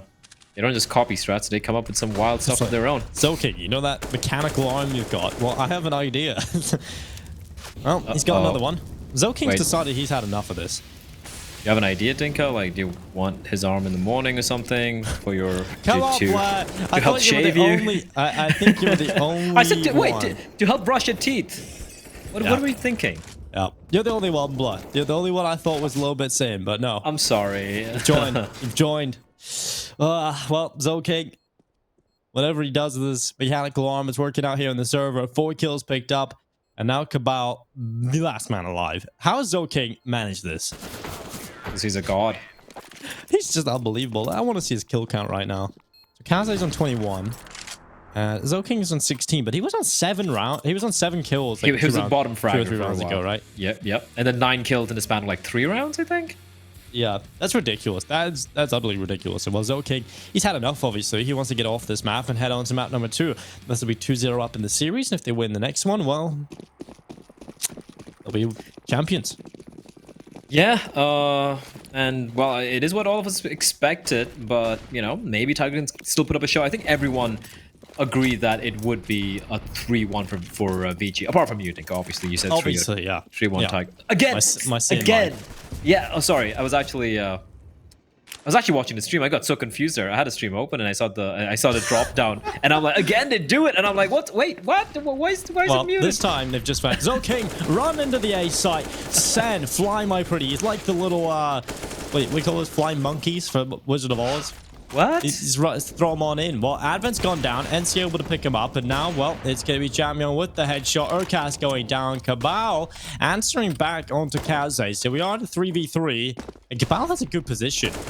Jamyong's going to get away, but King still here. The only player left on the A side itself, and he gets another kill. Nine's rotated over. He knows what's up here, and Jamyong needs to get across. He bits him out. The flashbang's up. Jamyong is a god. He makes so many good plays. This is and he so gets weird. across for the bomb plant. No one's with him, though. You're Yeah. going to have to wait for Almond to run around. Dobu's rotated over. What a weird round. But Jamyong staying alive, playing this one safe. It's important that he does, and he's going to get a kill. Of course he will. It's Dobu, the last remaining player, and Tiger's chances of winning Train are gone. This was the map we thought they could pick up. This was the map we thought they could take.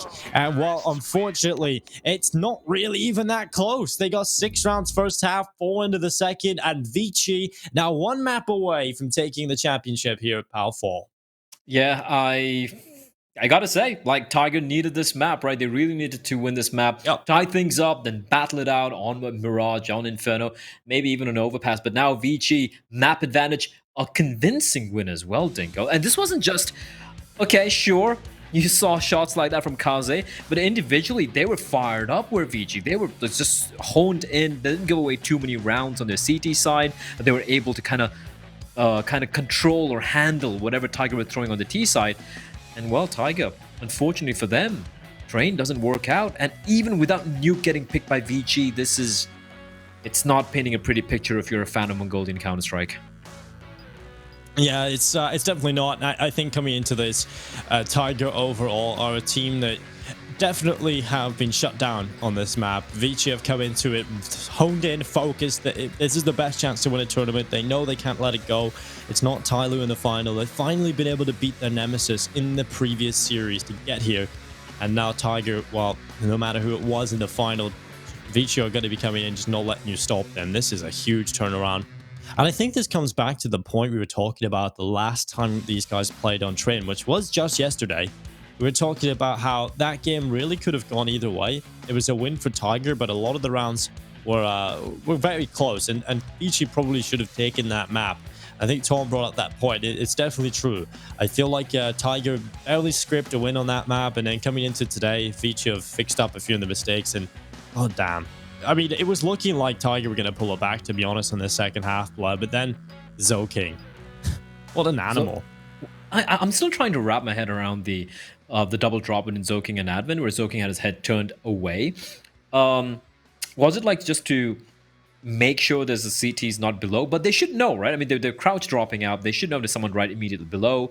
Is he trying to screw with the hitboxes, maybe? I don't know. I think I don't maybe know. It's like you're on the CT side. You see King dropping down, looking at the other wall. You're like, huh?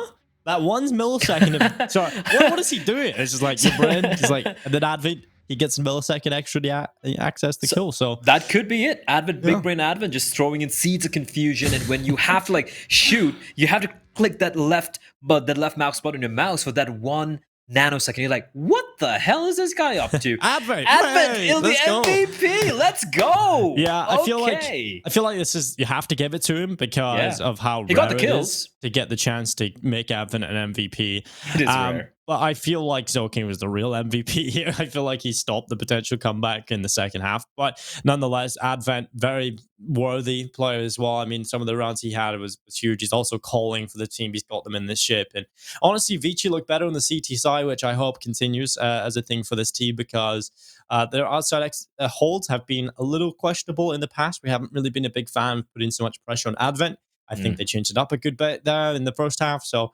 hopefully that's a consistent thing. And as time goes on, this was the first time out seeing this different setup. So as time goes on, obviously, they're going to fix that even more. So yeah, Vici getting to be a very exciting team now. They've overcome Tyloo, and could they do it here in the final? I don't know. We could find out. Inferno is going to be the map coming up next, ladies and gentlemen. And for Tiger, well, no more chances left. They need to win all the remaining 3 maps back to back to back in order to win the tournament and get there and be crowned the Tigers, the say, kings Blair, of Counter-Strike in Asia. Yeah, my undying idiocy. love idiocy. Okay, Yeah, has Love kind of this stopped idiocy. now. I think it's stopped now. I think I think it's just unrealistic to expect him to win now at this point. It Are you definitely gonna is. wait? Are you gonna betray? Are you, Tiger #1 fan, gonna betray the glorious nation of I'm just Mongolia saying. by going back on your word? No. What I'm saying Okay, is it's alright. unrealistic to expect them to win the rest of the series. But that's exactly why Tiger gonna win it against all odds. They are Wow. the team to come out of nowhere, to play through the lower bracket, to beat Tyloo, to make it to the final. They're gonna do it. The reverse sweep has come with 3 maps picked up for Tiger, and it's time for a break because we want to get back into the action very, very quickly. Tiger coming back into this.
Welcome back, everyone. And I'm sure you have a question. I have a question on my lips as well. Are Vici finally going to win a tournament after what's been, 7 months right now? Or will the Mongols ride again? Can they pull off the reverse sweep and take the series and win their second RMR event? We don't know, but we're going to be finding out, Dinko. It is going to be Inferno coming up. Unfortunately for Tiger, it's Vici's map pick. It is indeed, right? They've lost their map pick coming into this. They like to make it hard for themselves. They like to try and overcome adversity. And well, this map coming up next is certainly going to be that. It's Tyloo's favorite map, and they've been looking rough. And Vici have not taken the mantle and are starting to look good on this map as well. Their map pool is just so deep on this Vici team, and in a best of 5. I always feel like Vici should be having more advantages than they ever do. It's always weird when they lose so many best of 5s against Tyloo, because I feel like that's where this team should actually come out on top. I feel like that's the win conditions, everything laid out for them, and they've still went on to lose so many of those best of 5s against Tyloo. But now against Tiger, they have a map pool that's very good. It's very strong, it's very deep, and you look at the maps remaining, they've got over the hurdle, I feel, which will be the most difficult task, which was beating Tiger on train. And they've done that in pretty convincing fashion, right? 16-10, not too bad at all from Vici. So heading into Inferno, it is on paper very favored towards Vici. And we're coming into this one, we'll see if Tiger can somehow pull it off. They've got the utility being purchased up in the hands of Urcast, the smoke and a diffuse kit for NCL. And over here for Vici, well, 4 sets of Kevlar, a little bit of utility out for Advent, who was the MVP from the previous map. Yeah, I don't think I've ever seen a game of Vici where Advent was the MVP, at least not in the past 4 or 5 years, which is kind of crazy. We've been seeing all sorts of things in this PAL event, the PAL Fall event, and we saw Tyloo getting knocked out. We got Tiger just demolishing Invictus as well. So it has been a weird tournament, interesting tournament, exciting tournament for sure, as we do see the hit happening towards his A-bomb that is going towards B. NCL's going to go for a couple of taps at 2 players inside the pit, and it's going to be 9. It's going to open things up. 9 with a double kill. Kaze is going to finally get the reply back. Zoku's trying desperately to get this kill on the player in the pit, and he's going to finally find him. And now it's a 2v2 as Advent joins the fray, and now Urcast is still alive. He's still waiting, pushing from the library, and Dobu's done a fantastic job just staying alive, and he's going to get the kill on his Zoking. It's Advent, the MVP of Train, but not the MVP of this round, as Urcast will win the duel. And Dobu did a great job just staying alive there, not showing himself. And that's going to be a pistol round going the way of Tiger. Yeah, it's definitely a big round for them to pick up. Coming into the pistol round, they want to get off the best of starts possible play. A lot of pressures on Tiger to get a good start onto this defensive side. And 9 delivering some very important kills, soaking up to the old tricks. He was so impressive towards the end. If you're just tuning in, Zoking had one of the most incredible few rounds that we've seen play out on the T side of Train in a long time, right? Just 4K entries, another 4K entry a couple of rounds later, blah. This guy is unbelievable when it comes to the entry role. And like you said, pretty much paramount piece to this team, a crucial cog to the machine that is Vici. Yeah, and one of the few like I think it was one of the last of a dying breed, right? The hard entry. Like he's the guy who's going to push in, gather information, and sometimes just hammer his way into a 4K single-handedly. It's also very crucial for this team. You know, we've heard how he's so instrumental in providing mid-round calls, information, helping out Advent, and making it work. As we do see the force buy, of course, from Vici. I like the clocks being fired off. It could be a ruse. They haven't made a single sound yet with the Galil Stinko. And I don't think Tiger's aware that this is 5 rifles they're going to be facing off against. And that could potentially catch his players off guard. You can look at the positioning, the way they're posturing towards the bottom of Banana. It is going to be the hit towards B. The utility is very limited. They will need that one flashbang to cross on over to enter Banana. But after that, they have nothing else. They're going to have to rely on the smokes.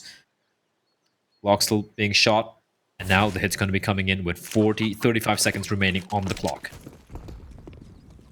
Well, they're not going towards B. They're turning their attentions back to this A-bomb site now, it seems, for Vici. Cabal tucked in the cubby. They have got Dobu over here as well, so it's not a bad setup as 9 now comes over and re-rotates back to the A-bomb site. Cabal's going to be under pressure, but they're not going to check him. It's the first kill for Cabal, and the second follows suit. He spotted the information in towards the short play as well, and now with 11 seconds, there's just not enough time to do anything here for Vici. They have to get that bomb down immediately, and it's dropped on the floor. It's going to be 2-0 for Tiger.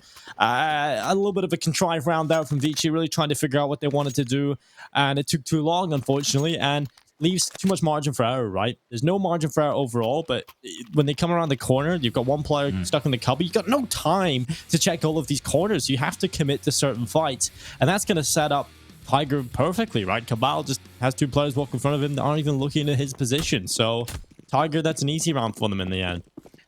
Also, I gotta say, though, the moment they got spotted towards Banana, the 2 players there, they fell back towards the site. But about 10 seconds later, they flashed their way out, and NCL peered down Banana, realized there was no one there, which you saw a player actually falling back from A towards B. He was rotating through CD spawn. The moment NCL re-peeks Banana, finds out there's no one present from the Vici side, he immediately falls back there. And you know, they have almost a 4-man defense by the time Vici went for the hit. So good round from Tiger. They have an upgrade for the Galil as well. Didn't lose too many players either. And they're going to be happy with the way that round played out for Vici, though. It's going to be pistols all around. Just one solitary Deagle hand cannon in the hands of Jam Young. And 1 flash for Admin. So this should be an easy mop-up, but well, let's see how it plays out. Yeah, nothing's really easy when it comes to second round force buys in Asian Counter-Strike. I think we come to that realization a long time ago. Like, none of these rounds are ever easy. And we'll see how this plays out. It's going to be a good kill for 9 to start things off. Jam Young going down. And now Vici starts to run down his position, looking to overwhelm him with the pistols. But he plays this well. The Molotov goes down, separates the players. But Bauman... Okay. Block kill, then picks up a deagle off one of his fallen teammates and swings into Archwhite. He will eventually go down to Urcast, who shows a little bit of BM as well. Tiger up 3-0 at the start of Inferno. And over here for Vici Gaming, it is Jam Young pulling out the AK-47, Zoking and Alman following suit. And Kaze, he's going to go on the rifle. That's the question I had. I wouldn't really have wanted to see him on the AWP there because, you know, they just have such a little cash overall. I'd love to see him on the AK. We know how good he is as a rifler as well. So Vici, 5 AKs in play, a lot of utility. This is their best chance yet. They have to post around early on. Otherwise, it's going to be Tiger getting off to a real solid start. Yeah, 3-0 up. You know, to survive the anti-force, they survived the eco as well. Don't lose too many players. They're going to be happy with the way things have started off here. Again, reminding all viewers at home, just tuned in, you can take a look on top of your screen, of your monitors, of your TVs, of your phones, of your mobile devices, whichever device you're using to watch this game, this match. And you can see Vici already have 2 wins. You know, they came in from the upper bracket, they have a 1-map advantage. They won the first map, Train, which was Tiger's pick. So for Tiger, they are on the precipice. There is no margin for error. They need to win each and every one of the remaining 3 maps. And it's going to start here on Inferno. Zoking trying to sell a fake desperately. There's an interesting setup from Tiger. 3 players in apartments. if they allow the player through that is Zoking, well, Zoking does stay alive, but they don't know that. They don't know there's another player waiting inside a cubby, inside the smoke, Dinko. And that is going to be Jam Young, and he strikes like a coiled cobra. He's going to be looking for more is the question. He's waiting, and they're going to be heading back towards A. But Cabal's position, this could be big. He's going to find one, doesn't get the second, and the bomb's going to cross on over. But it's still another player looking to take the deal with Cabal, and he's going to turn it the worst time possible. It's a 3v3, Dinko, but it's still one player on the site. 25 seconds. It's all on 9. And he's got all to do. He spots the bomb, and that's Kaze going down. Oh, 9. He might have done enough here. If he could just stay alive, tucked in this corner, it seems like it's enough already. Jam Young is alone. NCL's picked off Alman, and Jam Young falls as well. Good hold there from 9, preventing the safe passage of Kaze out of the bomb site. And while Tiger up 4-0, the money is not really that great for Vici because the bomb didn't go down. So they're not going to have, plus 4k, so they're going to have some problems when it comes to the utility. And just a brilliant round overall there from 9. I think great repositioning, smart plays coming in from him, and was the sole reason they were able to pick it up in the end. So very good stuff from him, MVP round, and I love this from Vici. This is why I like this team, Blur. They haven't gone for the full investment. They saved some money over it. Yeah. Playing the economy game, a rarity in Asian Counter-Strike, but something which you, of course, would love to see. They have a little bit more than what they had in round number 3, though, Dinko. Deagles, Tech 9, even a Mac 10 in the hands of Almond. A drive-by, a distinct possibility. They have a bit of utility as well. 2 smokes, 2 flashes, and nade.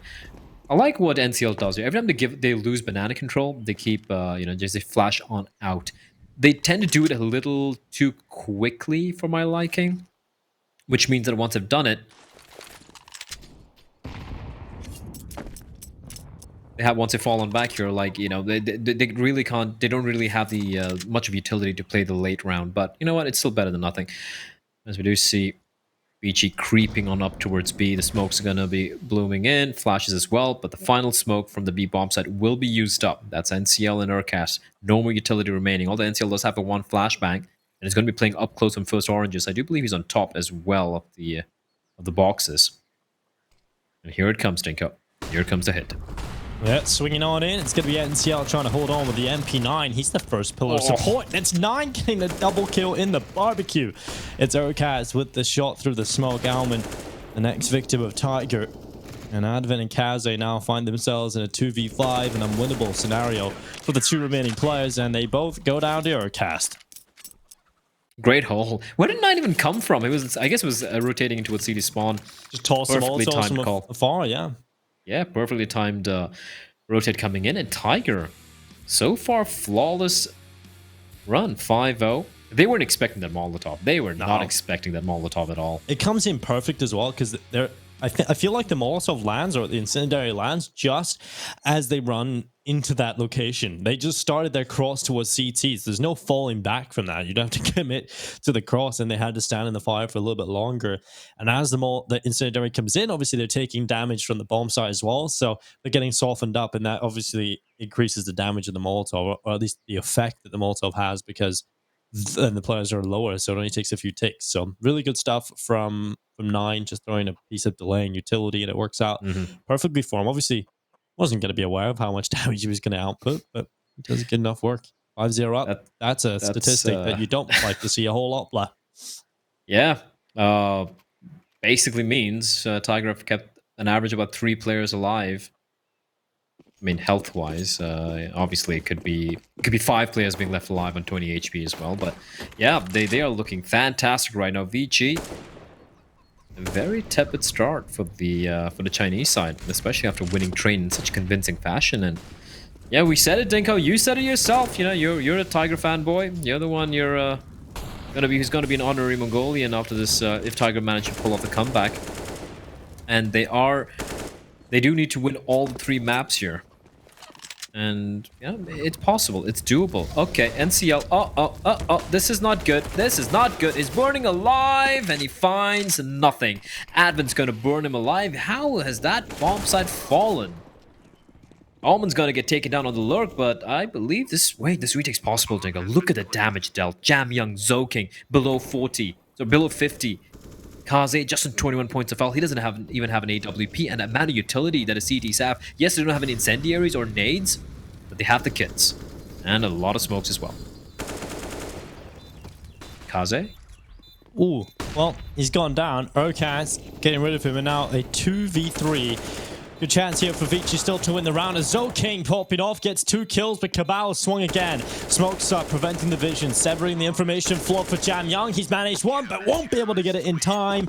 And the defuse arrives for Tiger. 6-0 up. Urcast just sticks the bomb. And Jam Young cannot pull it off, unfortunately, due to that smoke grenade. He will eliminate every single player, but Tiger have no money problems, blah. Yeah, they're rich. They're rich as hell. Unless I got NCL. You're just burning alive, and Kaze helping out the flames do the job. Kaze, sorry. I think it was Advent, I'm sorry. Kaze, I think he jumped across because they threw a Molotov towards coffins.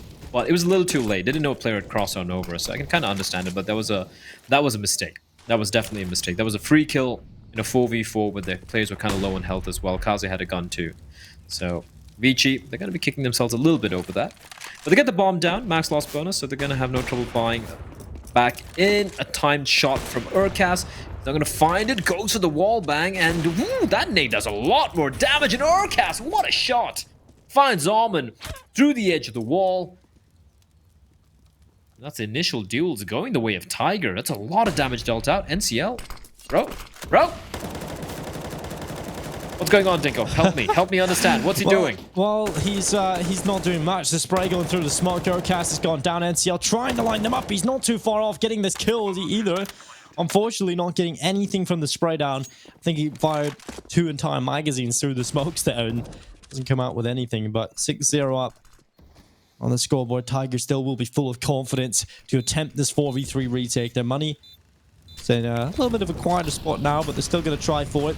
Smokes, Molotovs, they all ran on in. And NCL of 9, they find the 2 important kills to start things off. That does leave King in a 1v4. And what a retake from Tiger yet again. 7-0 up. What a start into Inferno. Their CT side is delivering, and Vici just can't get around over the line. Was it Cabal or NCL who was stuck, like completely blind? I think it was NCL. How did he survive that, Dinko? He was out in the open. There were 3 Ts looking at him, and he wasn't even touching his mouse. He's trying to play Counter-Strike in hard mode. He's like, I don't even need my mouse to own you guys. And, well, it's working out. Double up setup in play for Tiger. 9 and Urcast going to be dual-wheeling the Zoom bangers. Kaze now with his weapon of choice. Can he find some success for his team? Because this is not looking good at all for the VG side. If I'm Tiger though, Dinko, like if I'm the coach, every single round, I am telling them, do not lift your foot off the pedal.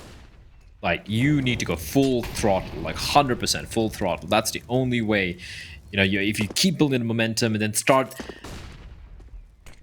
make Vici start to doubt themselves, and that's how you beat Vici. That's what Tyloo does every single damn time.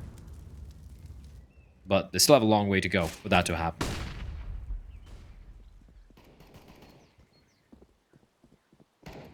Pretty good start though, like you said. Got to continue this momentum. Got to continue the form. And cannot drop the ball. We've seen yesterday, Tiger showing what they can do when they're ahead. Showing what they can do when they have the momentum on their side. And it's scary. We've seen them absolutely dismantle the individuals over on Invictus Gaming. We've seen them take down Tyloo today.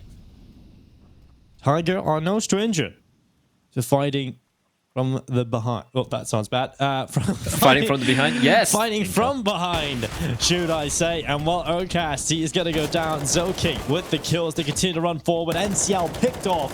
And now 4v3. A man advantage was in play for Tiger, but Cabal getting the whiff, the spray kill onto Almond. Vici have lost that advantage now. A 3v3 retake attempt coming in from the CT side yet again on this B bomb site. How many rounds did we see them retake over on the B side of Train? And Kaze, that's a bit of a dumb dumb play, to be honest. He just peeks out into the open, gets immediately torn to shreds, and that's just unfortunate. Now Advent holding the crossfire with his teammate Jam Young, and it's picked apart. They line them up again, and it's 8 rounds on the board for Tiger. They cannot lose a round, Blur.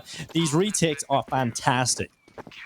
We saw this earlier as well, Dinko. Earlier it was Dobu, right? The retaking, especially in the B bomb side from Tiger. But this is not just Dobu, it's everyone. Everyone's chipping in 9s on 15 kills and 3 deaths, Dinko. Let that sink in. And this is with Cabal sitting on 9.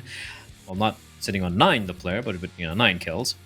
And everyone else chipping in, but the 9 is just looking like just unstoppable. And Vici, they've had buy rounds after buy rounds after buy rounds, and it just doesn't click. Yeah, this is fantastic. This is exactly the start Tiger needed. Like you said, they have to continue it. Vici have been able to come back even when Tiger looking good in halves. If you think back to Train, it was Tiger looking like they were going to get many more rounds than the 6 they had already got. And unfortunately, again, they fall. And I feel like that's a problem for Tiger. They went behind going into that second half. It did feel like on Train, they were starting to pull rounds back. They were starting to get a little bit of momentum stringing together. But then Zoking happened, right? And that changed the tide of the game. And well, it's going to be a hold from Dobu. First kill in onto Zoking. 9 tossing the smoke down. Flash is going up in the air. And now the push out through short. 9 looks to hold on. Cabal with the initial kill. Alman finding the follow-up, but 9, he's not missing. He continues to find kills. Another one picked up. 16 and 3. The guy's a beast, as NCL like a god of death from above, This is looking risky, to deliver though. everything. Very risky. But Alman, he's just bleeding out. He gets a shot through the smoke. Just a fadeaway bullet. And now Jam Young, Dinko. We call him the best player in Asia. He spots the barrel out, goes for free farm on 9! He denies him. He destroys him. That's the a man's got no-scope. more lives than a cat. 9 lives, blood. He's got 3 deaths. What an animal. 9 just flicks out to the right side with a no-scope. I'm sure we're going to get to see it again. BGL never really miss a beat when it comes to these. And well, here comes the no-scope. He just reacts. Jesus. He doesn't even see him. No-scope right through the box. Well, everything's going Tiger's way. Luck is on their side. And now they'll be looking for double figures. Looking for a 10-0 lead as Vici come into this buying, but they're running down Banana. It's a desperate play from Vici, but the utility holds them off. And so they're right back down into a slower, more methodical approach to this round. Jam Young's taking apartments, but Tiger, they're not going to be feeling pressure at all right now. Double op setup, Urcast and 9 rocking those weapons. And they can just slow it down. Just play back at the sites, let Vici come at them and just batter them down.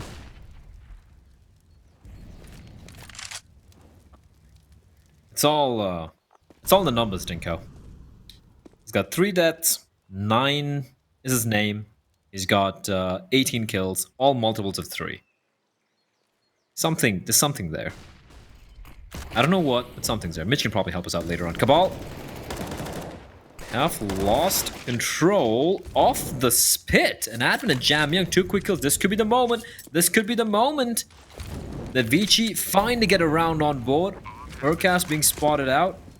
And he's conveyed information to his teammate. But 9's still alive, Dinko. 9 is still alive. That is just terrifying. But double up retake, you don't see it this often.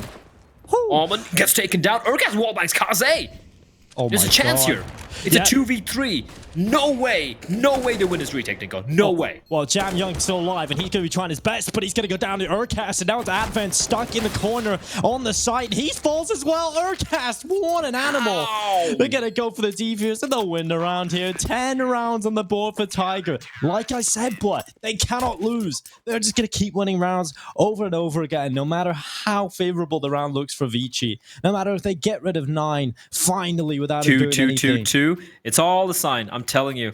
It's some a witchcraft sign. going on. It's a sign. Told you, blah. Coming into the break, I was like, Tiger, come in. Gonna come swinging. We're gonna pick up the last 3 maps. It's a done deal. It's a foregone conclusion. The Mongolians. Beastly. 9 with his 144 ADR. I'm quite sure he's playing 144 hertz as well. Or maybe 240, considering how fast this guy is with AWP. He's going to need that 300 hertz monitor very, very quickly. There's a 360 And 9, that's hertz for Jam monitor now. Young. That's It's pretty all nuts. a sign. I'm telling you, it's all a sign. It's all a sign. I don't know what it is for though. What a round from Urcast. I want to see that replay. So what number is it? Is it 999? Bro! Oh, come on, man. Oh. Kazzy's getting a little taste of his own medicine, though. Think back to Train. How he had a few of those shots, didn't he? But yeah, Urcast, what a round from him. That's what you need to see, though, from this team. You need to see these big individual plays. Fire the team up. Get them going. They need to recover. They feel like they lost their map pick. They've lost the staple in their map pool. And they're already mapped down going into this after having to come through the lower bracket, where it's not the easiest match, let's be real. They played against Tyloo. Both of these teams having beat Tyloo to get here. Vici doing it in the upper bracket, finding themselves a one map advantage heading into this best of 5. And Tiger now 10-0 up after being 2 maps down in this series. They can close out Inferno. It opens the floodgates going into the last 2. Double up setup has been so potent for this team over the last couple of rounds. 9 up in the apartments has been an absolute animal here on this A site. He's even had multi-kills with Molotovs. He's having a great time. And 9, he scopes in again. Vici coming towards short. Good flashbang. Forced off the angle. Repositions to the A side itself. And under a minute now in play for Vici. And every one of their players committed towards A. And that's Zoking getting caught alone. No trade potential. Perfect timing for the peak from Cabal. There's a man advantage now on play blur for the Mongolian side. He's got a nade, he's got a flash to work with. Unfortunately for the Mongolian side, no more smokes. Well, actually, no, I take that back. NCL has one. Cabal just peeks out and just deletes Advent.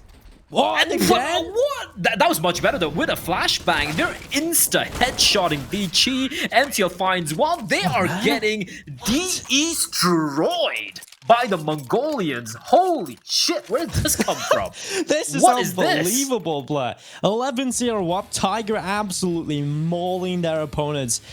This is unbelievable. Vici have just got completely slapped. Their T side is dire right now. They've had rounds. They've gone in the bomb sides, Blair. It hasn't been absolutely terrible, but that round, I have to say, was. Vici were just so disjointed in every peak that they took. They were 1 by 1. Cabal, yeah, brilliant plays, good peaks, but still probably should have been punished after the first.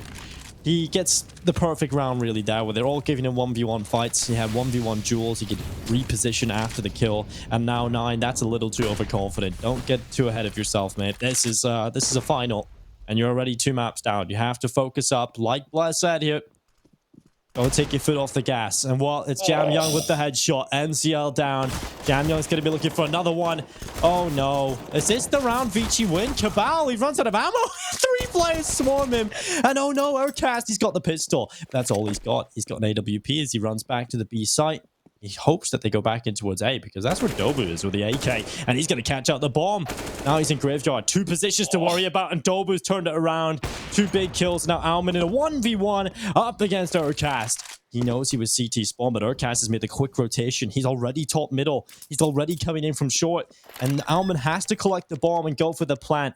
But now the mind games begin. Where could Urcast be? And that's short. Alman spots him. No scope in. And that's the round that Vici pick up. It's pistols. And I feel like it's 9. That is the thread that's pulled at the start of that round that just unravels it completely. Stop that. You know, you're fantastic. You don't want to tarnish this performance with some ridiculous plays like that. Yeah, little bit of overconfidence there ruining it. Even then, Dinko, even then, Dobu I thought it was enough. bringing it back. I mean, Alman committing to that short peak, I mean, going for that information has really worked out there for him. If he doesn't get that info, which, let's be real, there's a lot of angles that Alman needs to worry about. It's kind of lucky he peaks there at the right time. Wow. Well. 9, come on. Oh, this could work, though. That's the worst part. JW? Come on, 9. Jam Young.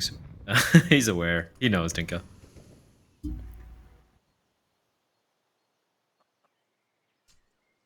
Well.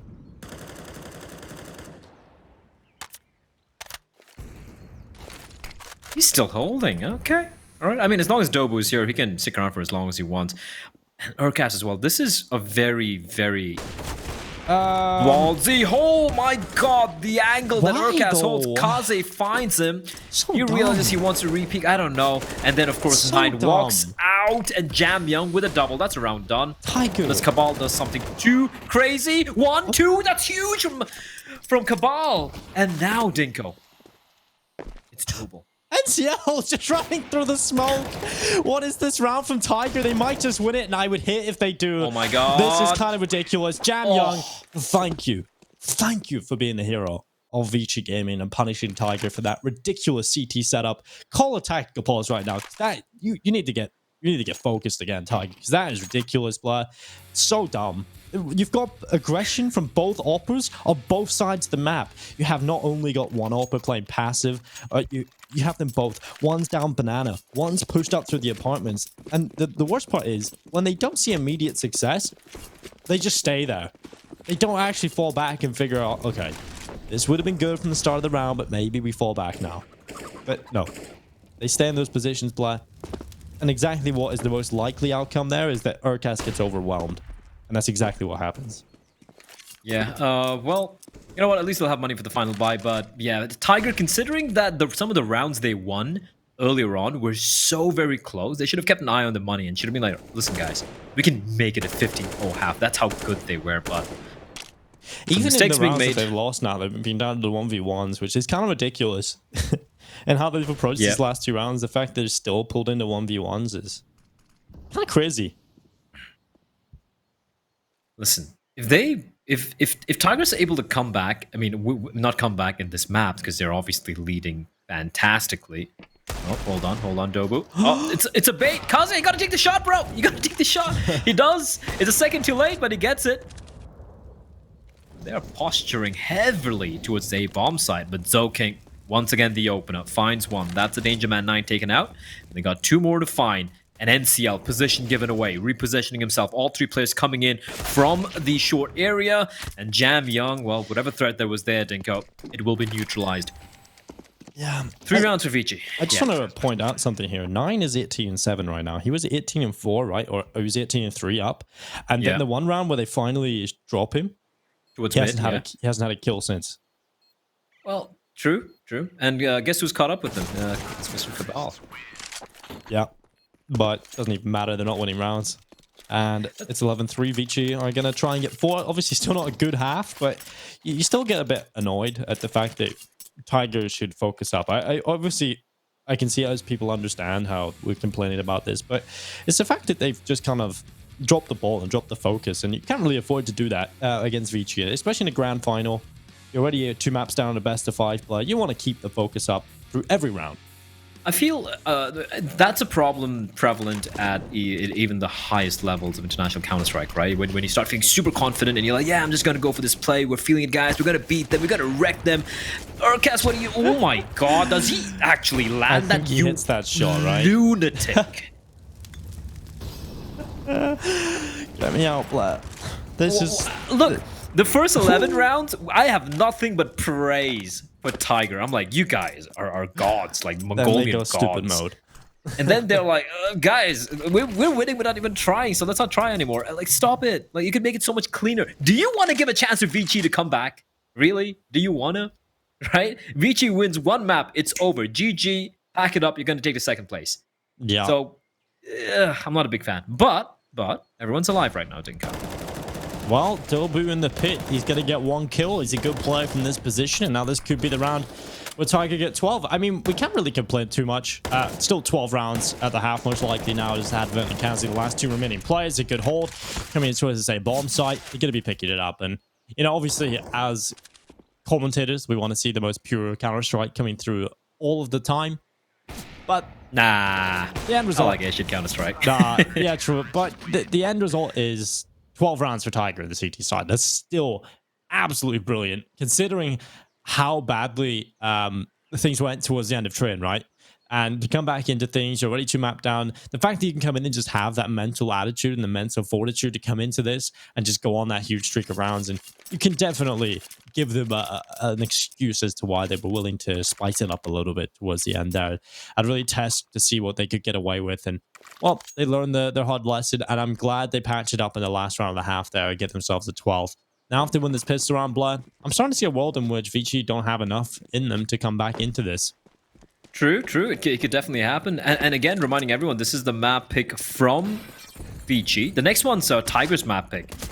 They would be favored on that. Oh, look at this aggression. But Dowood 9 smacked them back down. Zoking, though, with the double is still around. We know how dangerous, how deadly he can be. And he's going to make his escape. I like this from Vici. They don't stick around. They know it's a little bit of a stalemate. They don't want to be stuck in an uncomfortable position. And now that Tiger know there are 2 CDs towards A, they're going to come running up towards the B bomb site. And there's no one there. Smoke for Graveyard. They still need to clear the angles. Kaze? What is that? What is that? He clips the first guy crossing it over. Tap through the edge of the smoke. He's toggled on, baby. He's on right now. Oh, he found that button he had at the start of train. He's figured it out, Blood. He lost it a few seconds ago, but he's back on the server. And that's a big step up there from Kaze in the pistol round. 12-4 right now. They desperately needed the pistol start. While Vici, they've got it under their belt. It's this crazy aggression down in towards middle that we love to see, but Kaze... How is that not a smoke kill? Come on, dude. That's just ridiculous. And follow-up was good as well. Good round overall from a couple of the individuals there. But 12-4. Oh, Tiger. Nice. Little Glock round. Don't see that too often. Don't kill the chickens. Cabal. He's hungry. Eat the chickens. Do you want to eat raw chickens from the drain, Dinko? Is that what you like? I mean, fair if you do, but Advent's just gonna run for the hills. He's like, oh, you know crap. What? Doing my part for the planet. By eating raw chickens from the drain? Yep, reducing the surface population. Another one dead.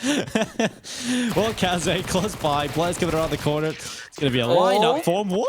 That's what it is. All 5 kills. Nice from Kaze. That's nice. A lot of money. That's a lot of damage. And while it's 12-5, Vici back into a position where they're at least winning some rounds. But here comes the real test. It's going to be Tiger picking up the AK-47s, the utility coming out swinging as well because they decided to go with the full eco. And well, this is just nice from Kaze. He used every single bullet block to perfection. Yeah. Cleans up every player. It's still, I mean, it's an eco ace, but an eco ace is still an ace, right? And also shout out to our... Yeah, and shout out to our replay guy, Assassin from PGL, of course. He seems like he's a Chicken Wings fan. Who isn't a Chicken Wings fan? Although, I hate barbecue sauce. I know people are like, what's wrong with you? But nothing beats ghost chili pepper. Tom hates it as well. Thank you, Tom. He's already my favorite caster. Why. I can definitely see why people wouldn't like barbecue sauce. It has a very pungent taste, I would say, especially with the different types you can get. But nonetheless... Get back into things. It's going to be an attack out. Jamyeon getting a double kill. Zoking finding the follow-up. And well, this CT side, well, it's looking indomitable right now. Impenetrable. As Urcast will try his best to pluck a hole, but it will not be happening. And it's 6 rounds for Vici. And that's a very good round from them because you have to remember that is a full buy from Tiger. That's all the utility out. Laid bare. They tried to get the round under their belt. And Vici just slapped them. Yeah, 12-6. Suddenly, the scoreline doesn't look that intimidating if you're Vici Gaming, right? Like, you're like, 12-6, come back from worse. Heck, we've choked worse against Tyloo, so they can definitely see a world where they can come back into this, especially with the amount of money they've made here. Now, if they can make this another clean anti-eco, I'm not a fan of that, man. All right, smoke's gonna bloom, it's gonna fall on back. If they make this clean, Denko, can you envision how much money they're gonna have? Kazi's gonna be just shy of 16k. Advin's gonna be like almost at like what 8,000. Jamyeon, Omen as well. Just Zokin's gonna be a little bit poor, but that's fine. Teammates can drop over to him.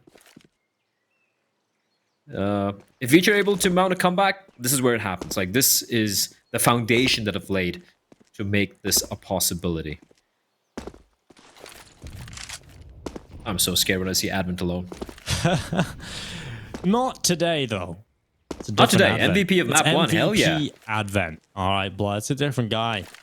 Since yesterday, he beat Tyloo. It's a different man. He's no longer retiring next year, as the rumors of some people at the agency are saying.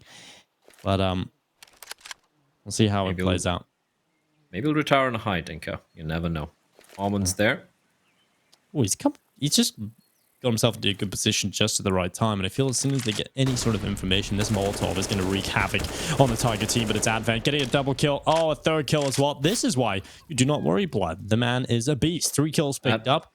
He is being flanked, and he's going to turn around. Oh my god, 4K. He's gonna get an ace? He's gonna get an ace. Give the ace. No, I was Almond. like, no. No, Evan. Almond. Come on. It's like, no. Imagine a day where Advin gets an MVP and he gets an ace. In the same And he day, wins a tournament. In the same game. Oh, Get me out of here. Someone's on his PC. Someone. I mean, come on. Almond, you bastard. 12-7. I thought that was like a running joke of you just calling a bunch of players that throughout the tournament. It's like, I never really noticed it. And I was getting told by Mitch and Mitch and Tom, should I say, that it's been happening. I'm like, really? I haven't really noticed it. And that's the only time I've actually clocked it happening. I feel like it's the most comical or most harmless, you know, family, not family friendly word, NSFW word, because it's so it doesn't have the Comical. impact it probably had like a couple hundred years back, if you ask me. Yeah. I just use it in a very comical way. Well. The comeback, I'm not too sure if it's fully on, but it is definitely. We're seeing signs of it. What I'm not a big fan of is this setup from Vici, right? You have Advin playing from coffins. Ooh, Zoking's very lucky to stay alive there. He's playing from coffins, and they have kept 4 players towards A. That's not great. You have no information, no map control. However, with 3 players playing aggressively here towards brackets, that's much better. 50 seconds on the clock, and Tigers seem like they're going to be heading towards A, looking at the bomb, but it's still all the way towards middle. They're waiting to find a pick, Denko, but Vici are doing a very good job not presenting anything to them. And they're going to be walking into the stack. This is so well done by Vici now. Yeah. We'll see if Tiger can still work it out, though. Still have the individuals to pop off. I feel like they need a round pretty soon here, Blah. Because these rounds haven't even been close, and what? They're going to be committed to B now. There's 17 seconds. They realize there's no other option, but they're going to go through it. A little bit of indecisiveness now seeping into the Tiger team. We know that's a weakness for them. And Vici just scrapping together and picking up round wins now. It's going to be 8 on the board, and they aren't even close. I mean, they haven't even got a kill yet, and they didn't get a kill in that round. Terrible from Tiger, I have to say. There's a chicken. Still alive. That was as indecisive as my ex asking where we want to go for dinner. Like, they were just flip-flopping left and right and left and right. Like, just make up your damn mind. And again, like, great job from Vici, but there was a moment where they wanted to head towards A without having any control apart from apartments, right? And they didn't do anything to draw the utility from Vici early on. So what, 20 seconds left on the clock and there's still a smoke there, and they're like, well, screw it, we got to push through it. And there you have it, perfect 2K for Almond, 3K rather, shutting it down as they come marching in through the smokes. And Dinko, it was 10-0, it's 12-8. The comeback, I'm going to say it. The comeback is on for Vici.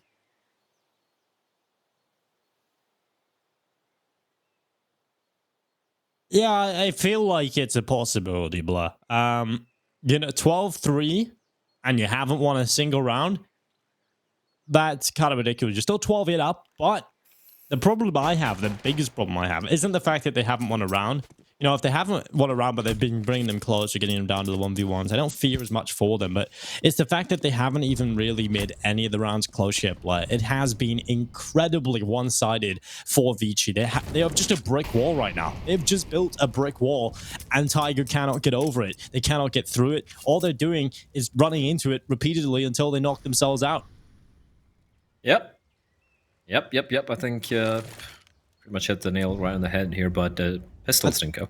I feel like also, just to add to a little bit of, flesh that analogy out a little bit more. We'll get back to that. But Almond through the swell catches NCL. Delbu is going to reply.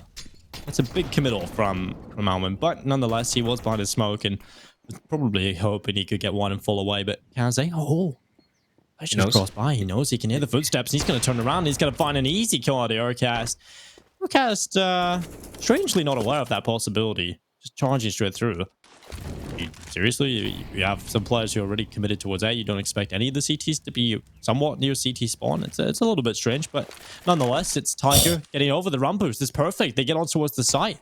And Wakazi has been pulled off the angle, and the ball has gone down. But still, look at the money. Look at the purchase here from Tiger. You know, they've got Tech 9 to Mac 10. Everything is pointing towards Vici winning this retake right now. Say that, Dinko. The 9 still alive.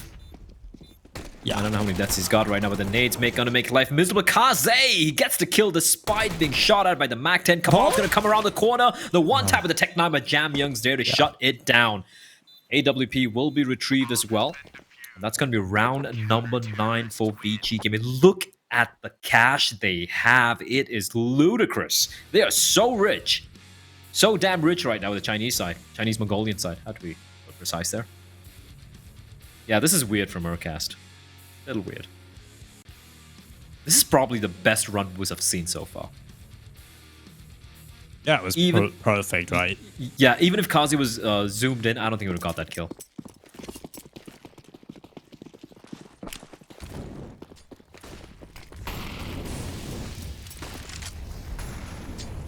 Well, Urcast sprinting up through Banana, looking to be this opening player to try and get the early kill for Tiger. Hasn't quite worked out for him, unfortunately, and he will have to fall back into a more passive position. Tiger haven't really been able to get off to the T-side start they would have been hoping for, and I really do believe that Tyloo's playstyle is or should I say Tiger's playstyle is based on sitting back and waiting for the aggression of their opponents, and that works absolutely perfectly against the likes of Tyloo and Invictus, right? The teams that will push you, will want to take those opening jewels.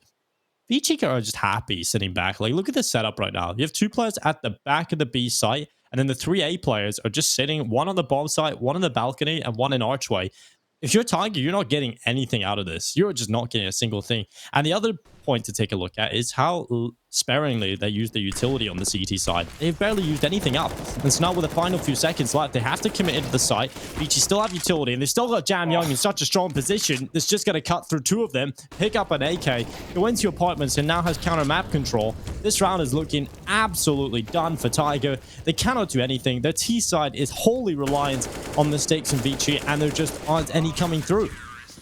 That is so well done. What a hole from Jam Young. I love it. I love how he allows the second player to drop on down because he knows it's not worth going for the duel. He pushes in towards apps, catches the other player as well.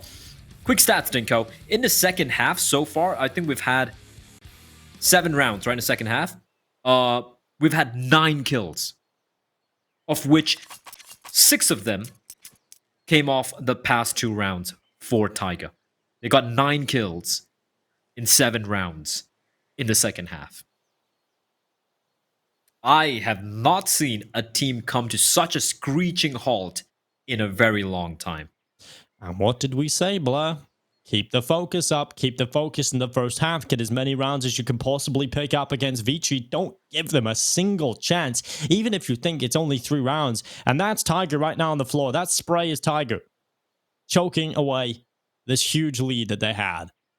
And they are 4 away from victory, yes, but they are so far away from doing anything on this T side that looks convincing. And that's heartbreaking to say, because this team, I thought they were going to do it here in Inferno. It looked like it had it in the bag. Still a possibility, of course. We'll see if they can do it. We know they like to make it difficult on themselves. No game is easy against Vici. And so Tiger, if you're going to do it, you have to try and figure out this T side very, very quickly indeed. Yep, they're running out of options. Look, he's dropped down to 50 blood. Oh, without having seen a single soul as well. They are heading towards his A hit though, Dinko. Utility ain't that great, right? Look at it. Just take a look at the bottom left-hand corner. Ladies and gentlemen, you have 3 small. Oh, the second nade. Oh, that's gotta hurt. Zoking. Flashback. No, they're gonna go for the try peek. 1. Just 1, but the damage is dealt, and Jam Young's gonna find nothing. This could be the round. Yeah, it's a 4v3.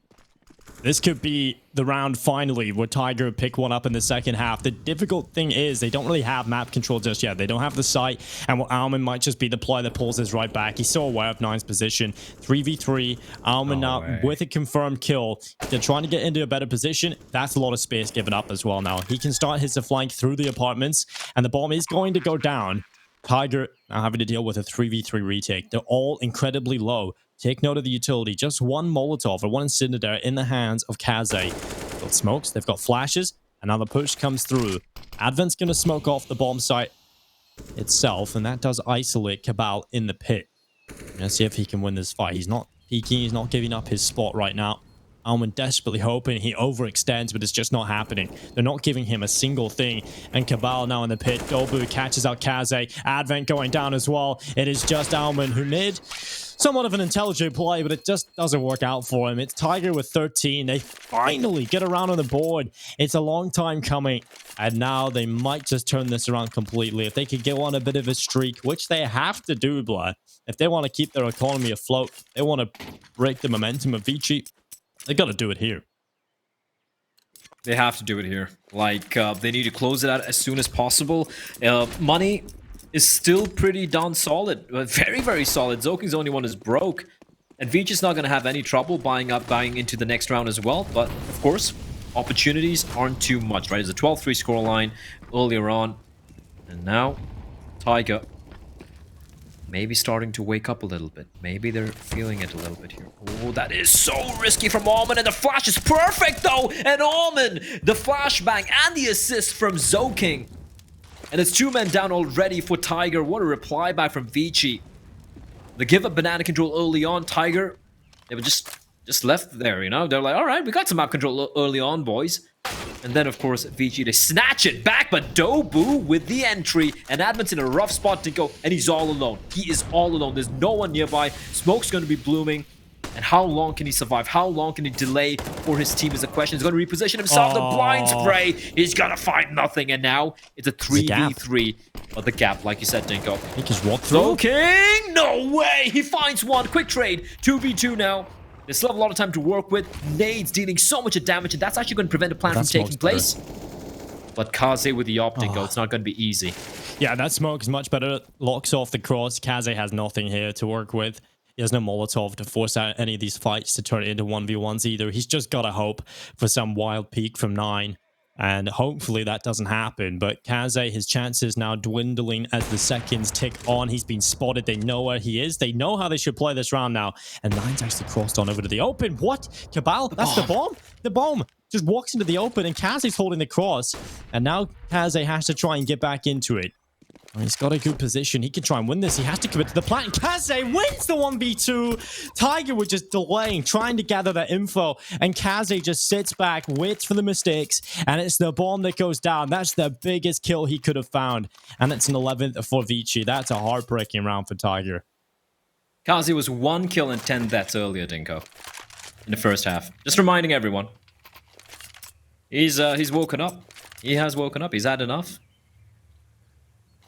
Guy who was he was just like one more wall bang away from me just calling cheats and just reporting him to Valve. And he was very quiet here initially. He's woken up. That clutch is played to perfection. And yeah, like you said, brilliant delay game from Tiger. It was just unfortunate that the bomb carrier was stuck in that position, and especially against someone like Kaze with his AWP, it just wasn't going to be enough. Yeah, it just wasn't. And well, what a round from Alman, I guess. You know, they're starting that round off. You know, we talk about the big clutch from Kaze. Obviously, that's the round winning feature, but a good start from Alman, who has been a little bit quiet at times here. But 13-11, nonetheless, it's a round that Tigers needed and should have picked up. And now, well, they're into a situation where they're going to have to buy up what they've got, and it's not going to be good. It's Tech 9, Smack 10s, and it's 1 AK-47. Luckily, it's in the hands of Urcast. Well, they can certainly deliver with this weapon alone. Vici, they're a system, and they're very difficult to break down. Zoking was the pit. Jam Young, once again, in his comfortable position of the balcony, but he's dropped, and now it's a double stack in towards pit. Jam Young is going to be there. Oh, the perfect trap is laid. It's Zoking with a double. Jam Young getting something done as well. And that's the round. Vici pick it up easily. Urcast now with a 1v4. And unless they give him so many 1v1 fights, this should just be locked in for Vici. They've got a crossfire with a play inside of the site, Jam Young in the pit. And they're not really a team that make mistakes like this, so... Especially with these 3 players left alive as well. Yeah, exactly. These are the best players performing right now on this team. So with 55 seconds, Urcast he's biding his time on the server at this point. He's got no chance of winning this one. He'll walk up towards short and still got to recover that bomb. So even if he is to do that, that would immediately be death. And so he's just hoping for mistakes, and they're not going to happen. So 13-12, Vici definitely looking solid in this defensive side. Urcast, I don't know how this is happening, but he's got a chance to win this again. Blood, he's walked up the balcony, but he turns his back. Oh my god, it's a world in which he randomly flicks back and finds that headshot. But yeah, little strange there. I think Zolking was probably a little too inside of the site, if that makes sense. He was a little too far behind the wall, so he couldn't actually gather that early info. I feel like if you're gonna play that crossfire in a 1v3, you have the player in the pit already. You have a player in the site. You can afford to have one player kind of swing out a little bit more, or at least be in a more advanced position to get that information early and take the fight and draw the attention, because the point of the crossfire is should be the immediate trade, right? Opportunity there, but it doesn't work out. Oh, very aggressive from Zoking, and player's gonna be avoided. He's gonna keep pushing. The guy is so great. He doesn't check. No, he's right next to you. Zoking is Arcast. He's so lucky to be alive, Dinko. He is so lucky to be alive. But even with that, it's a 4v3 favoring Vici as they're 1 round away from tying up the score. 11-0 to Tiger in the first half. To 13-13. Who would have thought? Yeah, it has been a terrible fumble from Tiger, who had an opportunity here, ladies and gentlemen, to send us to another. They still have that opportunity, but they had it in the bag, I feel. I was starting to say this, and there's probably no chance of Tiger win this pistol in the follow-up round. There's not going to be enough room for the Vici side to come back into it, but it was the perfect start into the second half from the Chinese side, and they have not stopped. Tiger have had 1 round in the second half, but it's so. I mean, I hate to be correct in scenarios like this where you and I both, you remember that 1 round against the Pistols where Tiger were caught slacking a little bit, right? And then they lost the following round as well after that because of some ludicrous decisions being made instead of doing whatever they were doing all this while. And what happens after that? This should have been 15 to 10 for Tiger. And now, well, they're 1 round away, Dinko. But Dobu, okay, Dobu. The 1v4 finds Armin and Advent. A little bit of an overcommitment from Armin. And that's going to give a chance for Dobu to clutch this one out. It is against, however, what some people might say, and I'm going to agree with them as well, the 2 best players in Asia right now. yeah. Kaze and Jam Young. Dolbu has been impressive. He's negative in kills and deaths right now, and this would be a time to step up and to get it must-win round for Tiger in a 1 versus 2. Kaze and Jam Young face him in this clutch. Like Blood just said, best players in Asia. Now approaching his side. Dobu with the first kill, peeks out to the left side, and Kaze will pick it up. The P250 saving the day. And it's Tiger losing a very close round there towards the end. But it's going to be Vici tying things up. 13-13. The bomb plant will secure a buy coming in here from Tiger, but we haven't seen anything. Let's be real, that's going to give us that confidence. We get to see this again. We saw him. 4x3 nearly. Can we slow it down? I just want to see that angle from Zoking's perspective he again. definitely sees him. He definitely sees him. Maybe 4x3. I feel like he's in the center of the screen. Like, I don't know. Yeah, right. Okay, let's see it. All right. Okay, he comes up. His view model's he's on definitely him. see His him view here. model's on him. Yeah. Oh, maybe. Maybe not 4x3. Maybe not, yeah, yeah. it's 4x3. Completely 4x3. He just moves his arm so quick. It's kind of hard to see what he's doing there. His arm's still that of a 13-year-old teenage boy, Dinko, except his eyes. It has aged over the years. So maybe he's too fast for his own good. But ladies and gentlemen, and boys and girls watching from all over the world, Tiger, they were battling for survival in the grand final tier. Vici are 2-0 up, helped out with the fact that they have a map advantage. Yeah. Tiger were 11-0 on the CT side. Yeah. 12-3 was the scoreline of that first half. Look at it now. Yeah, it's impressive from Vici. We can't take it away from them. You know, it's been a huge fumble of the bike here from Tiger, but nonetheless, Vici have got themselves into this position. They have fought hard on the defensive side. They've not made many mistakes at all, really. And so, Vici are 3 away from claiming that title. Their first RMR final, and they might just go on to win it. Halfall could be going their way, yeah. And while Zoking in the archway, he's got himself a chance to peek forward. Brilliant flashbang from Jam Young. NCL replies with a quick kill. So 4v4 once again established. An equilibrium on the server. And with 1 minute and 7 seconds left, there's still plenty of time for Tiger to recover, and recover they will. Urcast with a headshot. Jam Young, such a pivotal player for this team, 26 and 19, has been so good on this defensive side, has been picked off by the star player of Tiger, but it's Kaze. Oh, he's going to find one. Urcast swinging by with a headshot. Advent now, the last really play. I love it. He just realized it's just me, guys. I'm away. Saving this round. It's like a U-turn. Into the next one. He's like, just 1 second. Gonna turn back. Okay. Tiger back into the lead, blood. I'm just saying, this could have been round number 16 for Tiger. It could have been. It could have been over a long time messed ago. up 2 atrocious rounds earlier on. It could have been a 50-0 first half as well. It could have been done. Yeah, we could be halfway through Mirage right now. Well, all right. Let's see what happens here. This game, this map in particular, we thought it was a done affair. You know, I'm quite sure a lot of people would have been like, oh, the lost bonus as well. Oh, yeah, the lost bonus. Thank you for pointing it out. Mr. Observer. Money is not that great for Vici. Yeah, the money kind of sucks because they lost quite a few players in the last couple of rounds now. And okay, this gets exciting now, Blair. They're putting everything onto the line. They don't want to play for OT. They don't want to let Tiger have the chance to grab map point. And while Vici are going to be picking up the buy. 3 M4s, Advent with 1, Kaze, Jam Young. I'll go with it. I think Advent, he's in a position where he needs an M4 on that B-bomb side, I feel. And so this is a decent enough buy for Vici. It's not optimal, that's for sure, but it could be enough. 14-13. Very important round coming right up here for Tiger. They win this, 15-13. They have a chance to get it over the line. Potentially send us to Mirage, which is the map pick of Tiger. Right? They have to win all the remaining maps, ladies and gentlemen. This is a best of 5 grand final. Vici currently 2 maps up after getting a default after coming out of the upper bracket. They won Trim, which was Tiger's map pick. They won it 16-10.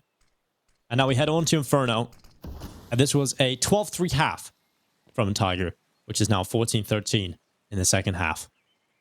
Yeah, but this is the test. This is a real dangerous test for Tiger. They survived this. I think they've done enough, Dinko. Because that's going to be the second round loss bonus kicking in. It's only going to be $1,900. It's not good enough. And they can just close it out. Oh my god, the timing. No. Zoking. Oh, that's huge. He got the dink as well, Dinko. How does he come out like that? What? And an incendiary to keep them trapped. They're trapped. The weakest There's weapon no in way play. out. The weakest weapon in play, Blair, and it's pulled this off. It started the round off perfectly for Vici. They're completely sandwiched in. This is a Tiger sandwich, and Cabal, he's going to find himself a kill. Zoking going down, but it's still a 4v4. And Jam Young, he's here. 27 kills, blinded through the smoke, gets a kill on the NZL, but he's overrun. And that completely opens up the A-bomb site once again. Tiger have to run. 11 seconds. They'll get enough time to get the bomb down. Dobu, what a distraction. He's going to keep the players over there. They have to get on the plant. Is there enough time? Yeah, it is. Okay, I thought for a second there they hadn't started planning, but they get it down. Advent can't deny, and now it has to be a 2 versus 3. Kaze's found the first kill, pulling it back into an equal odd situation. Now they're running forward into the site. 9 under pressure. He's going to whiff everything, and now Dobu, he made the rotation over from B, and he needs to line up, but it's not going to happen. Alman with the headshot, and it's Vici pulling it off. 14-14. Once again, they tie things up. Oh my god, Zoking. What an animal this guy is. How did Tiger escape from Banana? I have no idea how they got out of Banana. They fought their way out of the cage, blood. They're a Tiger after all. That's insane. That's actually insane. This was done. Like, the moment the NCLs tagged down, they had them trapped. They actually managed to escape. But still, Kaze, he brings it back. 2v3. Clutches it out alongside his teammate Norman. 14-14 Denko. Money's not going to be a problem for a Tiger. They still have money. They have lost bonus to work with. And for Vici, well, still not great money-wise. They lose this, Denko? Their money's in the bin. If they lose this, Tiger can pull off the win. Yep, they can. They definitely can. So this is exactly what you want out of a grand final, right? Maps that matter. Every round, every moment counts. And Vici have pulled it all the way back from what was 12-3. Was 12-0, right? And 11-0. And 11-0, they've managed to claw their way back into this situation. That's impressive enough. But now they want to pick it up. And Urcast through the smoke and through the coffin. He caught a glimpse of Alman falling back. And he sprays through for the opening kill. in round 29. The Mongolian side hold the man advantage. There's no antics from Zolking this time. Tiger have the full map to play with. If they go back over towards A, there are 3 players currently waiting, and this might just get messy. Crossfires there, Zolking going to be the front man, at least on the first corner, but it's Jam Young who's taking the first kill, and oh no, this is a perfect trap. What a setup from Vici. Zolking with the headshot, that's the bomb down, and that's probably Tiger's chances down as well. Oh, this is a round they so very badly needed. Dinko and 9 in Urcas. Oh, this is so hard. They need to save the AWP. You still will have money, but it's not going to be that great. Bomb doesn't get planted. Yeah, Cabal's only going to get, what? $3,400? I don't know why, Blair. I don't know why they've decided to do that, but look at Zolking. He's on the hunt. If he takes even one player away here, that's going to be a huge hindrance for Tiger, especially that AWP in the hands of Urcas, which is exactly what Zolking is going for. All through the hallways of the T apartment. Zolking, and he's got it. The ult gone, and now it's only 9. He is left in spawn with his measly AK-47. He unscoped. Oh, that is just dire for Tiger. They lose the AWP. And, well, overtime. Or it's Vici. Ricci. Map and championship point here. They are going to be the victors. If they take one more map, they'll be the champions, the kings of Asia. And I believe... Oh my god, the timing on that. Oh, I felt that. I felt that. This is the biggest event Vici have won, right? Like this will be. Well, they did win the Asian Minor. Yeah, but the close qualifier. In terms of prize pool, this is. Oh yeah, in a very, very, very long time, if I'm not mistaken. Yeah, 100%. And let's see, they qualified for Pro League earlier this year, right? They won that event, which they couldn't travel to because of visa issues with one of the players. Then they came first to the Greater China, qualified for the Asian Minor. Qualifiers, not events. Oh yeah, not events. So, this could be the biggest. Yeah, for this lineup. Yeah, this is the biggest for this lineup, and that's impressive. And what we'll get to see whether or not they'll do it here, or will they have to play in overtime? Tiger, they have come through the lower bracket. Their storyline is something to be marveled at as well. They've beaten Tyloo, they've beaten Invictus, they've beaten Vici in this tournament already. I think this is the 3rd time they played them, right? This is definitely been a rivalry in this tournament so far. They've not only played best of 3s, but now they're playing a best of 3 in terms of the matches they've had. Best of 5 grand final, and this is where we get to see the weaknesses of the map pool from Tiger. They get a group in towards this B bomb site. Smoke deploys in front of the fist of the players. Tiger grouped through. And will they have to commit to this B-bomb site now? 30 seconds, Blair. They're going to go for this. Alman has taken down 9. Dobu, important headshot onto the head of Kaze. And other players sail on in towards this B-bomb site. The rotation coming back in from Vici. Advent, the in-game leader, fragging out, getting a headshot. Alman steps up as well, but that bomb is going to go down. And now it's a 3 versus 2. Urcast and Cabal, the 2 best players on this Tiger team, trying to hold off this retake. And it's Urcast getting 1. It all falls onto Cabal. The chances, the hopes, the dreams left in this 1v2, and he's going to peek out to the left side. Zolking moves forward. Cabal will get the 1v1, and it's down to Jam Young to try and get the win, and it's going to happen. No! Vici will take the grand final, and they are the champions of PAL Fall 2020. They break the curse, taking down Tyloo in the upper bracket finals, and they sweep this 3-0 against Tiger in the grand final. Vici are here to stay. What a comeback. What a comeback from Vici. Holy. That's a championship team. That's a team who deserves to win that game. But, oh, Tiger, you had it. You had it. It was a 12-3 half. CD side 12-3, 11-0. Mitch, Tom, I hope you guys are there, because that had to be heartbreaking for every Mongolian team out there. Tom looks like he's lost his shizzle already. And Dinko, that must be a sad man. Yeah, I mean, I knew all along it was going to be Vici, you know, Tiger. No, coming into this, it's definitely exciting to see Tiger have been able to get to the final, but Vici are just a far better team in terms of being able to have the big map pool. I thought you said the Vici wouldn't even get to the final. How can they be a far better team? No, I said that. I said that based on all the magic that had to come through. Oh, okay. No, so in the way we were talking comfortable? It's not comfortable, Tom, but I'm gonna explain to you.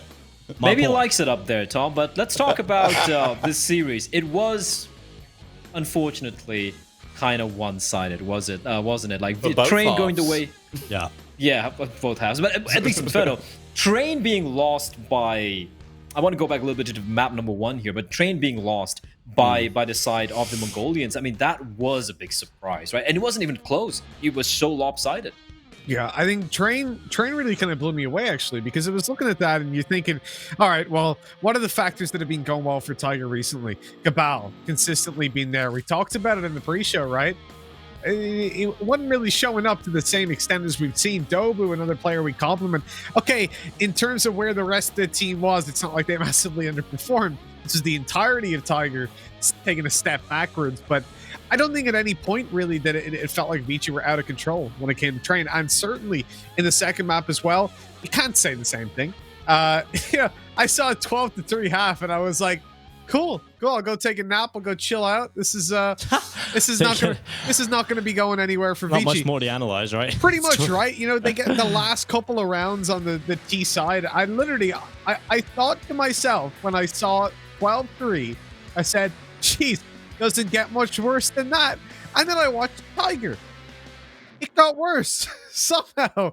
It's like anything you can do, we can do worse. And they come in and just, what was that T side? The one thing I will say is touching on Train a little bit. I think we just witnessed a Train from Vici where Tiger don't have those hero plays anymore. Like if you go back to the game that they played yesterday, I don't think it was really that arguable that Vici were the better team, but there was like multiple 1v2s and clutch huge plays from these individual players where we just saw Tiger like pull out rounds that never should have happened. Yeah. And they started off in even more dominant fashion on Inferno. Like that wasn't even clutching. That was just decimation. Like sure, there were a few clutch rounds where you go, oh, Vici, they're going to get their first round, aren't they? I think I heard Blair say that about 8 times. In the map, at least at different points. Like, okay, this will probably be no, and it just kept going.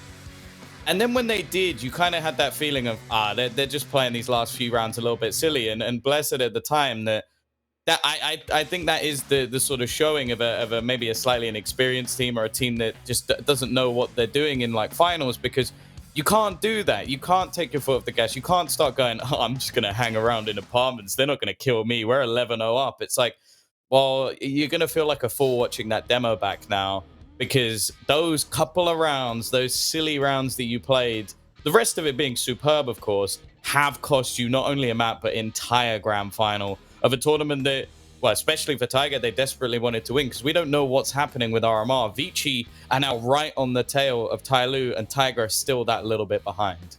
Absolutely. Like, I think that's one thing everyone's got to keep an eye on. Like, many people be like, but Tyler's already qualified for the major. Yeah. What major? There is no major right now. We're going to definitely have another RMR. As you do take a very quick look at the scoreboard, and Cabal, 30 kills. The guy has been a beast. Everyone stepped up, Young, actually. man. NCL, kind of quiet, but Jam Young is a god. And Kazi especially. He was 1 in 10 early on, Dinko, but he finally stepped up. As we take a look at the MVP, is it of the match of the tournament? I don't know. Let's take a look, though. Huh. Zoking, I guess it's for the map, which is surprising, but I I'd make him would the guess that MVP maybe of the that's season. That must be tournament, tournament, yeah. Yeah, because tournament? otherwise, why would you Okay. give it to Zoking for that map? Yeah, I think Like, Jam Young which got is 30 crazy. kills and 180 R. If we give in big matches, like in the most important matches of Vici, Zoking, I would agree, was the MVP. Like, if you go over the whole tournament as an average, then you're He is probably the going to give MVP. it to Jam Young or maybe Kaze. No. But if you go over the last, like, the big games, the games that matter, then I'm giving it to Zoking. Yeah, I agree. Look at the last map of Train, right? The comeback starts coming in from Tiger in the second half. A few rounds starting to string together. Zoking just decides he's going to walk out T-Con and kill 4 people on And the versus entry. Tyloo, he was insane as well. He does that twice in the same few rounds, right? I think it was 2 rounds after he did it the first time. He did it again. 4 kills on the entry. That's incredible. This guy's just so good. Let's very quickly, though, take a look. I think everyone's like now waiting to talk about the RMR points as it stands. At the end of 3 events, we have the ES1 Road to Rio with the Perfect World Asia League Summer, and now we're done with the Fall. And as it stands, Tyloo is still in the lead by 88 points.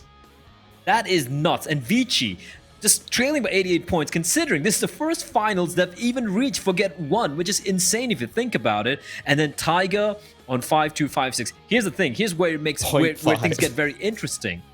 anyone can qualify for the major depending on who wins the next RMR. That's what everyone's battling here for. Beyond, way behind Invictus on 3,500, Anyone. mainly because they only played 2 RMR. Everyone else in kind of 0, but let's ignore that. Let's take a look at the brackets very quickly to see how we got to Vici being crowned the champions, right? Should hopefully have that back very, very soon. Tyloo didn't qualify. That was a hell of a storyline. There you have it. These were the playoffs. We saw Invictus checkmate, Tiger Brand, Invictus and Tiger came out on top, got knocked down to the bottom, did Invictus alongside Tiger. Tiger fought the way back all the way to the grand finals, but in the end, it was not enough. Vici, I think they are the fitting kings of Asia, at least temporarily right now. Tom? Oh, yeah, you can give them that. It might not last long at all, and I'm sure there's going to be people going, well, Tyloo did win pretty much everything else over the entire year, excluding, I guess, the RMR won by Tiger. I guess the most interesting thing now is we've had 3 different kings crowned of different PAL events. 3 different RMRs, yeah. Who's going to be the first to take 2? That is true. wild. Or maybe it could be, I don't know, Checkmate winning the next one. Who outside? Maybe no, Beyond coming back Beyond. with a They come out of vengeance. nowhere and they snatch it away, After shocking all of gaming, us. taking the top. Okay, Okay, you let's got too far. let's not go that far, Dinko. Okay, calm down, son. So Kyle Calm will never down. win anything. He won our hearts. He won our hearts. That's all. No, In he fairness, didn't. I think he could win the LVP. That's about it. Oh, Jesus. Okay. We've gone back to least valuable player, have we? Let's take a look at. I do believe we have a few more stats to be shown right now, so probably can just bring it up because we're kind of done with the event over here. So we do have. I didn't really catch what my producer just mentioned my year, but hopefully you should be able to see that coming on your screen. We can talk a little bit about what's been a long journey. It's 4 weeks of Counter-Strike, ladies and gentlemen. Like 4 weeks. Mitch, I mean, how are you even alive right now, Mitch? I don't know about 4 weeks. But there you have it. Round robin of 10 teams, the best of 3s.